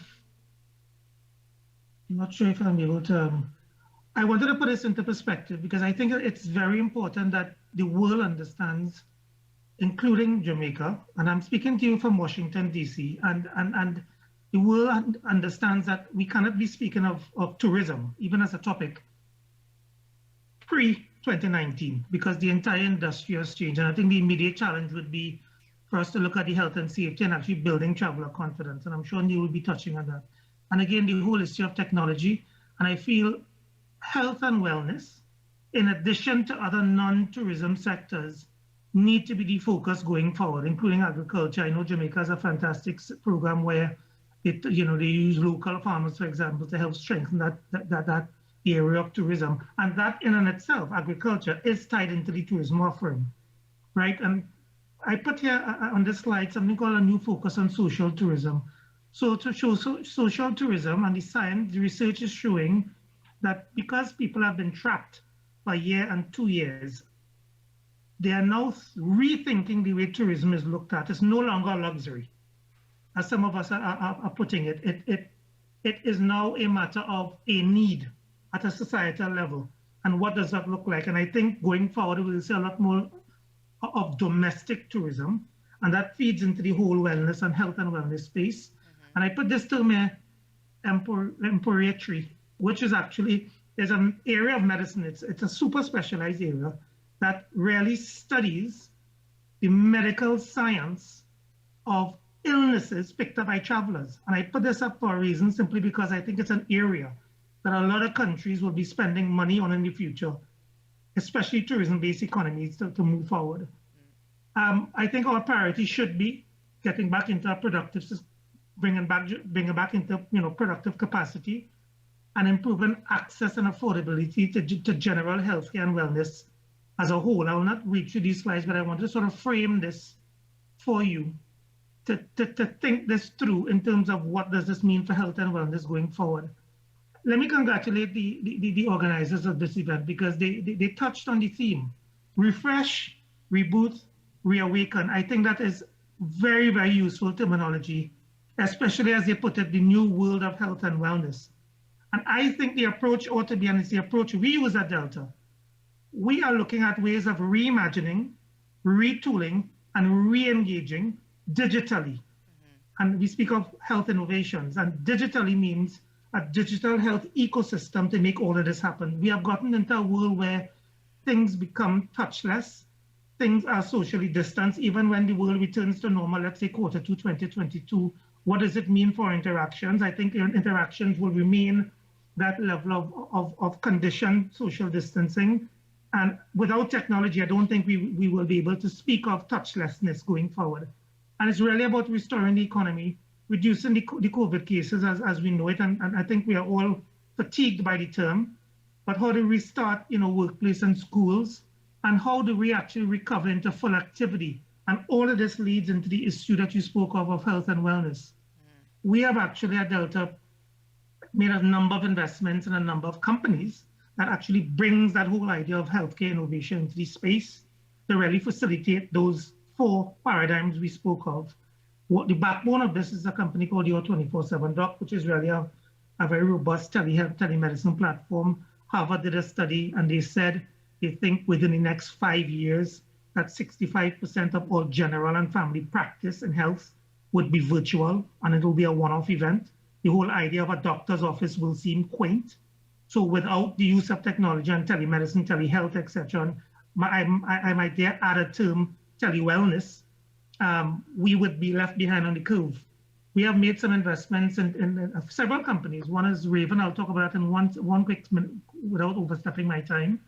And really looking at how do we use anonymity of patient information and virtuality of a digital platform, and bring doctors, wellness managers, healthcare givers, caregivers with patients, and who more likely will become customers of this type of technology. I would also say, for example, one of the solutions we came up with and we have invested in is a company called Raven. What does this do? It's an app-based network of individuals, and it's all in your phone, where Raven actually stands for Real-Time Assured Venue Entry Network. I think without these types of technologies, it'll be very difficult to incentivize that sense of traveler confidence. So what it actually does, as you can see from this slide here, it's a QR code that has been integrated across a number of platforms with the full idea of being able to scan upon entry to venues, to concerts, to hotels, to hospitals, to the Caribbean Jazz Festival as an example, to churches, etc., where patients, customers, users have the confidence that the venue and themselves have met the required protocols. As you can see from the slide, this user is certified as vaccinated. They've had their COVID test, etc. And I think it's these types of platforms one would really need to look at going forward. Opening up our venues, critical to the sustainability of the tourism sector, including wellness. And when these are integrated across certifiable organizations, so you can see from this slide, this is IATA certified, the International Air Travel Agency. It's once that level of confidence is in the hands of the user, I can see it becoming a tool that's integrated and can be API'd, that's IT jargon, for integration across multiple platforms, ensuring the compliance and having the confidence that people's personal data, for example, is not shared across various technologies. As I speak of technology, the same technology that this platform sits on, for example, provides the vaccine passports for travelers who are entering various countries, including Jamaica. So the idea here is innovation in the healthcare space. One other thing we have looked at as an investment opportunity is really a company called Canix. And what this is, and the reason I put this here as an example of using healthcare innovations to get tourism back on its feet, back to work, back to school, back to health. It's very, very difficult with these changing variants, and I am praying that we are on the tail end of the third phase of COVID-19, and I know we don't like that term, but if it happens to mutate again to a virulent strain, people want confidence, real time, and speed in validating information and testing patients. So what we have invested in is a firm here that actually tests for this, and it's portable. It's literally a lab on wheels using saliva, so it's non-invasive. So in 15 seconds, one gets results to actually enter venues and so on. And having these type of fully digital solutions really reduces the cost, and it decentralized testing.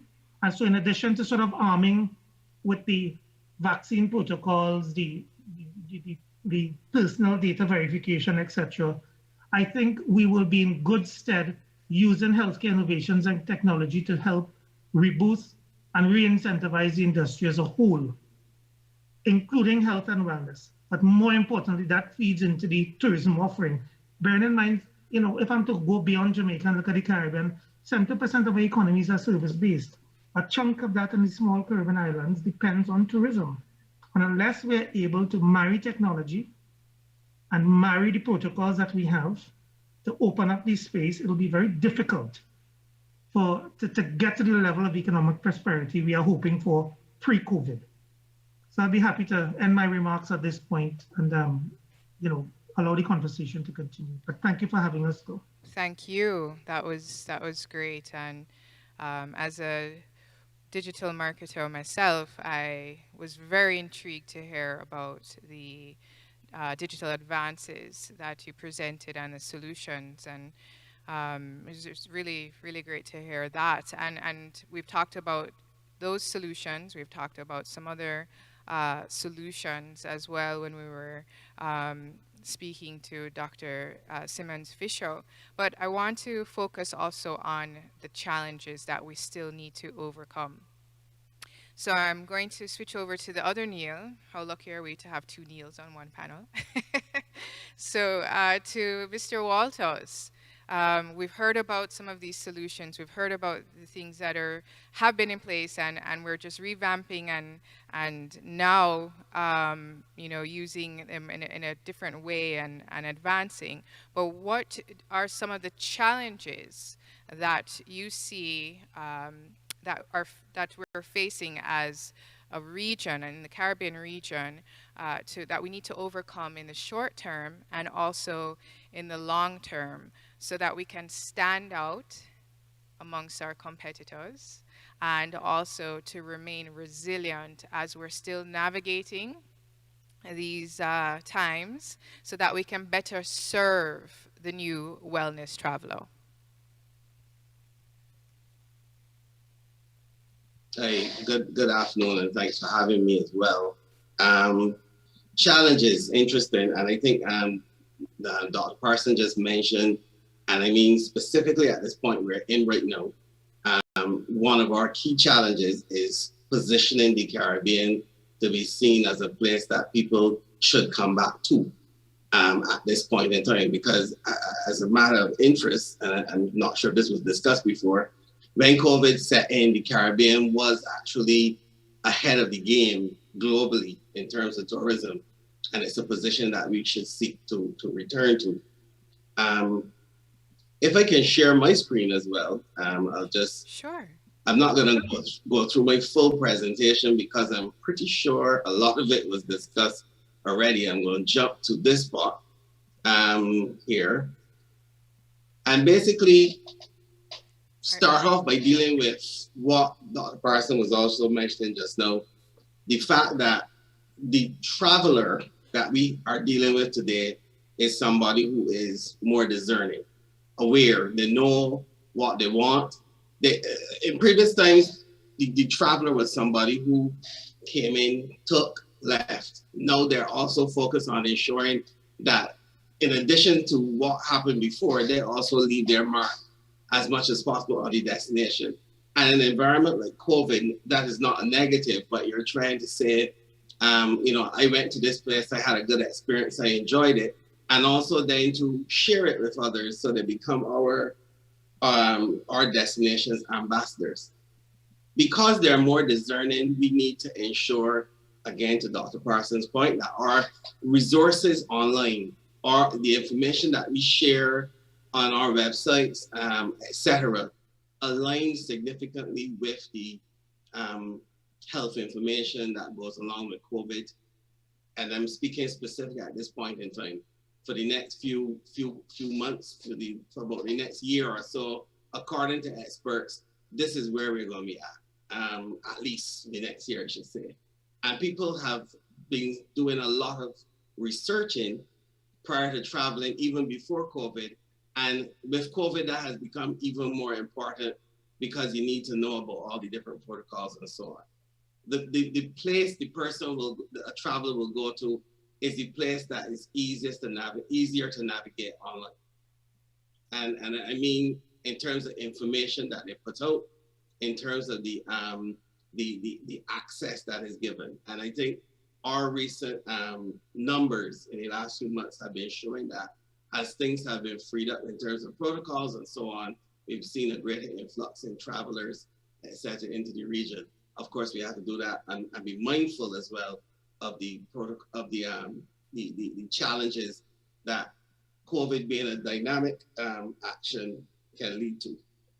So the challenge we have is the fact that another challenge we have is the fact that really the Caribbean is a small part of the overall global travel environment. We actually do, at the end of the day, in terms of greenhouse gases and effects on the environment and so on, our effect would be much more limited than the markets from which our visitors come. However, we are mindful that the new traveler is very conscious of things like that, about the environment, global environment, and now about the environment and the destinations they visit. So information that we also put out needs to speak to that. Recognize that the visitor wants to know what the accommodation sector, the tourism sector, etc., is doing in the destination they're coming to help the destination in several different ways. Not only just the things that we may think of off the top of our head in terms of renewable energy, etc., but across the whole spectrum of sustainability in terms of economic, environmental, and social. And then they also want to know how they can contribute to the economic development of the destinations they visit. The new traveler is looking for socially and environmentally sound practices. As I mentioned, they want cuisine based on local products, experiential activities. That experiential reality has been, positioning itself for a number of years. People have been, for lack of a better way to put it, closed off in their homes and in their home countries for the better part of 2 years now in some cases. And they want to get out and experience new things. Again, our destinations need to continue to push the experiences that the visitor can have in the destination. And because of our environment, etc., it allows for a lot more outdoor practices, which at the end of the day are seen as more as more beneficial in a COVID-19 environment. The things that people can do with our year-round, for the large part, good weather outside makes the Caribbean a prime destination for people to come and visit. And then culturally, immersive experiences that give proper insight to the way of life of the population in the destination. They want to see how people live. They want to get an idea of what the person who lives in that destination's life is about. And again, as I mentioned, in a lot more cases, how they can contribute to it. Yeah. So the key actions by our destinations, and these really would, I guess, not necessarily challenges, but the things that we need to focus on.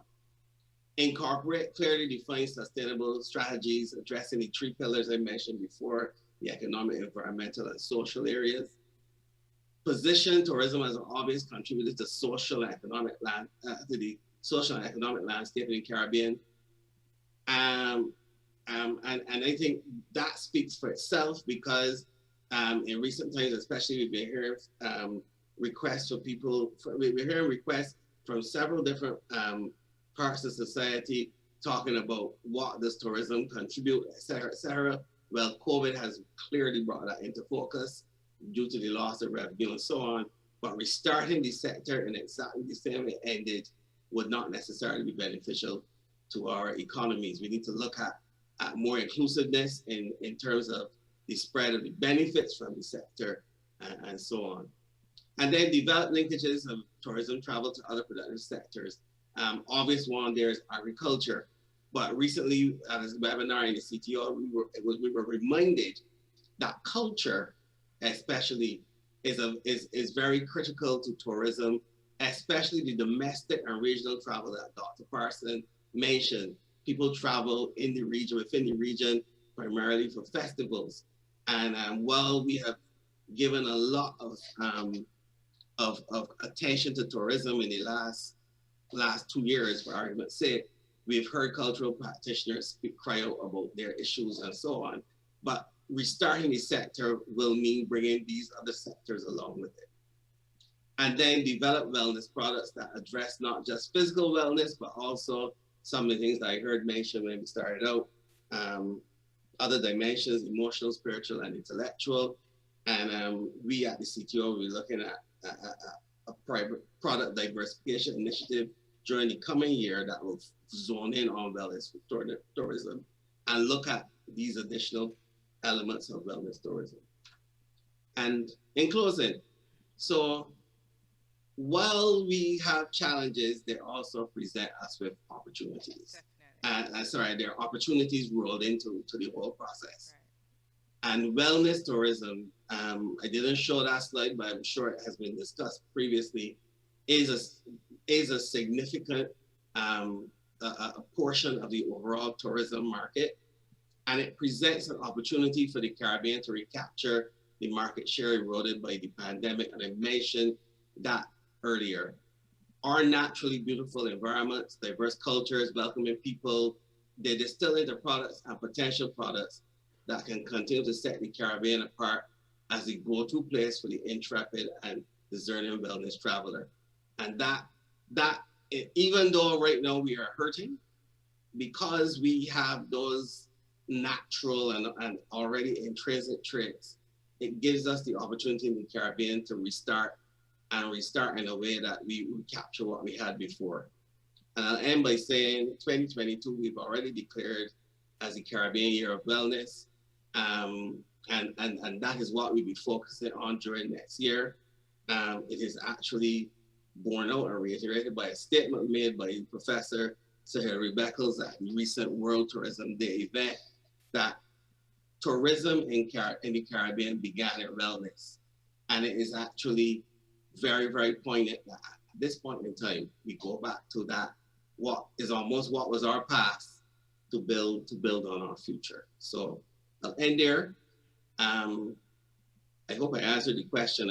Yes, you did. Don't think we see it as challenges per se, but potential opportunities, and that's how we like to look at it. Yeah, thank you so much. I really appreciated that, Mr. Walters, and you are right. The challenges can definitely be looked at as opportunities, and that is, I'm very glad that you led us down that road, because wherever there are challenges, there are always opportunities. So thank you very much, and that was very informative. There's something that you mentioned that stuck with me as well, is that the wellness travelers are not just looking for improving their wellness when they travel, or what the wellness offerings may be where they're going to travel, but even the well-being of the place that they're going to travel to. And that's where the environment and even just the practices of the local residents come into play. So that was definitely a key takeaway for me, and I hope it was a key takeaway for our audience members as well. And I think we're actually at our time. It was just a great time to talk about all of these things, these trends that we're seeing with our new wellness traveler, and some of the tools that we've had in our toolkit, and we've been able to revamp them and continue to use. I think you've shared a lot of great things with us, and as we wrap up, I just want to ask each of our panelists to leave us with one word that would describe the new wellness traveler. So I'm going to start with you, Mr. Walters. Just give us one word that would describe the new wellness traveler.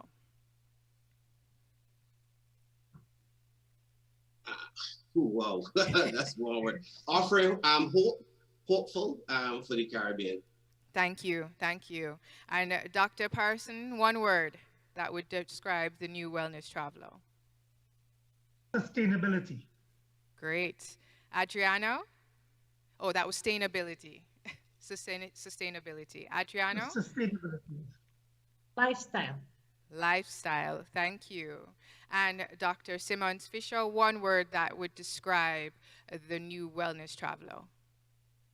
Authentic. What's that? Authentic. Great. So thank you very much. Again, our panelists, you guys were great, very informative, and also thank our audience for staying in tune. I believe we have a question and answer session. No? Okay, we are going to answer those questions later on. We're going to put them in the parking lot, and we'll get back to those questions. So thank you, everyone, and I'm going to hand back over to our lovely host.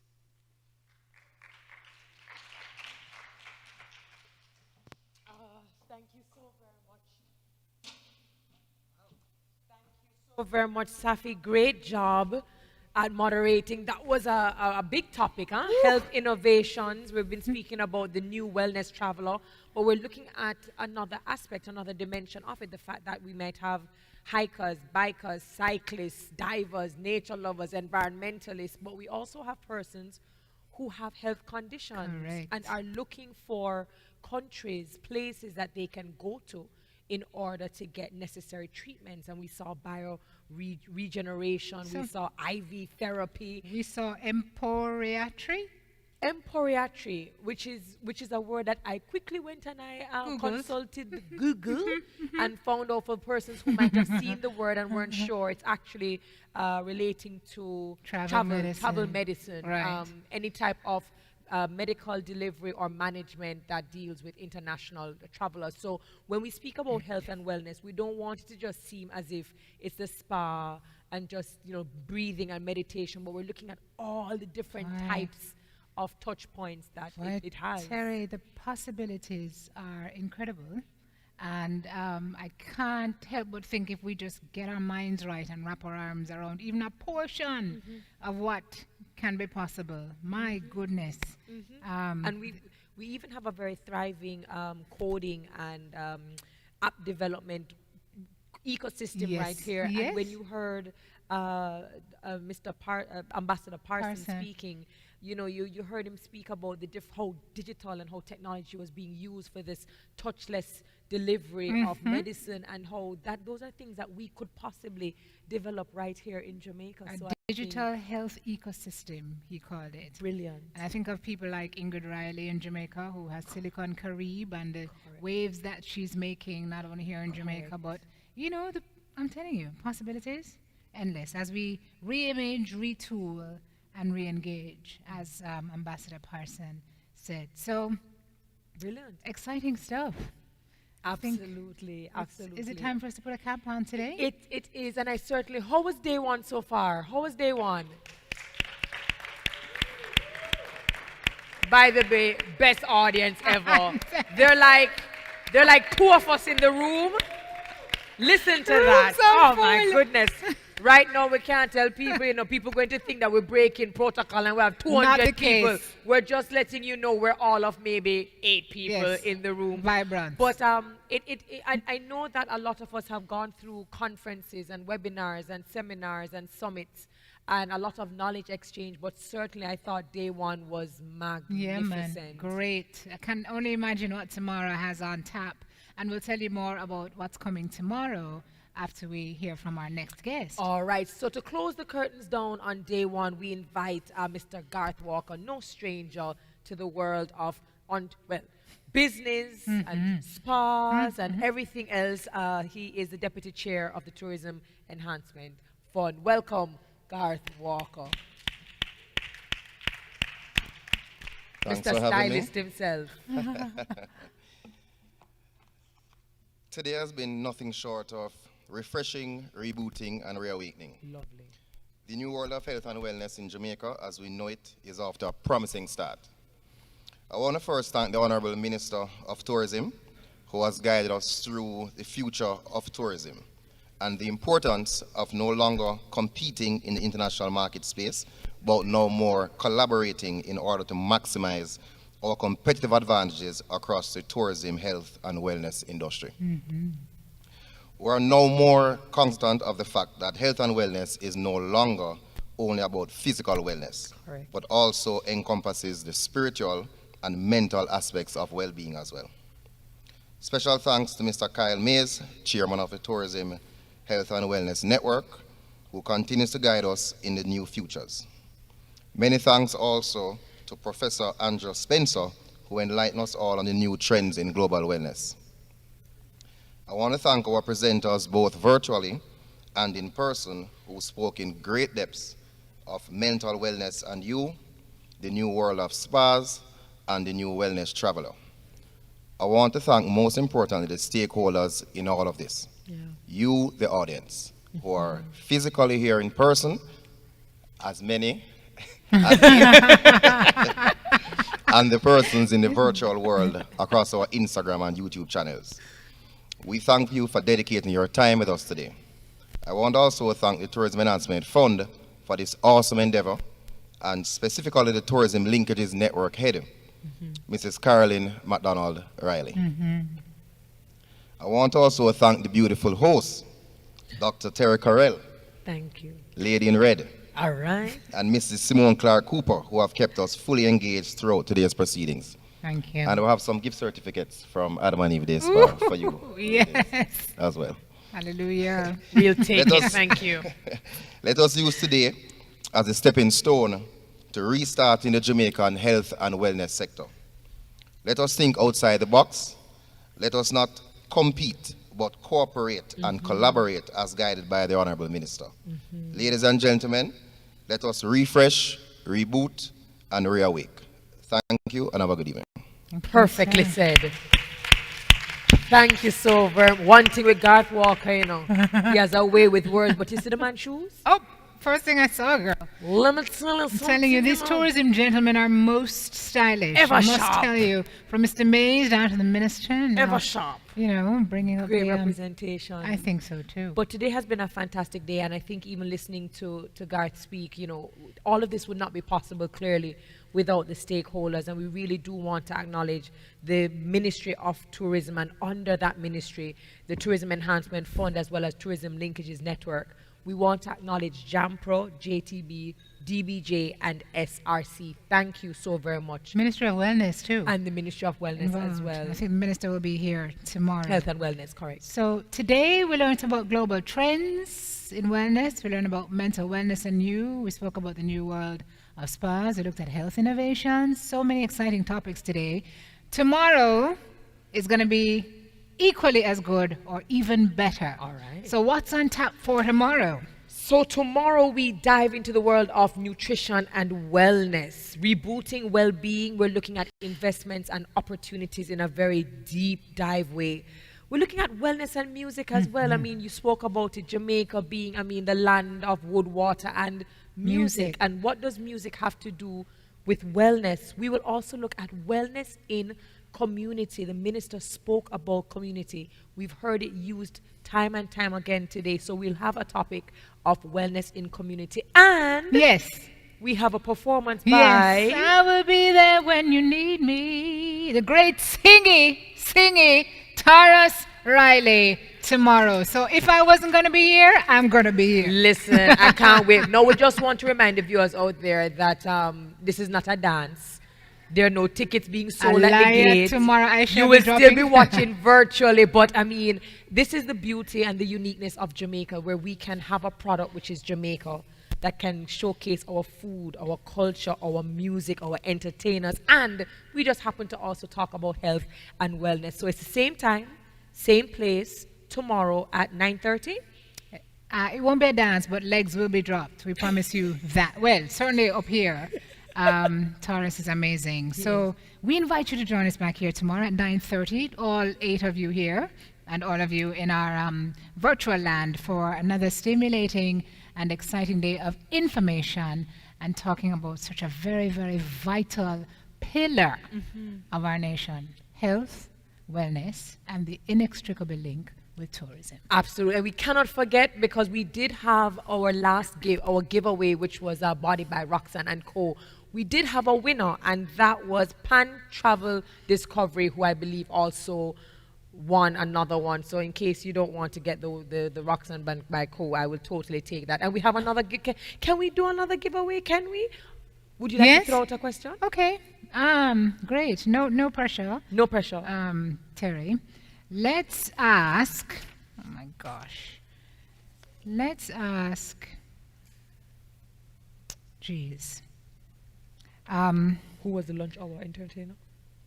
Yes, let's go with that. Who was the lunch hour entertainer? We said that he has like 6 lungs. Yes. Fantastic trumpeter. And part B to that question is, what activity did that entertainer get Terry to do today? So it's a 2-parter. Who was the entertainer? And what activity did he get Terry to do? Which she did very well, by the way. And it's actually a new service she'll be offering alongside her hosting activities. You can check Mr. Mays' social media and you will see the answer. Oh my goodness. Right quick, right? Oh my goodness, you really put me on the spot. But whoever drops it in first, whether it's YouTube or whether it's Instagram or perhaps both, please let us know who was our lunchtime entertainer and what did he and Simone Clark Cooper instigate and have me do. Listen, we have so many more giveaways tomorrow, so make sure that you come back, spread the word with all of your network and your spaces. We can't wait to have you back again, same time, same place tomorrow. So I'm Dr. Terry Carell Reed. Simone Clark Cooper signing out. Take care. Be safe. Be well. I love it. I love it. I love it.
This way in our hearts today, yeah. Love has found its way in our heart today.